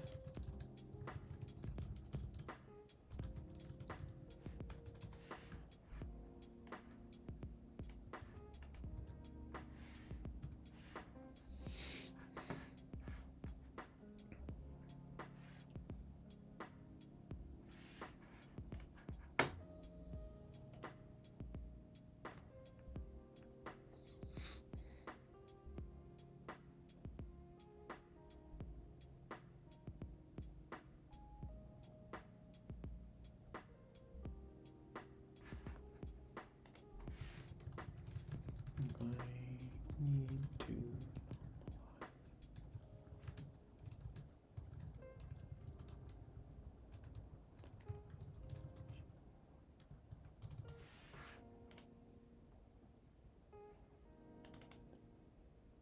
and actually earlier I mentioned this is what would happen. However, let's delete thread. We know we're gonna have to change PhD research.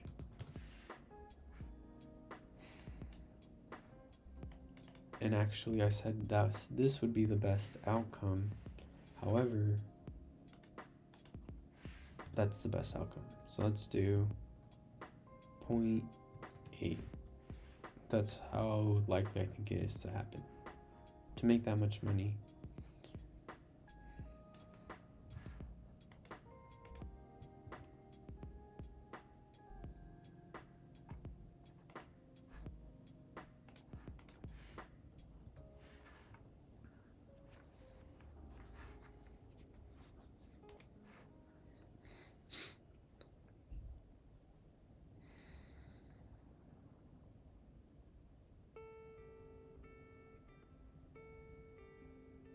Okay. So when scoring each option, it's important to use a consistent scale and base your scores on objective data when possible. Yeah, so we did that. Consider the likelihood and the environment each. First, we're starting a new venture.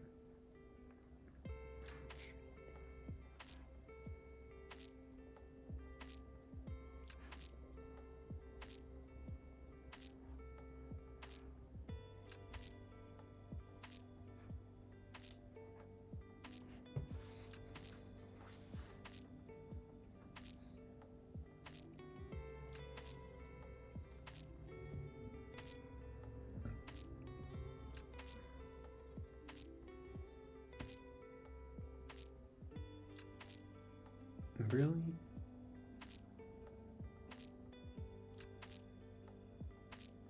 Financial compensation. I wouldn't say that. Innovation.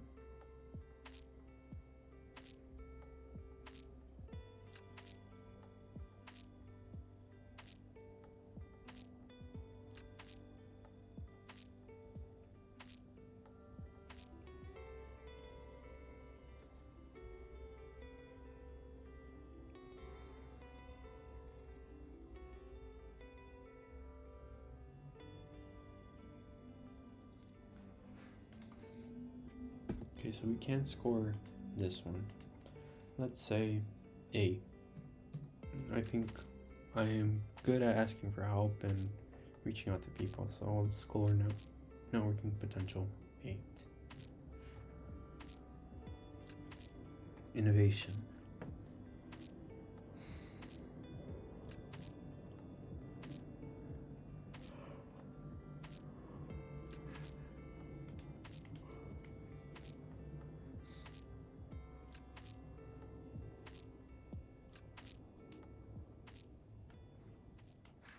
Maybe score it similar to corporate.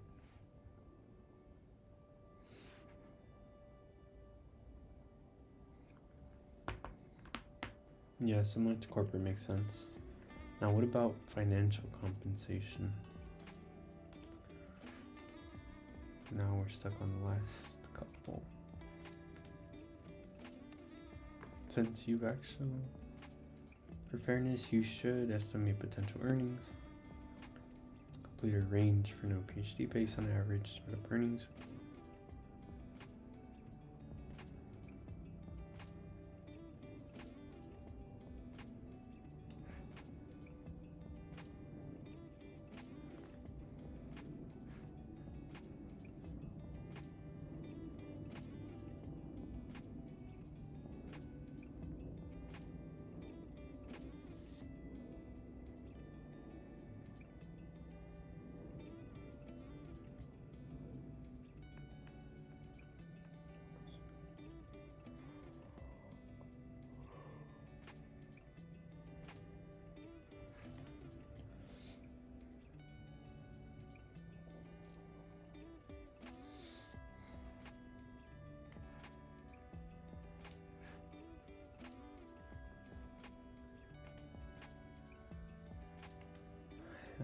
know how to rank this.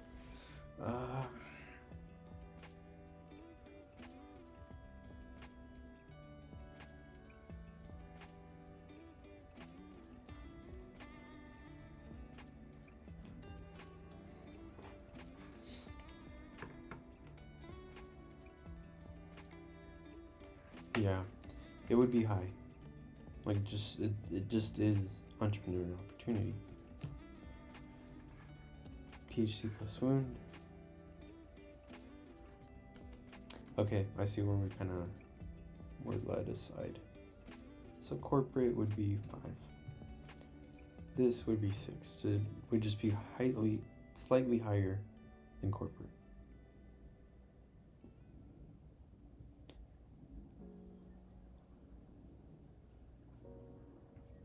I would even name this just change PhD research.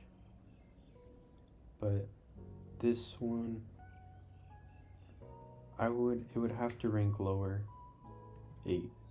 I would rank it 8 just because it does, the time of working on that project does decrease the number of times I can try and fail.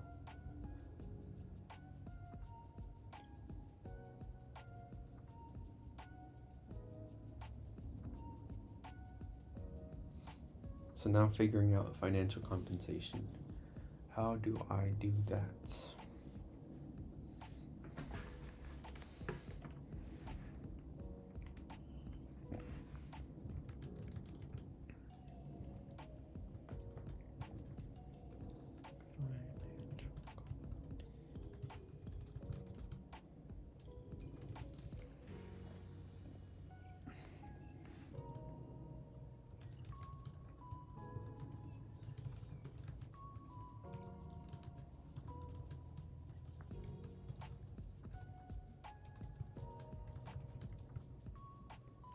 Self and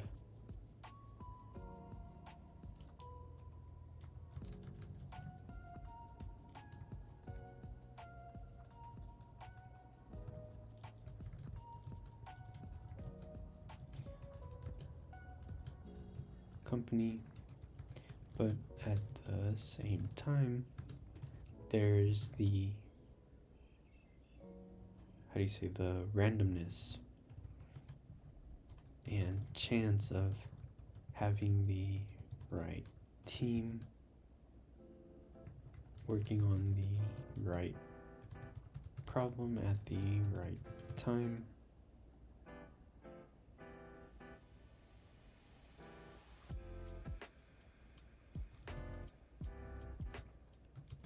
Because of this, the range can be from, okay, so let's say, because of this, the range can be from 100K a year. I know for sure I can make 100K a year. YouTube, if I literally just am a YouTuber and devoting myself 3 hours a day, I can make at least, okay, let's be more realistic. Let's say 60K. To 1 billion, or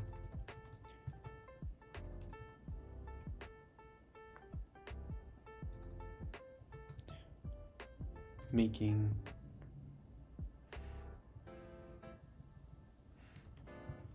minimum with YouTube, but it would actually be more towards the last years to making multiple billion from a startup.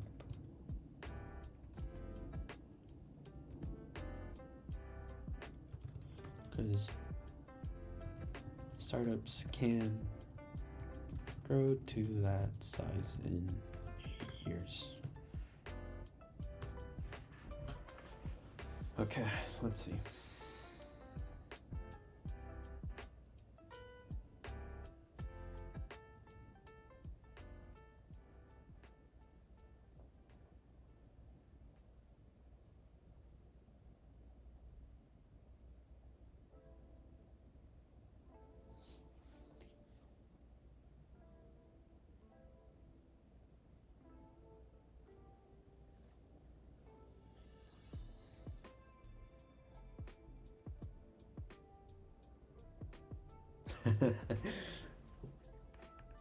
See, it's like ChatGPT is making the decision for me. Like, anything times a billion is gonna be like, if I do 1% chance of a billion, it would still outweigh any other option.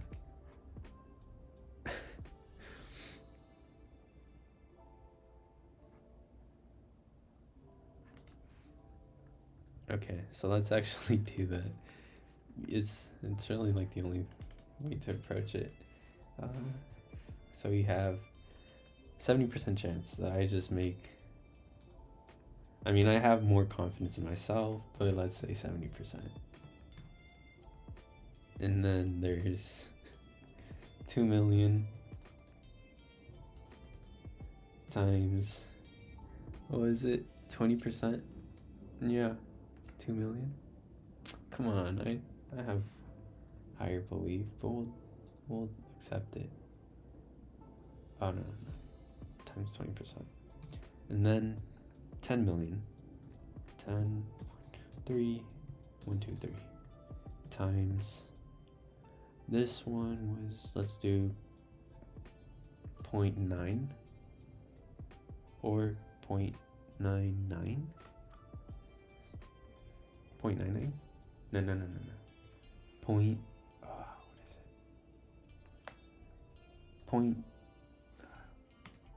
it? 0.095.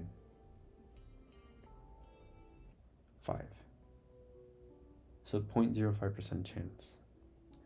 I don't really know, like, how.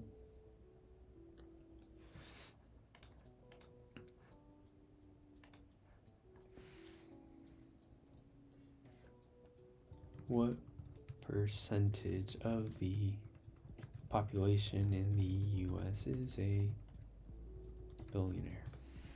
Let's be realistic at least. Millionaires make up about 2%. So, US population. Oh, 753. 753. I don't know why are we doing this. So let's do it here actually. No, we'll go back to it. Equals 7 divided by 331, comma 900, comma 0, 100,000 million.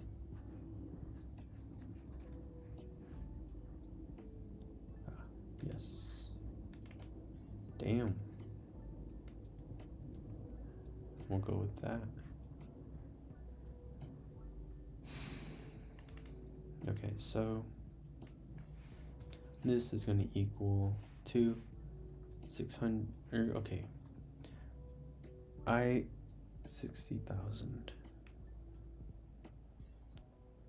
Yeah, 60,000 is reasonable. 60,000 times 70% plus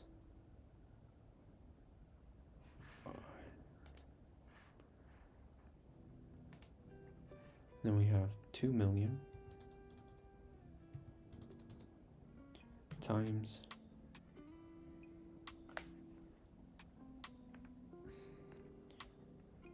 what was this, times 20%,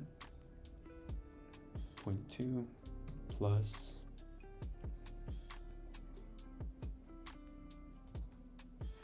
take out the commas,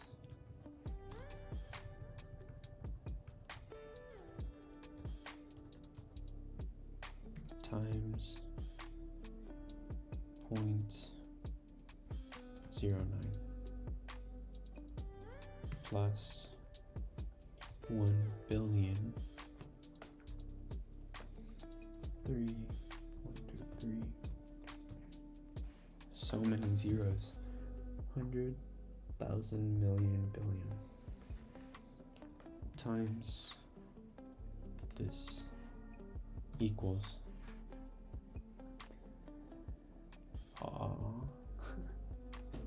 it's so fun. Okay, well, I'll just go with it. Really?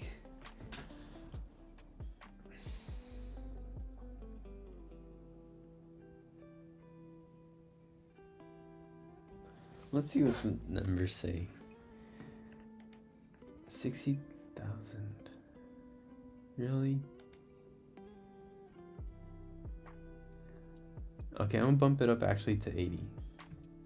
I think most years I can make 80.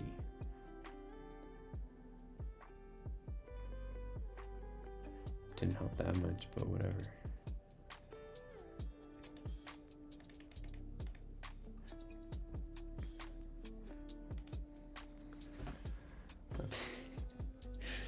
That is not what I wanted. But let's see what the numbers say.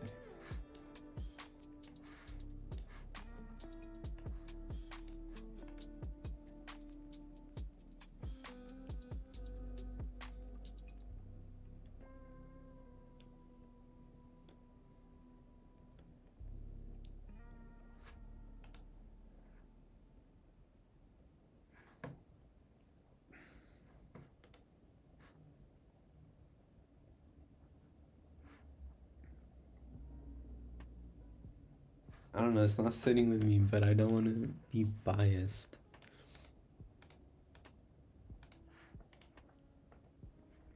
Okay, how do we normalize?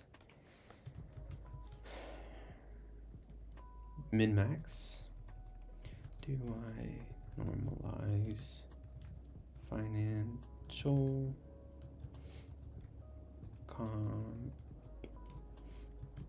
min-max scaling?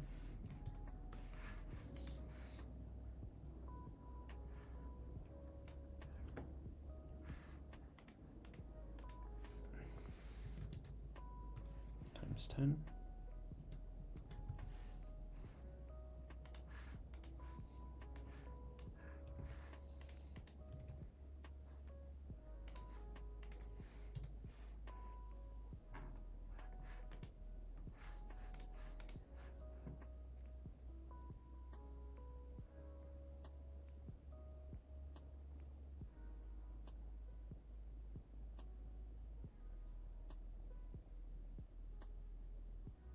I guess they're just saying min-max scaling.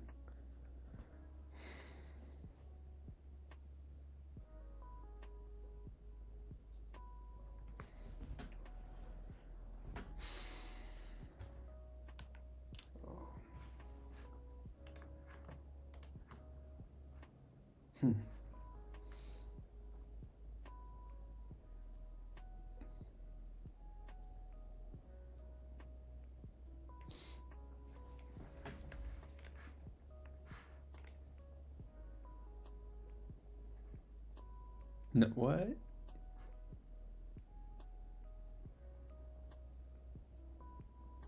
No way.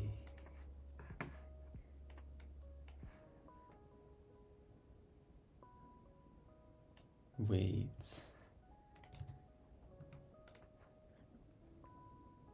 No, yeah, that makes sense. That makes sense. I see how it gets that, but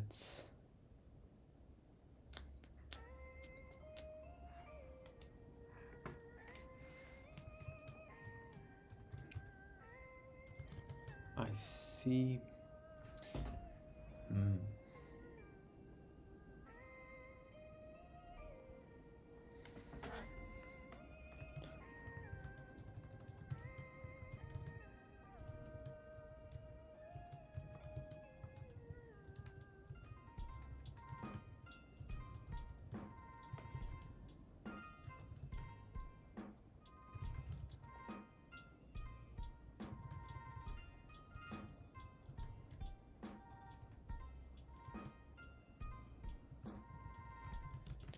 Which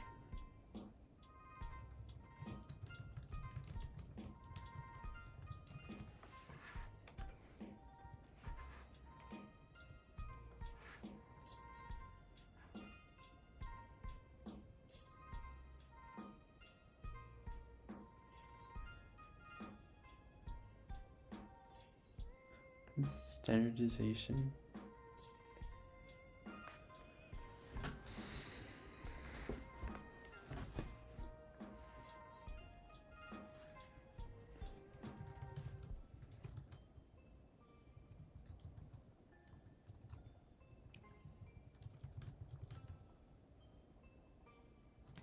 Can you try standardization? Scaling.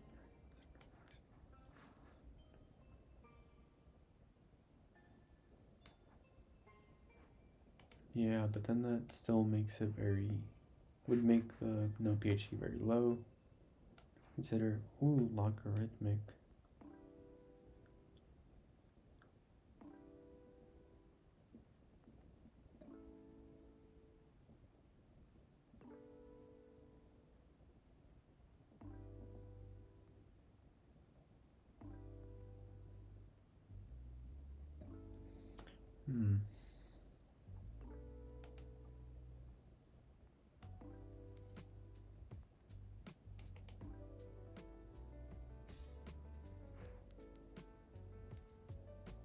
Is that it?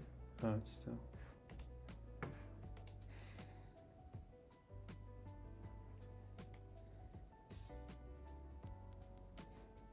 Let's go with this.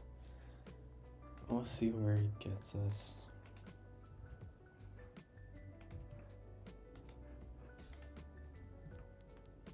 $8.83, 8.83, 10.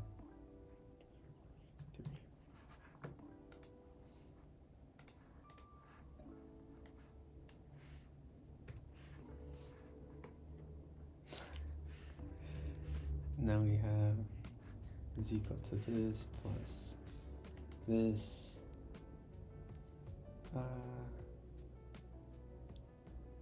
How do we do that? Is equal to sum of this times this, comma, is it like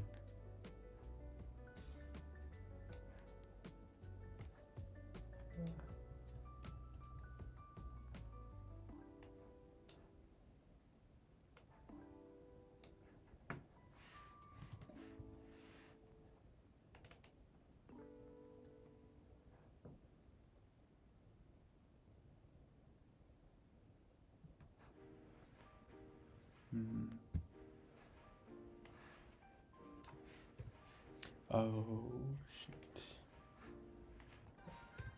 So I need to leave that here. And then I'll move this here as well. And then we can do is equal to this times this. Or, okay, let's do it over here.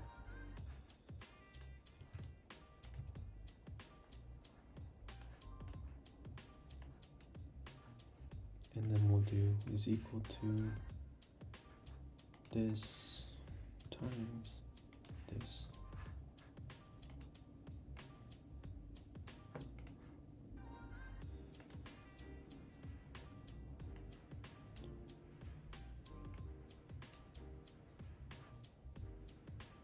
No, it's not gonna work out.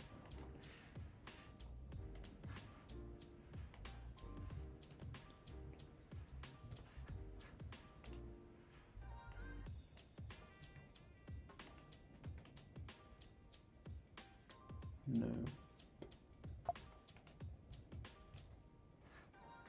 Is it B? B is a dollar sign. And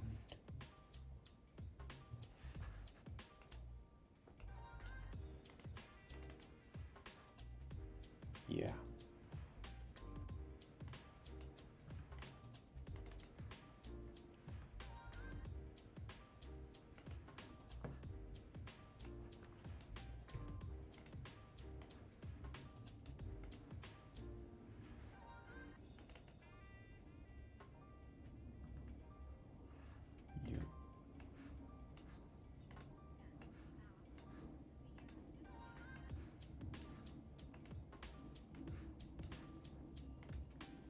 I also could have done, I think, the dollar sign on 2, and I could have just done this faster.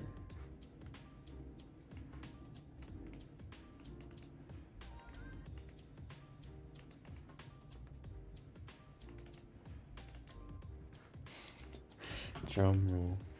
Sum of this 598. Oh, what? Oh man.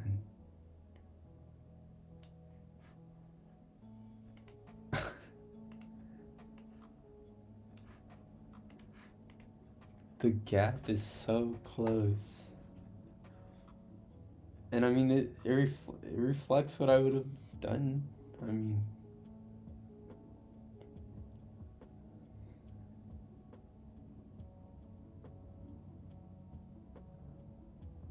that's crazy.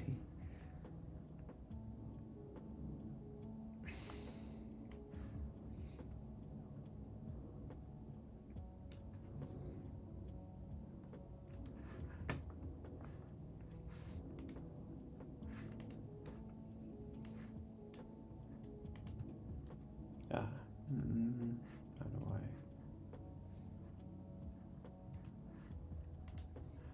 paste values?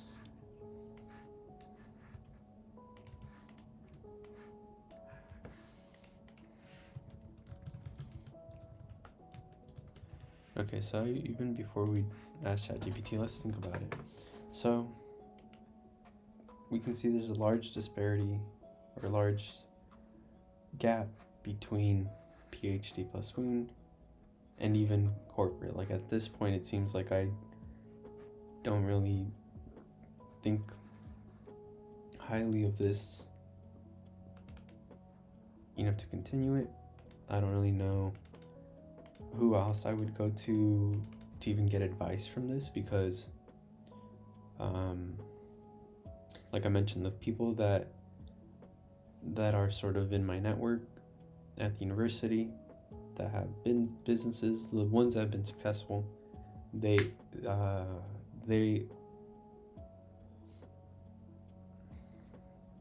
I mean, maybe it's always useful to get insight, but to reach out to them and then make this decision. I don't know that I know anyone that close to reach out to for something like this. I was originally gonna just completely ignore that pathway because I was gonna say that they're, not to be mean or anything, but the sort of scale of their success isn't necessarily where I'd want to be in 10 years. But I mean, that's what mentors are for, to help you get further. So yeah, that for PhD plus wound, it's sort of gotten to the point where it's, for my personal preferences, I don't know that it'd be the best option. Now for PhD plus corporate, if I change projects to something that is more, I wouldn't, innovative maybe. Wound care is impactful, but not necessarily innovative. And so where that leaves me is, if it fails, then I'm not necessarily in the best position, because then I'd have to search for something close to what I was doing, and those spots are few. But there are some. It's just, again, few, and so I'd be sort of stuck in a little bit of a hard spot, or to try to find my legs to do other entrepreneurial things. But first I'd have to pay off any loans, or maybe I don't want to take as many risks at that point because I'm in my mid-30s. So that's sort of my analysis of PhD plus wound. Now PhD plus corporate, I'm changing projects, so I would be a little bit more innovative, and that would help me go into corporate and get more money within the next 10 years. And then at that point, since I'm at the top of my field, I'll have networked with other people, and I'll have a team. It's always like when people no longer want to work at Tesla, like the Tesla mafia or mob, they go on and start their own things. And so that's sort of what I'd envision with PhD plus corporate. Now, if I just go into corporate now, I'd basically be starting a little bit from like the bottom.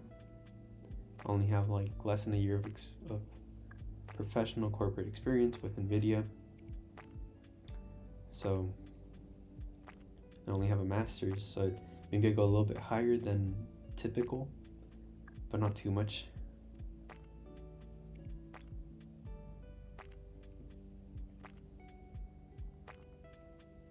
Yeah, so in that case, it'd be like, why not take the 3 extra years and then be in a completely different spot?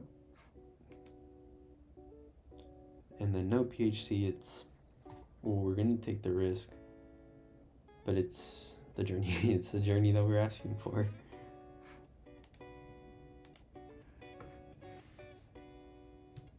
Let's see what ChatGPT says as well.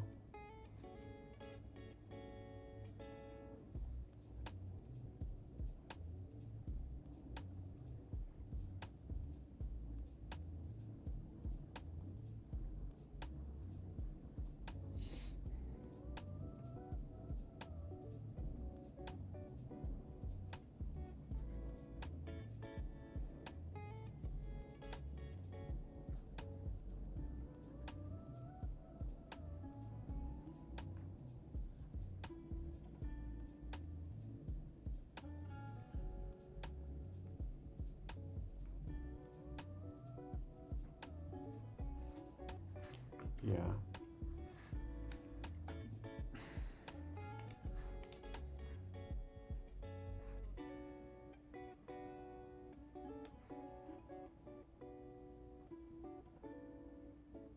Reflect.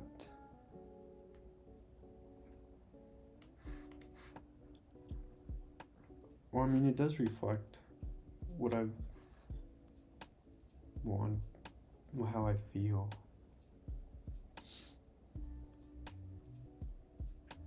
Because I'm not saying that I'm opposed to a PhD. In fact, it's a very close option, but if I did do a PhD, it wouldn't be what I'm doing currently.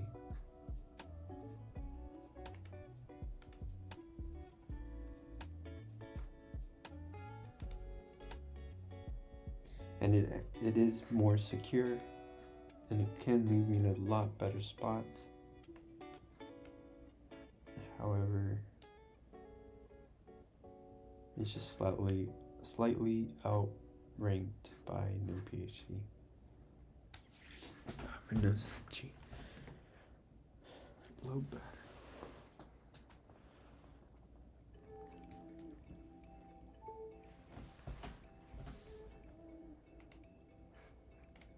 So let's journal this.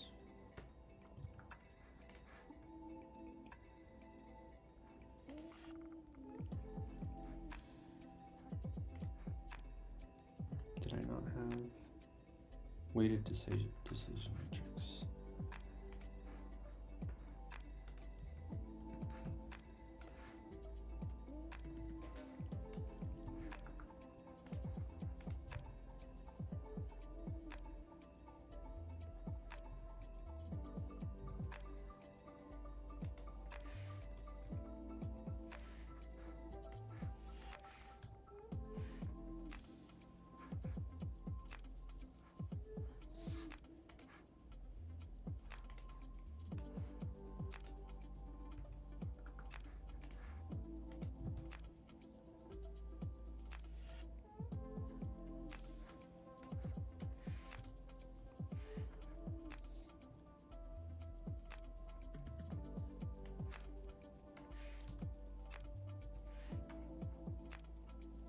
And so then what I was saying was, for PhD,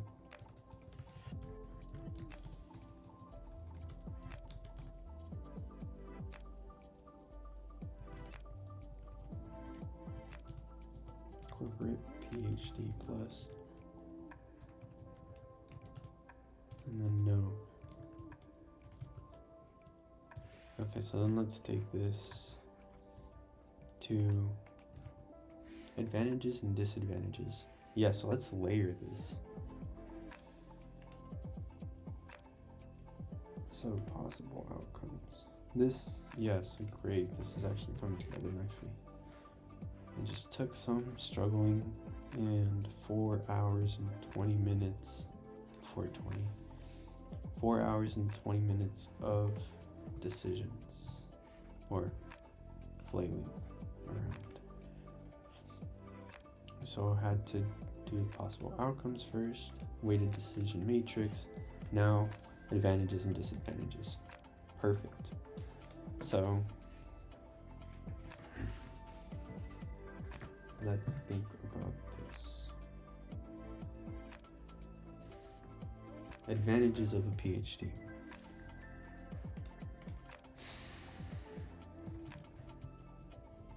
Advantages. So how do we do this so that it's not just a repeat of the weighted decision matrix? So advantages. I have a degree. Disadvantages.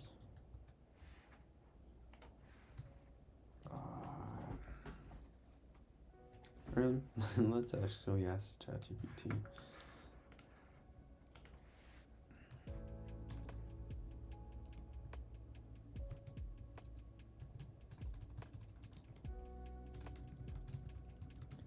Sense.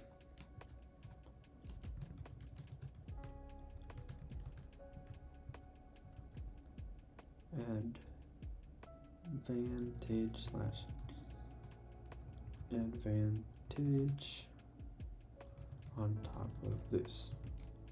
So considering these rankings, I want to list disadvantages that might be qualitative. I want to do so that it's not just repeating the weighted decision matrix. How should I approach?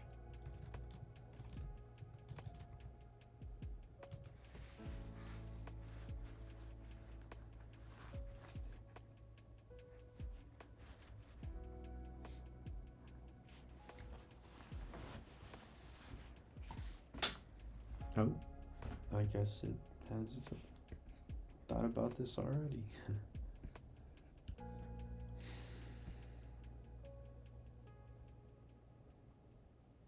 So it does have some overlap.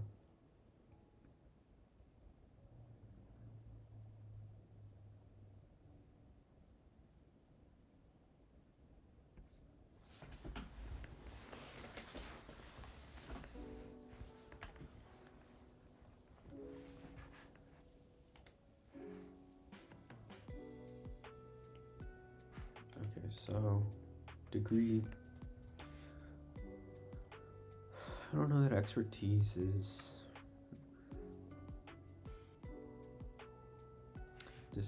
no, I don't know that I would count expertise. Network. I don't know that I would even count network, because what kind of network would it be? It would be people in this specific area. So it would be healthcare. Okay, I'll write these down. So disadvantage, advantage, and then no. Expertise. Although I might have expertise, I don't know that the next area would be in my area, that the next startup would, and it might also, expertise might even sort of push me to focus on only areas in my expertise. It'd be almost like a sunken cost that I want to avoid, because I spent years getting this expertise, and what if I don't end up using it? Which may limit my options. And then there's a time to be expert, and there's a time to be a generalist. No network. Although my work grows, it would just be people in healthcare and in healthcare.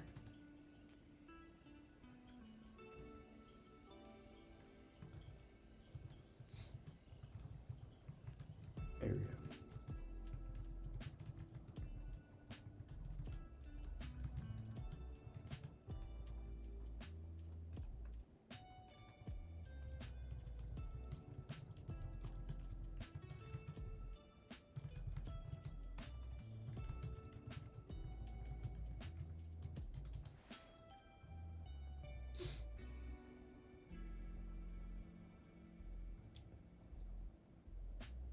Advantages, I guess we could put innovation. I guess.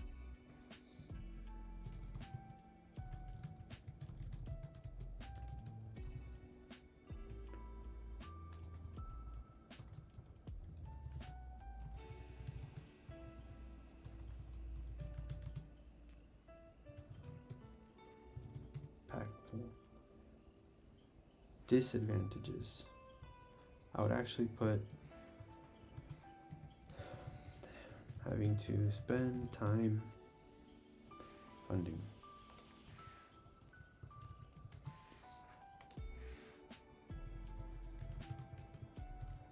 Funds, finance. I would have to work as a TA until we get funding, which means, let's say, like, realistically, let's say 15 hours a week minimum.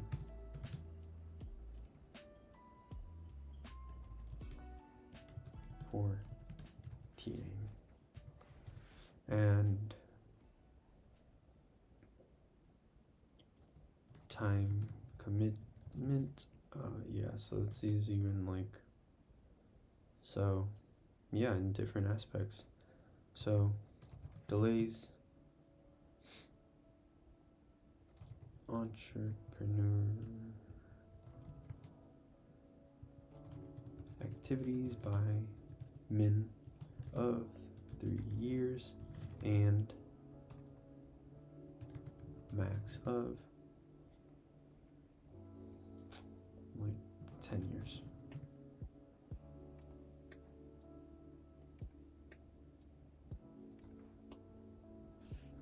Min of 30, let's just say 30 years. 10 years if it fails and I have to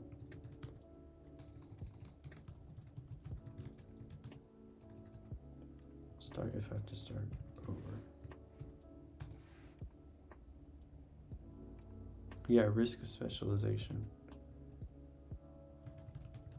That's what I was getting at, specialization.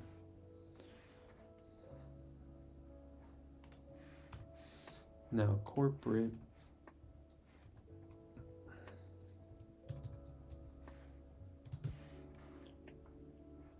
Let's just copy it and start from there. So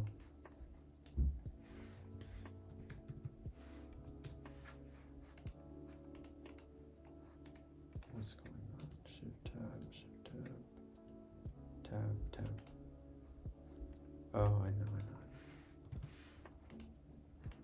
Shift tab, tab. So what's up with these? Shift tab.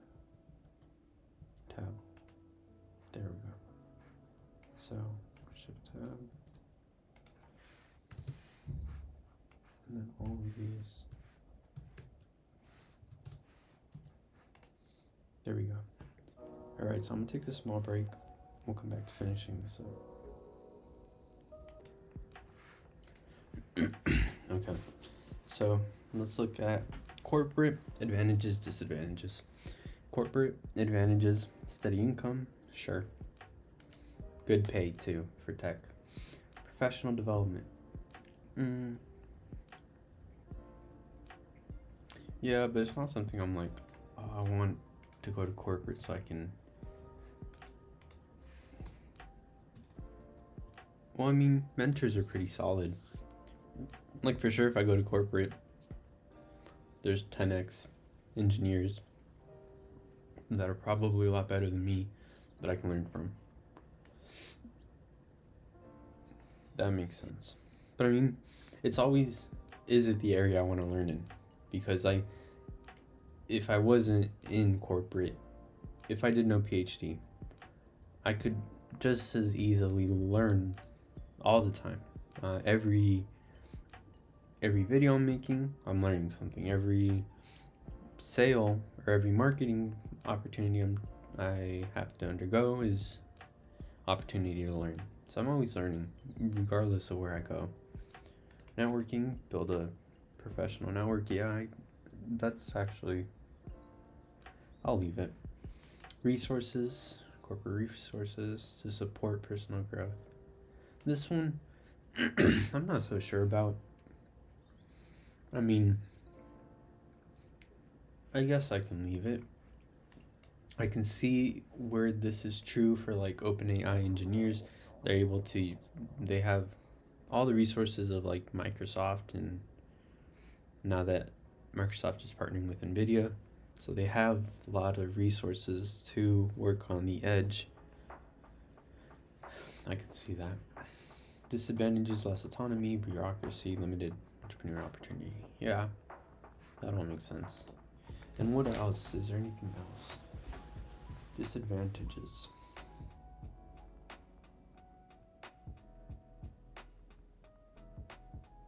Yeah, it's kind of just like a middle base. Not even a bad base, because I know in tech it's very hard to complain if that's where you find yourself. And honestly, it's not even that bad of an option.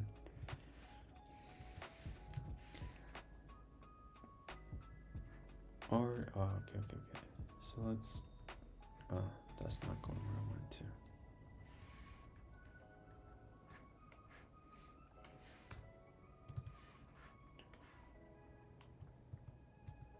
There we go.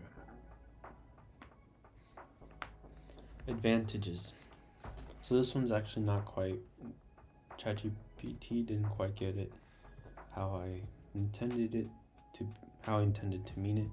So advantages of first doing a PhD, then going to corporate is innovation. I would be an expert or leader in this field.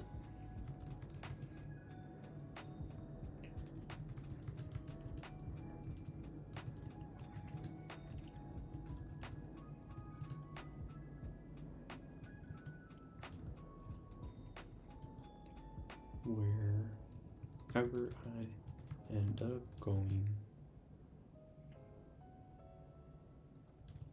industry. And then this also has steady income and networking.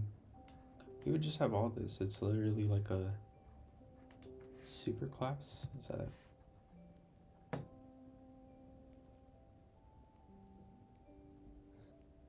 No, not super class. Subclass? Yeah, this would be parent class, child class. I don't even know the terms right now. But credibility. PhD can add to your credibility in a corporate. corporate. Sure, credibility. Leave that out because I put that as networking. It's just the same as networking. Combines. That's not really where I'm going with that. Disadvantages of this. All the disadvantages of PhD.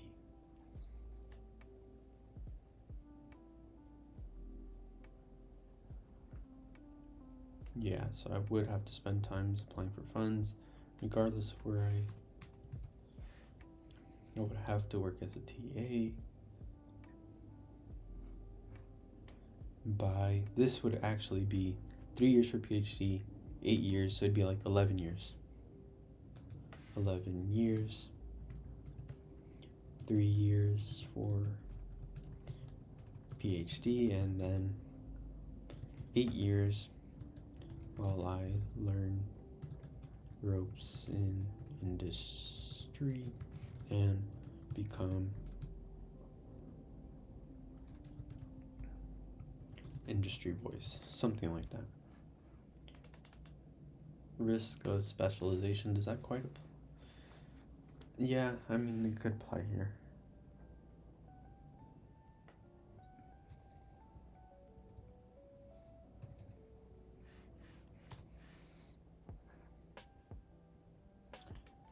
And then lastly, PhD, or no PhD. This one.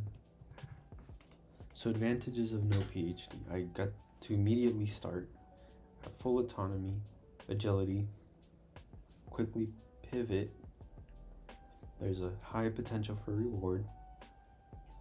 There's a lot of risk, uncertainty in particular. Highly unstable income, especially in the early stages, yeah. But that's why I want to do it when I'm young. Resource constraint, yeah, a little bit. Yeah, in comparison to corporate or academic, certainly. At least for the first few years. Until I can get VC funding.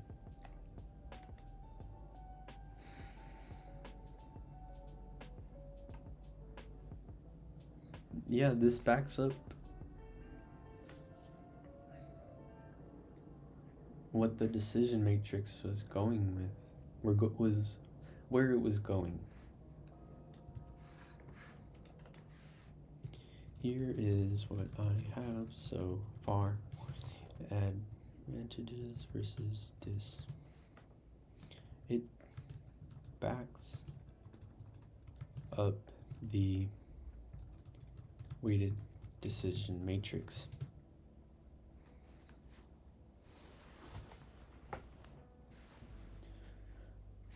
It backs up the weighted decision matrix.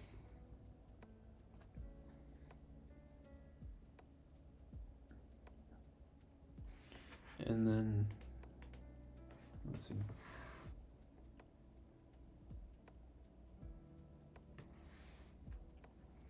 Disadvantages, time commitment, I'd have to start all over. And then risk of specialization. Overall, just bad logistics.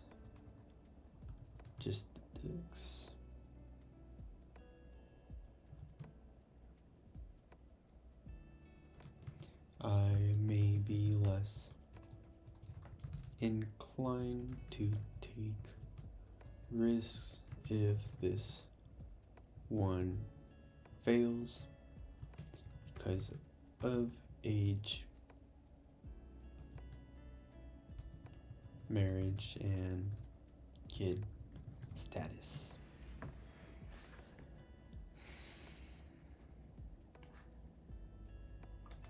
But if I do corporate, or if I do corporate plus PhD, or even no PhD, I will have gone to a point where I know I can make some steady income in some way or another.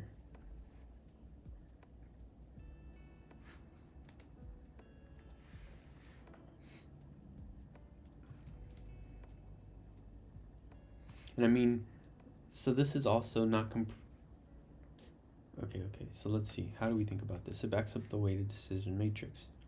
It makes me think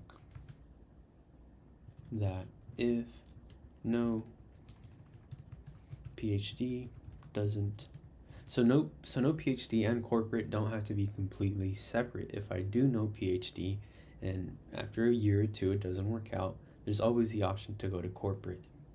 So then it's a decision. Oh, I actually have a picture on this. So I'm gonna stop sharing screen for a second and go to my downloads. Go to this screenshot. Share screen again. So this is how Jeff Bezos makes decisions. Can I not go any further?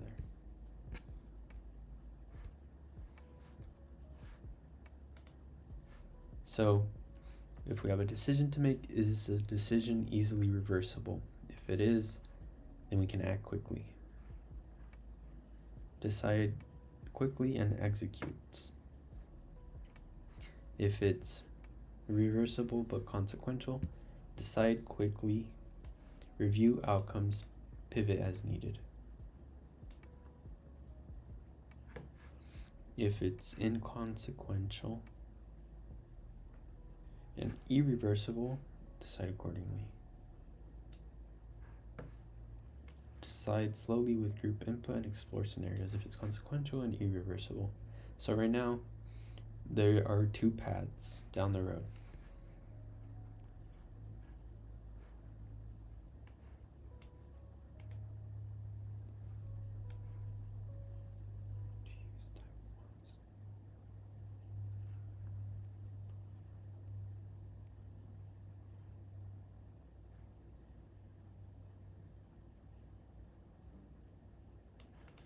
There seems to be a tendency to use type 1 decision-making processes on most decisions, including many type 2 decisions.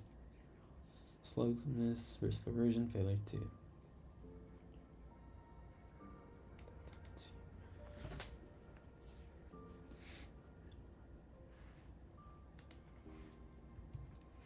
So let's actually use this here.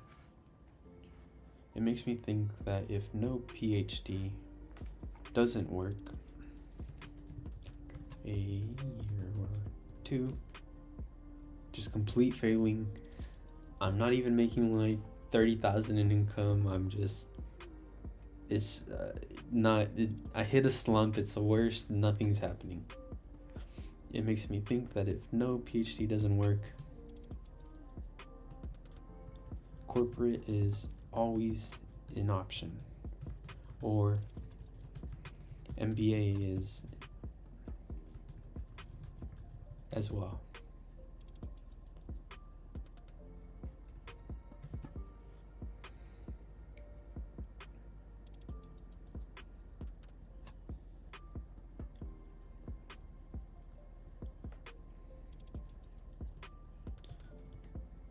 No PhD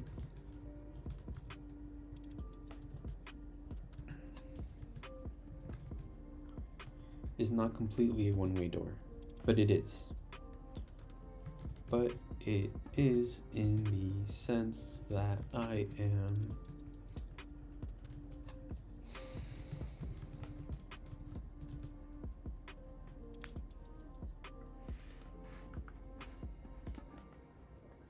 and I also don't know how I'd navigate going from my current advisor to the advisor of the LLM project. But that's what we're going to think about this first. So no PhD is not completely a one-way door, but it is in the sense that I'm dropping out of my PhD, which means the other option is PhD plus corporate. What I mean by this is do my PhD for 3 years in a different area that would lead to being an expert in that area, like an LLM project I am working on.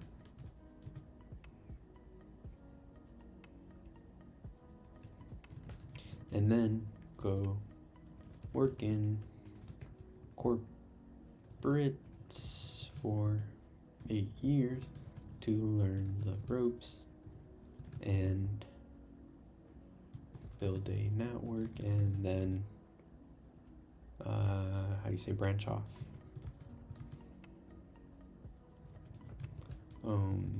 Startup.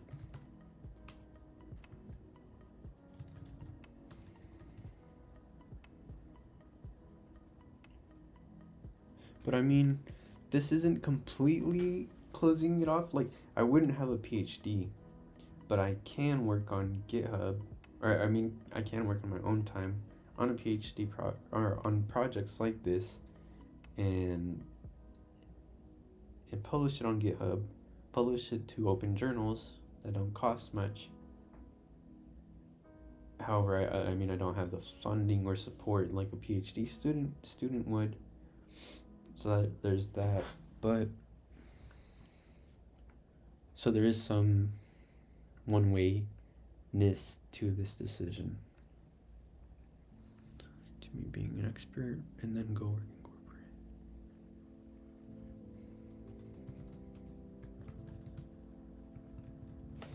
Is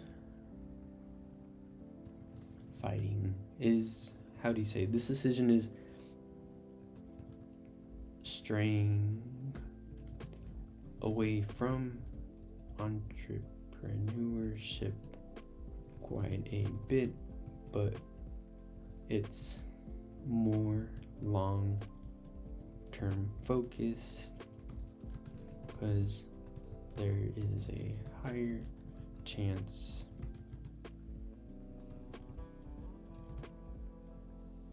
in a startup, and I'll have higher pay, and I'll have saved money.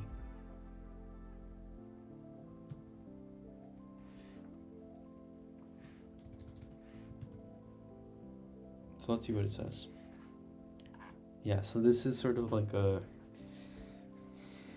two roads in the path.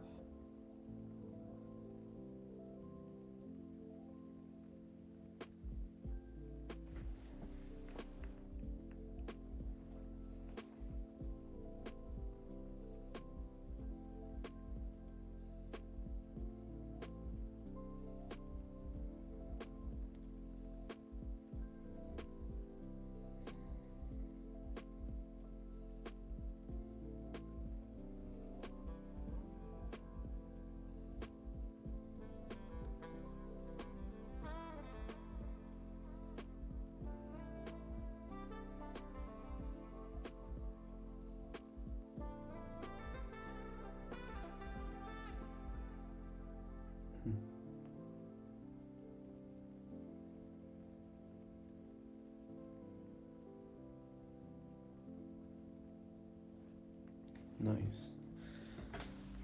I think we might have people that are willing to go down the no PhD path with me. But let's see. Your qualitative thoughtful and strategic way to supplement the weighted. It captures the essence of each path and trade-off.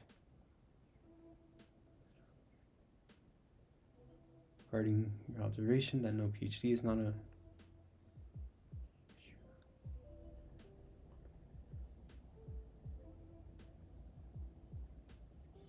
so potential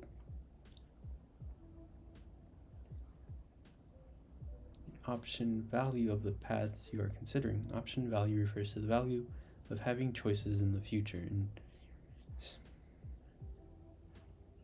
sooner.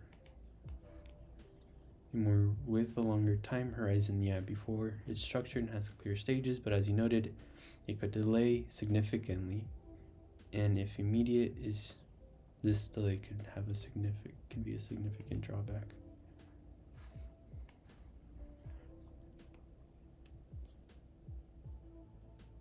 yeah, it does.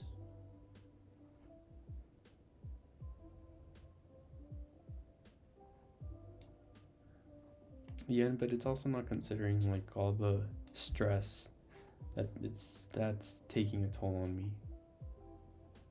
I have high blood pressure through the roof. Not a good idea. But I mean, yeah, I understand. Considering the corporate seems like it offers stability but may lack. Yeah. Ultimately, your decision seems to boil down to the choice between immediate and long term. More secure, but less flexible.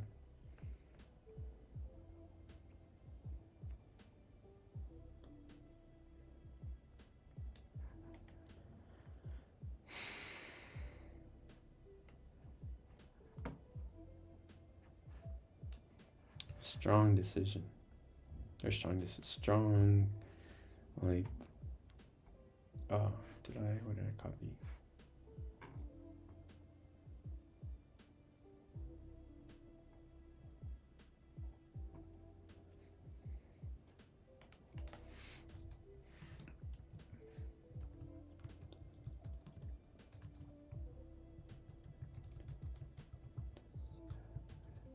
To just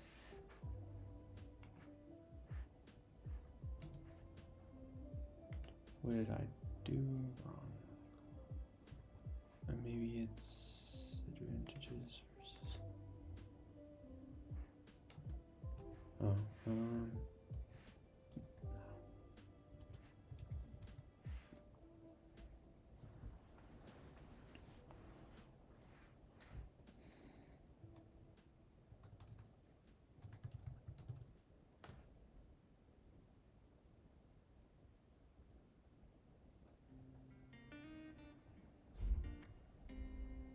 how do you tab it?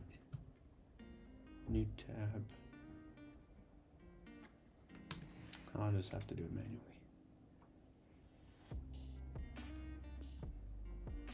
Or let's do heading. Let's see. Yeah, first heading.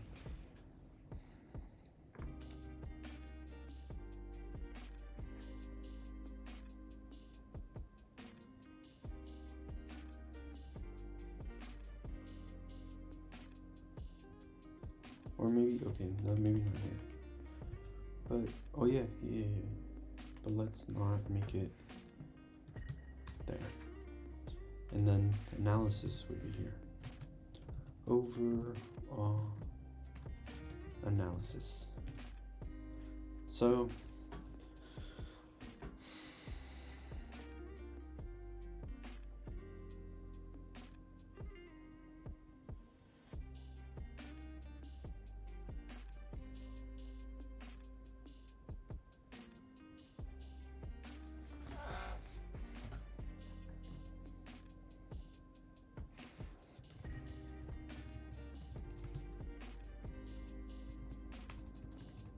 let's write a summary.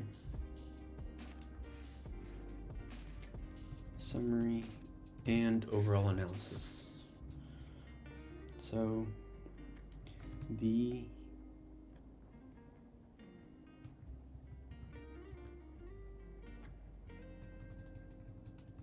expected dollar financial compensation of the four as are detailed. And one thing that isn't included in this is that although this is just accounting for the next 10 years. And so what comes up, I expect to work until I'm 60. And so what comes after then those 10 years are 20 other years that are basically built upon the first 10 years. And whatever I'm making in the next 20 years is probably gonna maybe not be exponential for some paths. Like industry might be a little bit more linear, but it still would be a bump, like a very large bump. And considering if I have investments, even in industry or taking corporate job, those investments again are going to be compounding over time. So yeah, we're sort of limited to 10 years.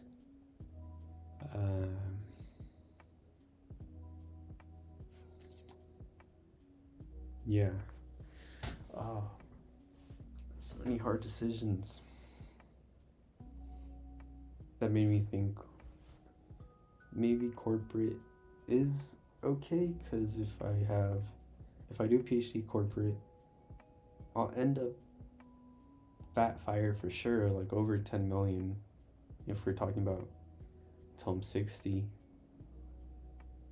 I mean, well, retire early is fat fire.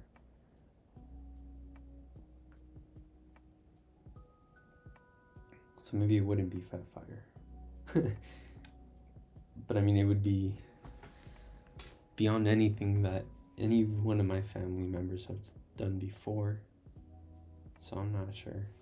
Well, I am sure, but let's go through one at a time. Are detailed below. Are shown below. Let's see, when you go to sleep early because there's school tomorrow.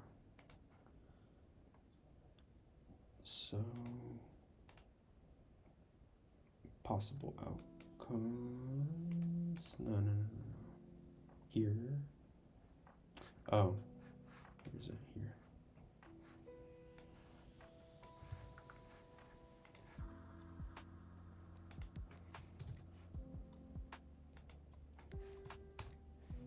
Okay.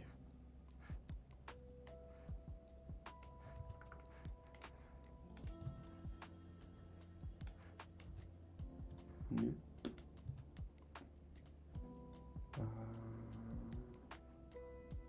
Let's see. Okay, there.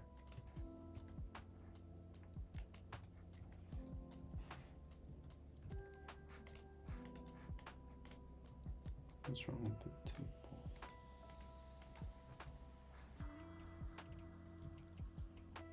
I don't want to indent it. Nope. Okay, we'll just leave it there.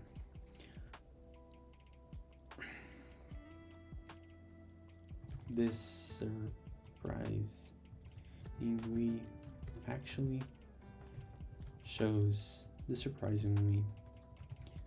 that I am in expectation going to make more money if I over the next 10 years. Let's add that. If I pursue a PhD and then a corporate job. This cannot speak for anything further than 10 years. It's just so hard to predict that. For example, let's say no PhD.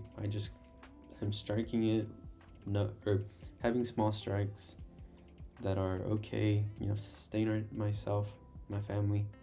But then, let's say I somehow strike one that's just amazing. It could easily blow up to 10 million, which would beat PhD plus corporate, which will beat the other two options. So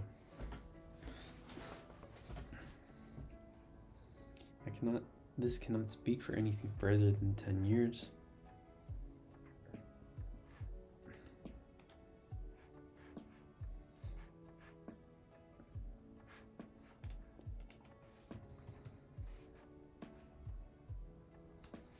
So removing this.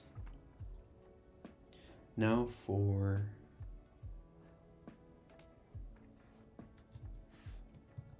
how do you say, like, intro?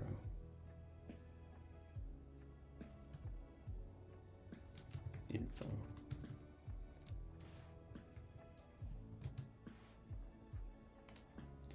So possible outcomes, no, I did that. Weighted decision matrix, okay, yeah. The weighted decision matrix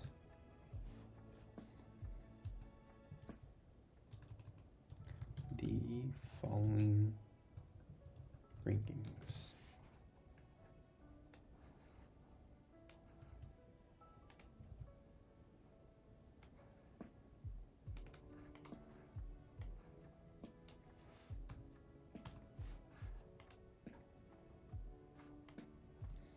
Had the following rankings. This placed no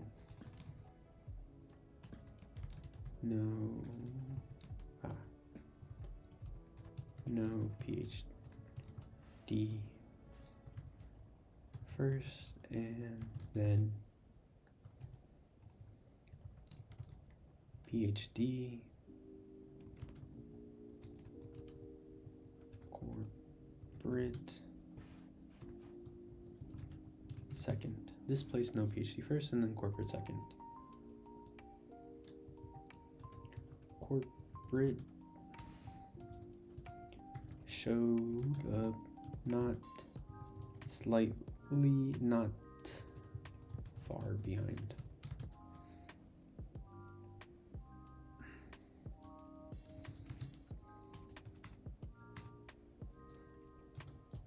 First, looking at PhD plus wound, I think first looking the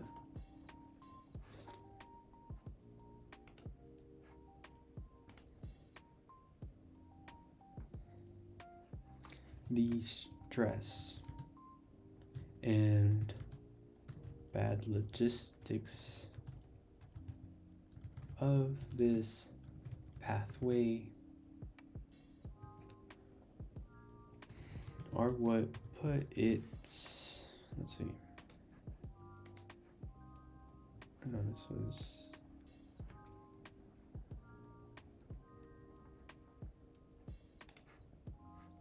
so no PhD,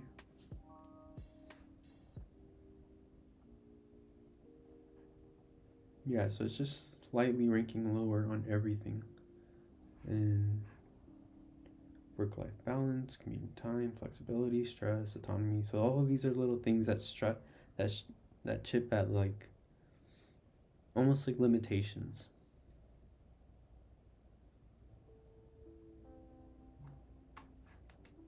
The stress and bad logistics of this path are what put it behind the other options. And so looking at what ChatGPT said, the potential to pivot back, no, not that one. Substantial, yeah. It requires a substantial time commitment and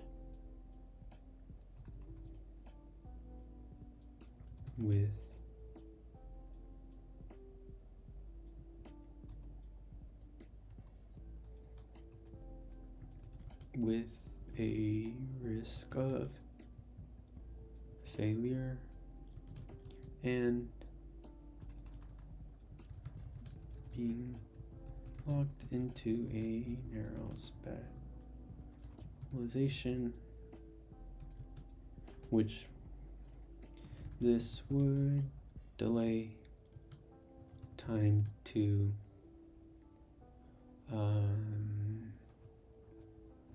for future entrepreneurial opportunities.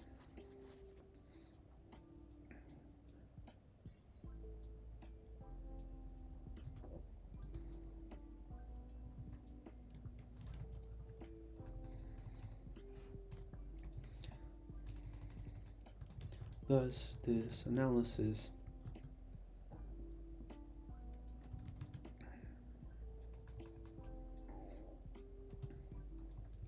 leads me to cross this path out. second,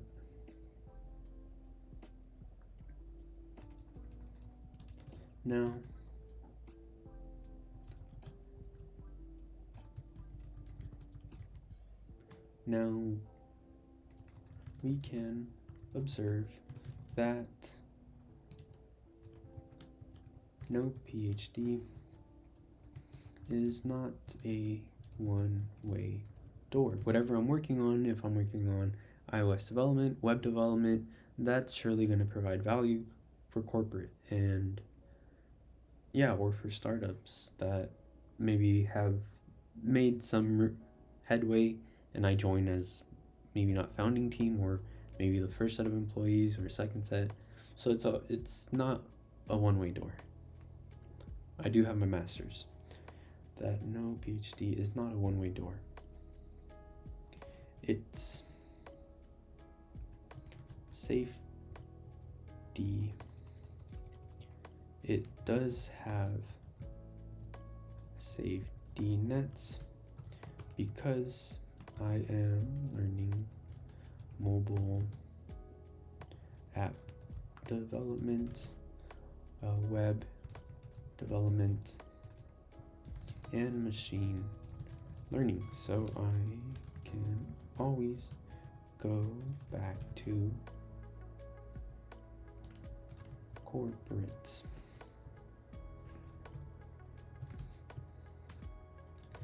This means there are essentially two paths forward. No PhD and PhD plus corporate is like doubling down.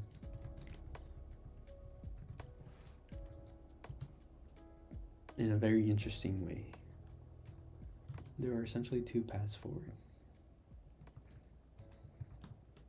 HD plus corporates. Let's see. Is conservative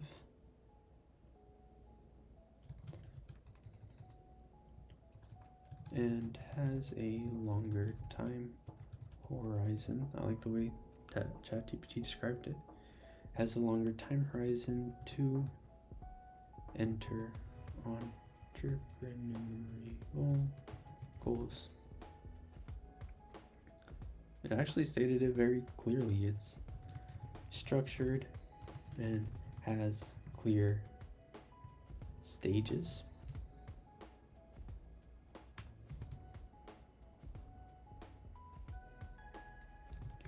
But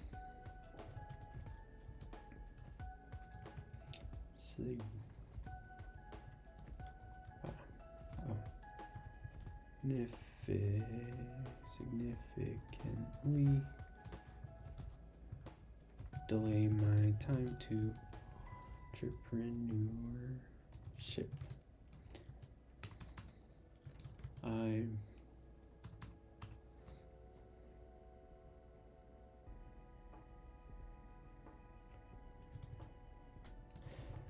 considering this and making the decision to drop out. I do not think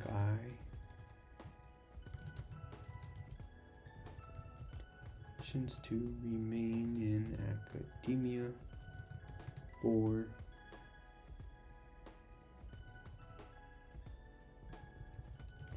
anymore. The patience or health to remain in academia anymore.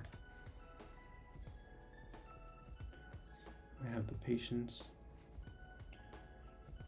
previously while or currently while I am working, or how do you say?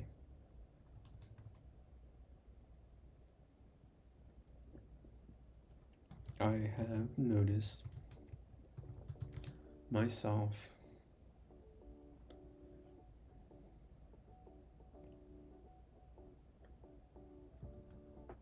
wanting to learn about entrepreneurship at the chances I get, and when I don't, I often find myself unsteady about the path I am pursuing. I find myself comparing where I am at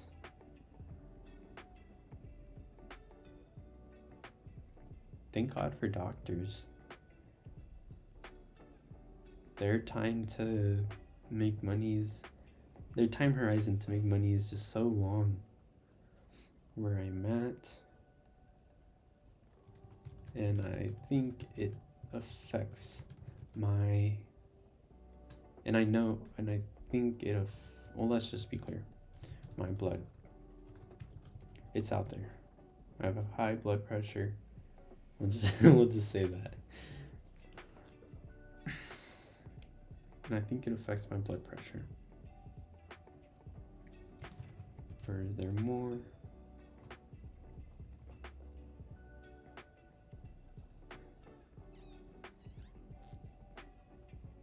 yeah.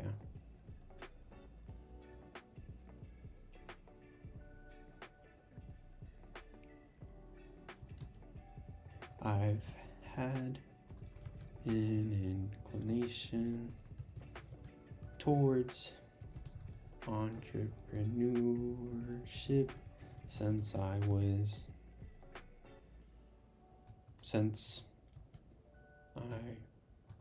was a kid and learned about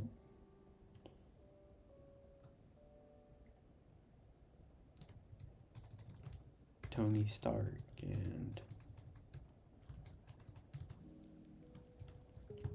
Thomas Edison. I don't think how old was I when I learned about Elon Musk?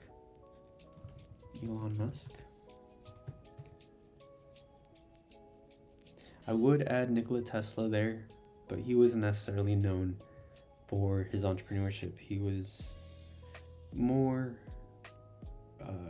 research, amazing inventions.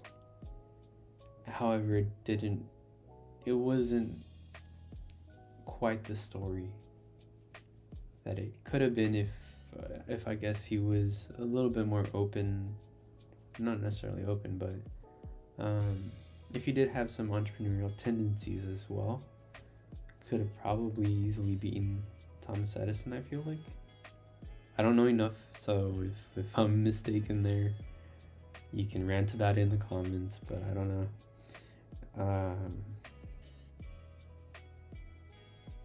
But I am trying, that's why I do want to merge entrepreneurship and innovation. And so I'm not opposed to research and innovation, but they need to go hand in hand. And so right now what I'm trying to say is, instead of doubling down, doing more research, I need a little bit of that entrepreneurship to even me out, or else I'll blow myself up in my terrible health. Let's see.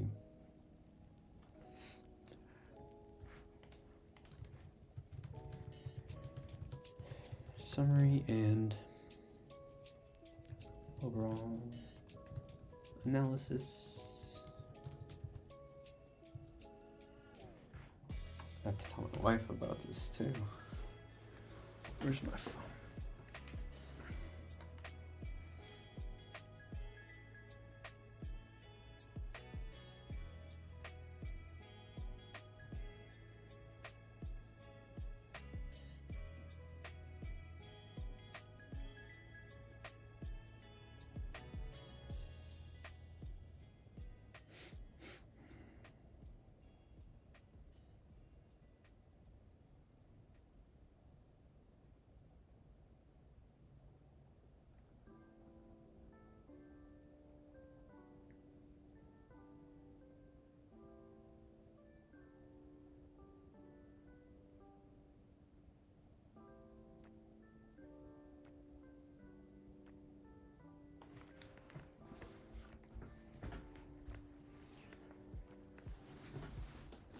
You've effectively used financial compensation to inform your decision. These numbers are projections based on current information or of entrepreneurship, nor do they consider the potential for financial success beyond the 10-year mark. Yep. Your use of is a tool to quantify different aspects of each path, provides a structured approach, a visual representation of each option measures up against your criteria.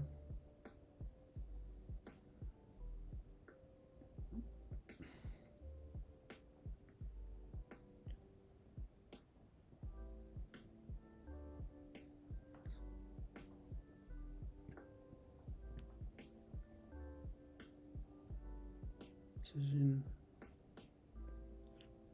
at the cost of emissions.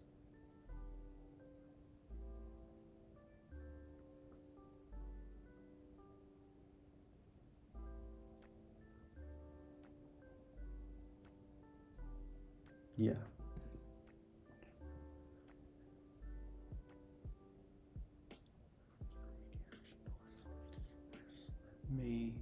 Should you need to pivot this?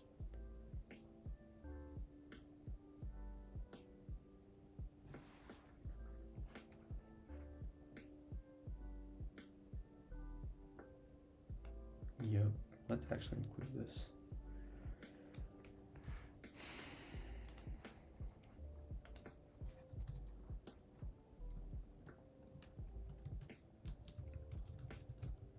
From ChatGPT. Boom. And let's see.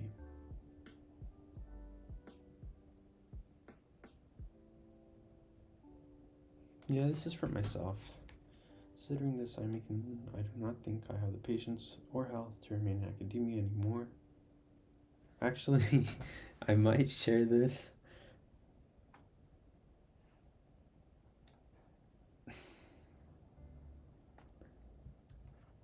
I hope I don't go viral for the wrong reasons. But if I don't go viral, I'm not the main. The world doesn't revolve around me. So, can you help me make this? Can you help me revise this? I might share it.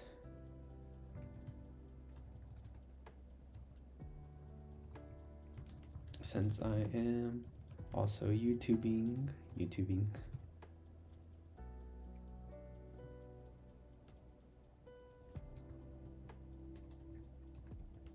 As it may help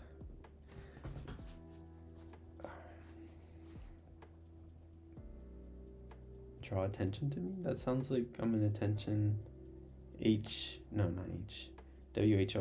but I don't know how else to say it at the moment. I might share it as it may help draw attention towards my efforts building in public from people that are like me, that are innovators but also entrepreneurs. And yeah, I might share it.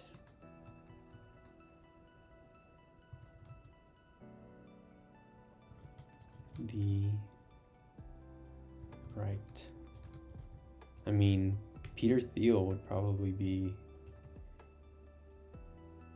dancing crowd.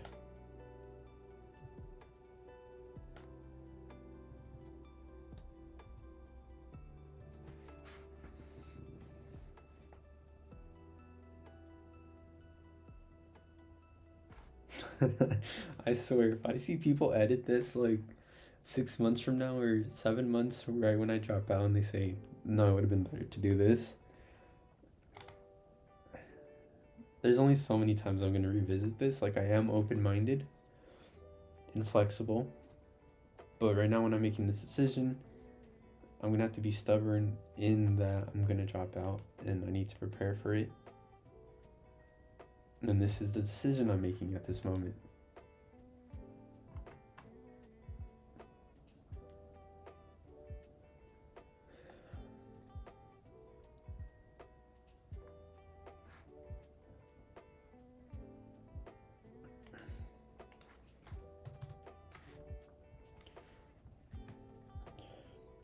I've reached a point in my journey. Let's see.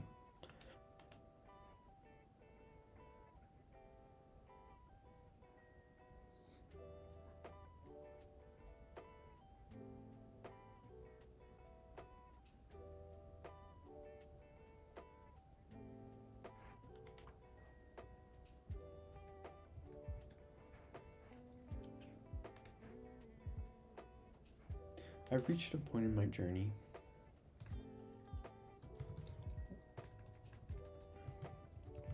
I realize where I've realized I need to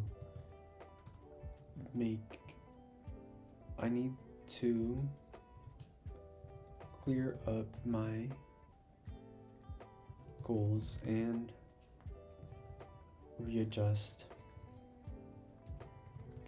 my path to align with those goals. I need to clear up my goals and readjust my path to align with those goals. I've taken a data-driven approach to chart my future. Here's a shot of the expected financial compensation over the next 10 years for the paths I've been considering. Path expected 10-year compensation.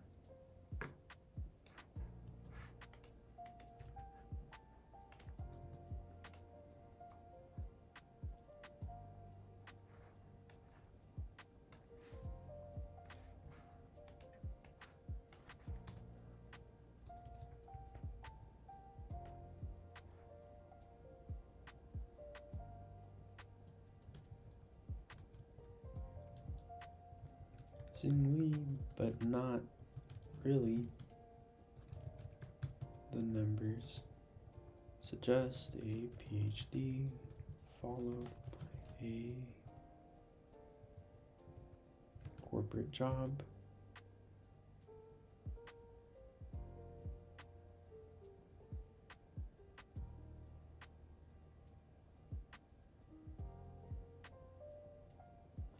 Suggest, not that surprisingly, but not really,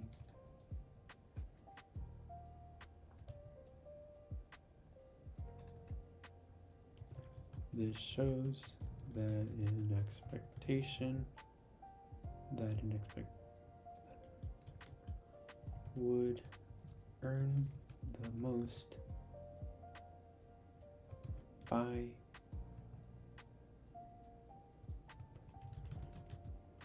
PhD followed by a corporate job. However, this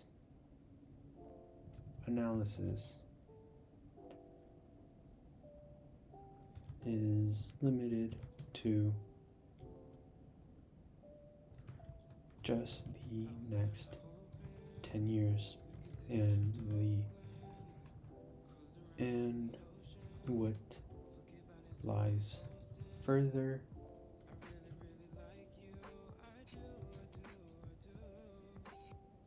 completely unknown. And what lies further is completely unknown.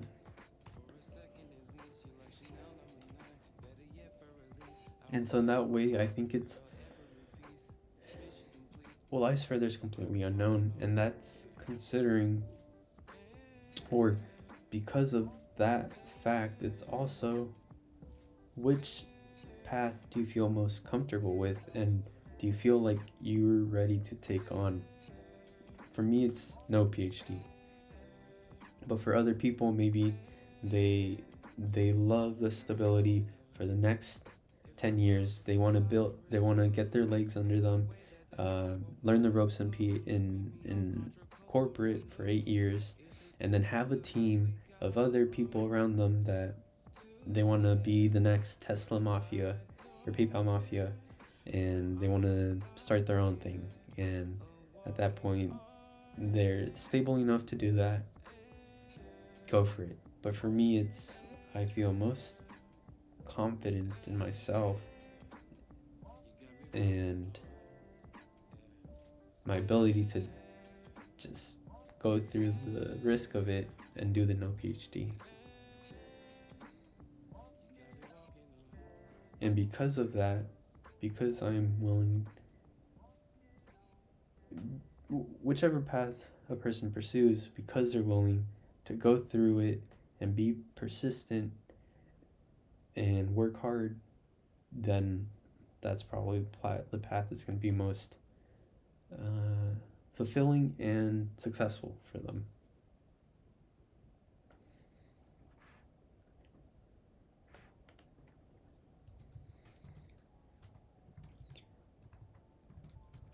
A weighted decision matrix provided another angle, ranking each path on factors, just financials.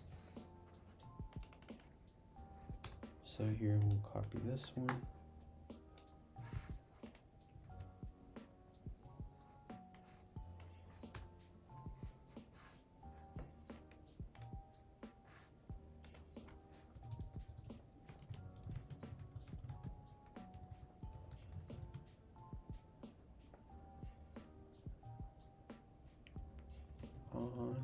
Entrepreneurship, no PhD, took the lead closely, followed by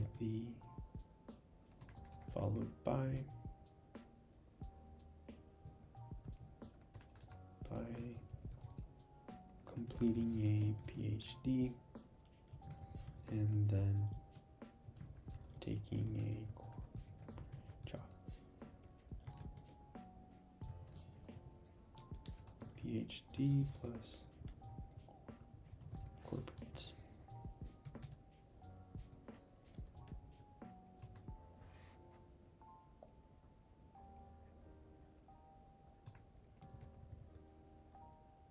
Looking at the least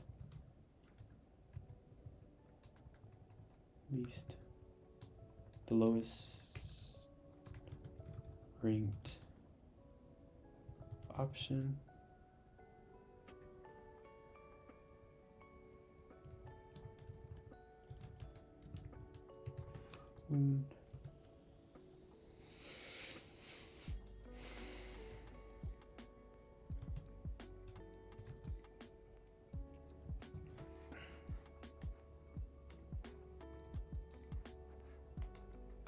Was ranked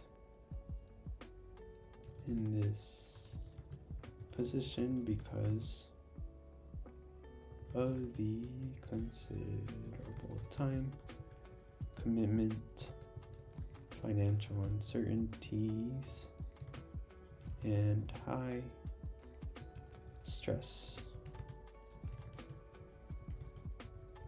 Seemed less conducive to future launch.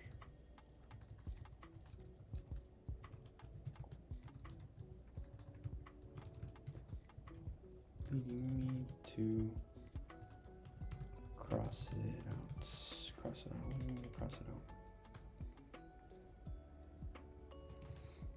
The PhD plus corporate for its structure and long-term security, but would delay this trade-off. That seems too great. No. Okay.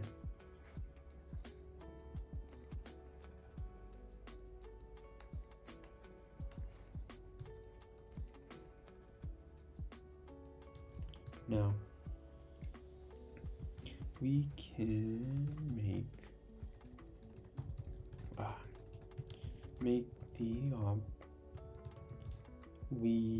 the observation that No, PhD is not a one-way door.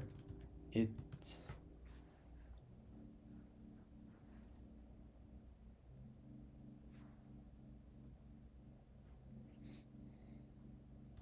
gives me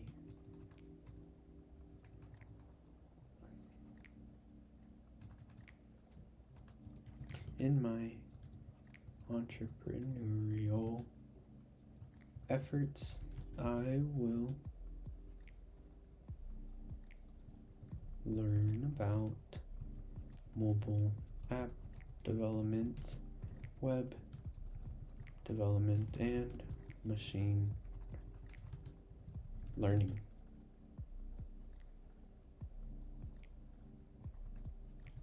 Meaning, corporate always remains as a safety net.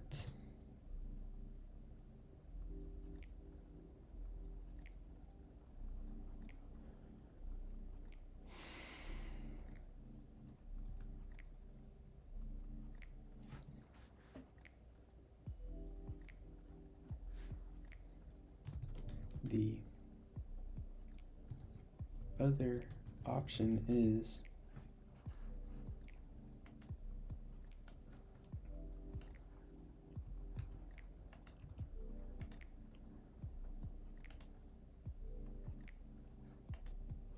PhD plus corporate.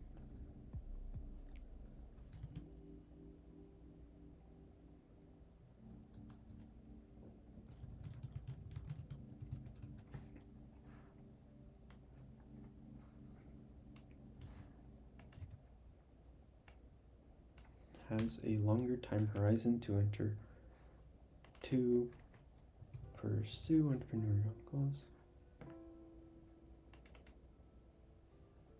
Its structure has, but it does significantly delay my time to entrepreneurship.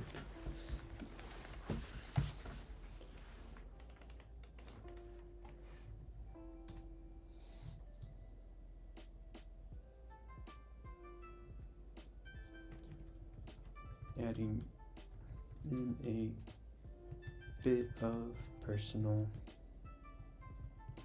preference,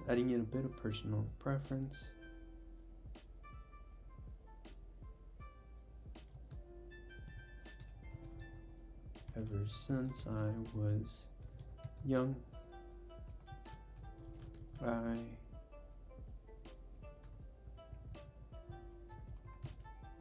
dreamt of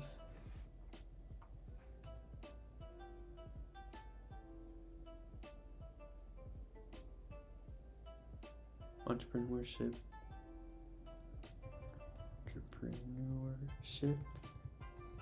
hand in hand with innovation.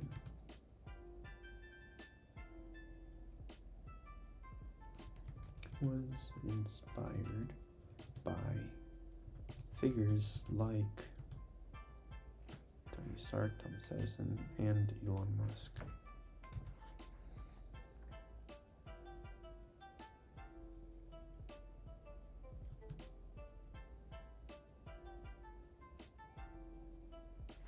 Personal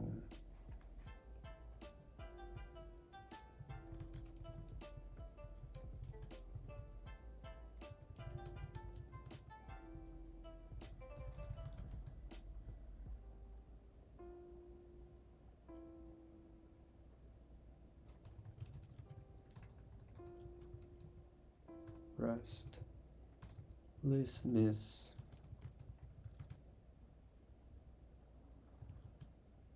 is too great. I feel is too great. Thus, I am deciding to leave my PhD program. Send. The academic stall.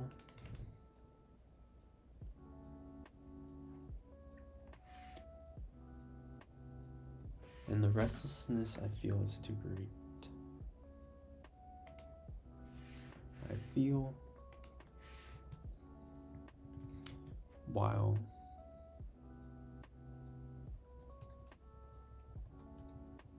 in parallel the academic stress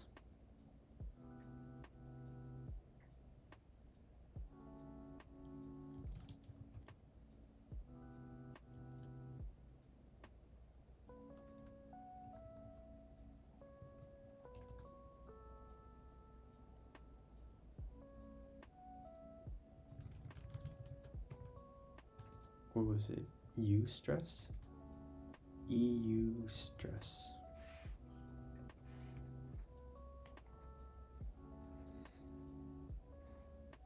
Let's see. How is this?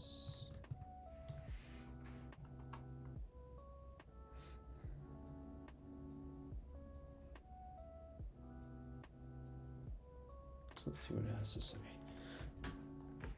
I've reached a point in my journey prompting me to realign my path with my long-term goals.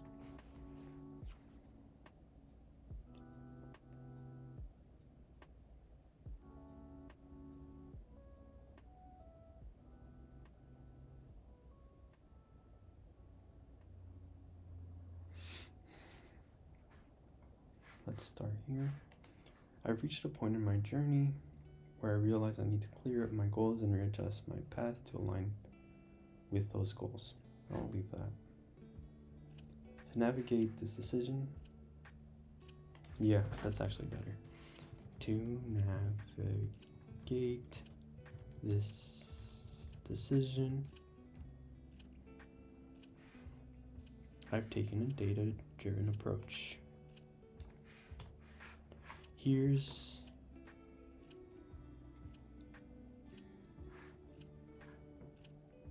of the expected financial compensation over the next 10 years for the paths I've been considering. Interestingly, but not really, this shows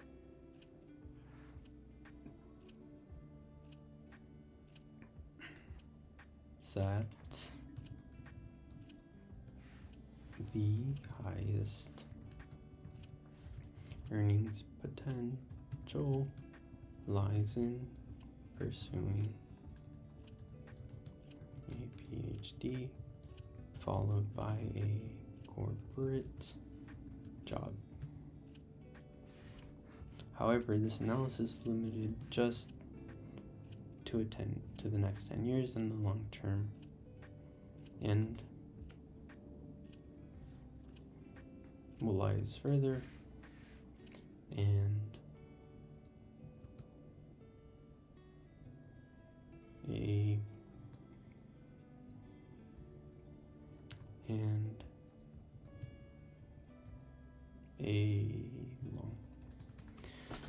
this is limited to just the next 10 years and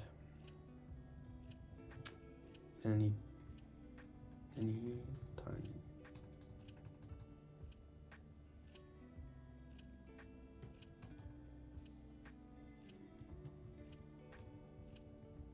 Period after remains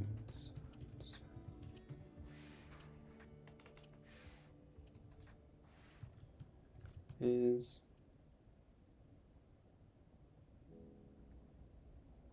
filled with uncertainty. To add depth, I utilized evaluating each path on a broader set of criteria. Yeah, that's actually pretty nice. To add depth to this financial perspective, I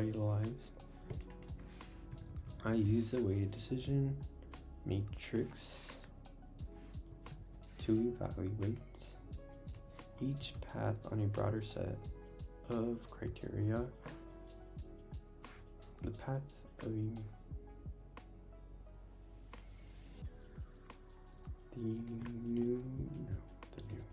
the no PhD route took the lead, closely followed by completing a PhD and then taking a corporate job. The PhD looking lowest ranked option, D.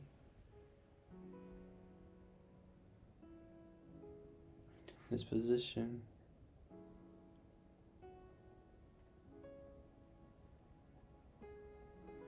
considerable time commitment, financial uncertainties, and high stress levels.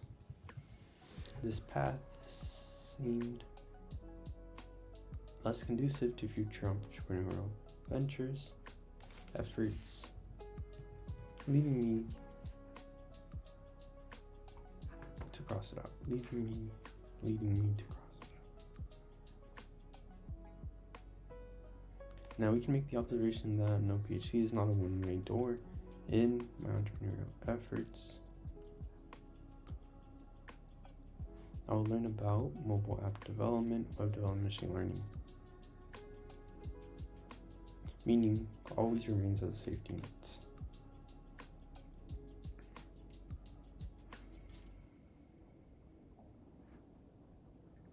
The other option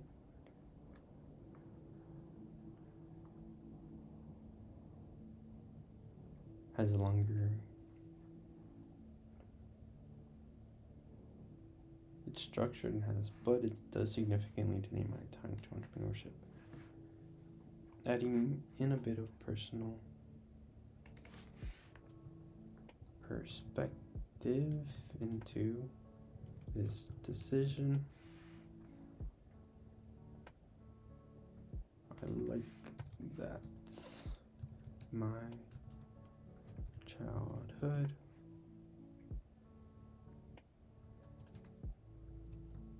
dreams always intertwined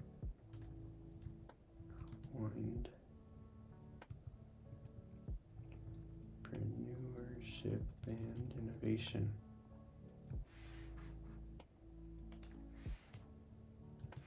I am inspired. I've been inspired. I am inspired by figures like Tony Stark. Tony Stark. I wonder if people are going to read that. Just Tony Stark. I've dreamt of forging my own path.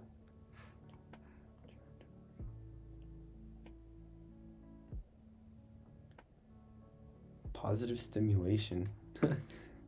I've dreamt of forging my own path in the restlessness.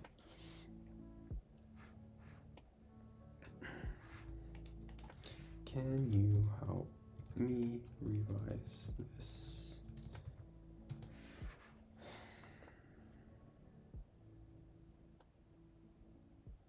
The dream has always been a guiding force.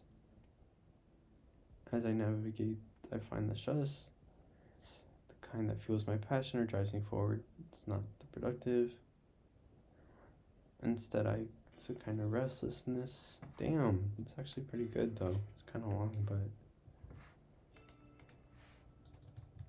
the dream of forging has always been a guiding force in my life. As I navigate the complexities of academia, I find that the stress I encounter there isn't the kind of that fuels my passion or drives me forward. It's not the productive, motivating stress that I thrive on.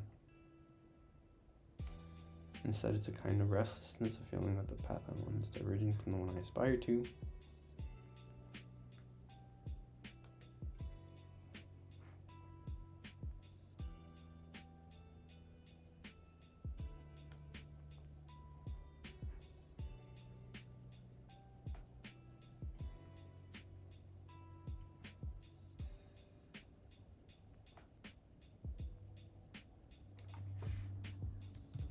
Combined with the inherent stress of academic pursuits, has led me to decide to leave my PhD program. It's time for me to embrace that resonates with the deepest ambitions and aligns with my long-held dream.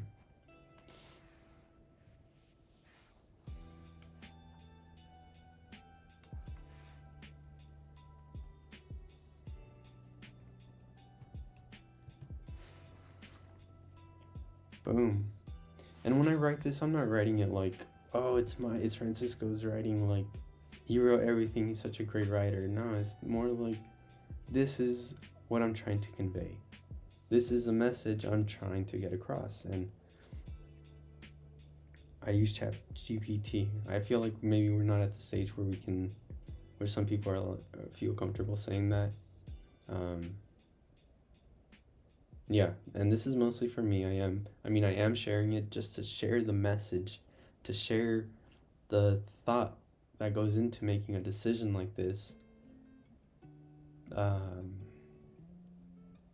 Yeah, to really show that there's a point in time, like when we were running the numbers and we saw no PhD had the least financial compensation, where I had to reflect is, okay, how does this align with my future?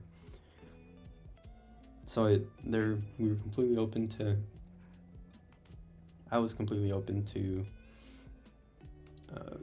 different pathways, and even explore this a little bit. How can this play out?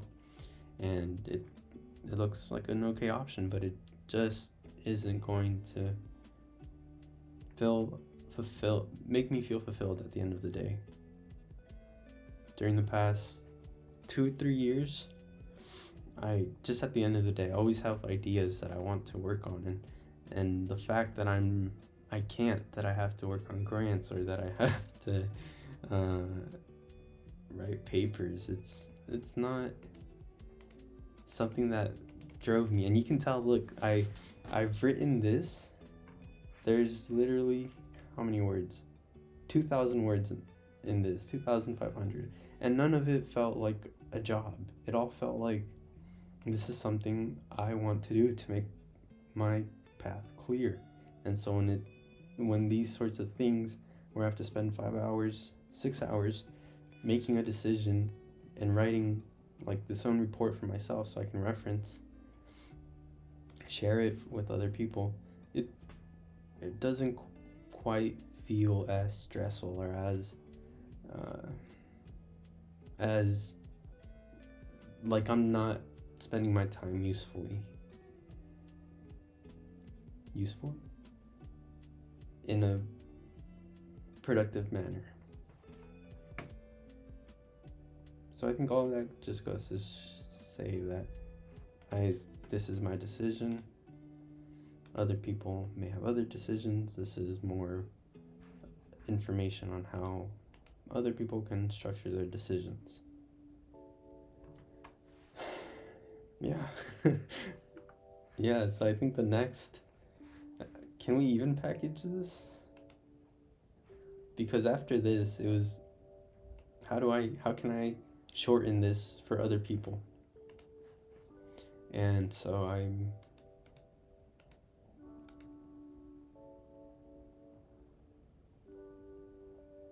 I'll have to think about it a little bit tomorrow, maybe draw some notes, and then try to run through it like in 30 minutes and share it on Reddit for grad school, for maybe on the entrepreneurial posts,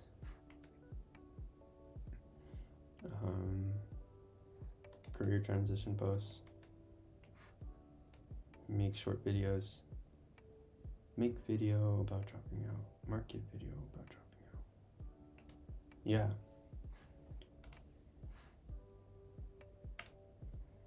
Check off. Alright. I'm gonna head out. I'm gonna leave. Hang up. End the video. Whatever other verbs you want to use. We made the decision.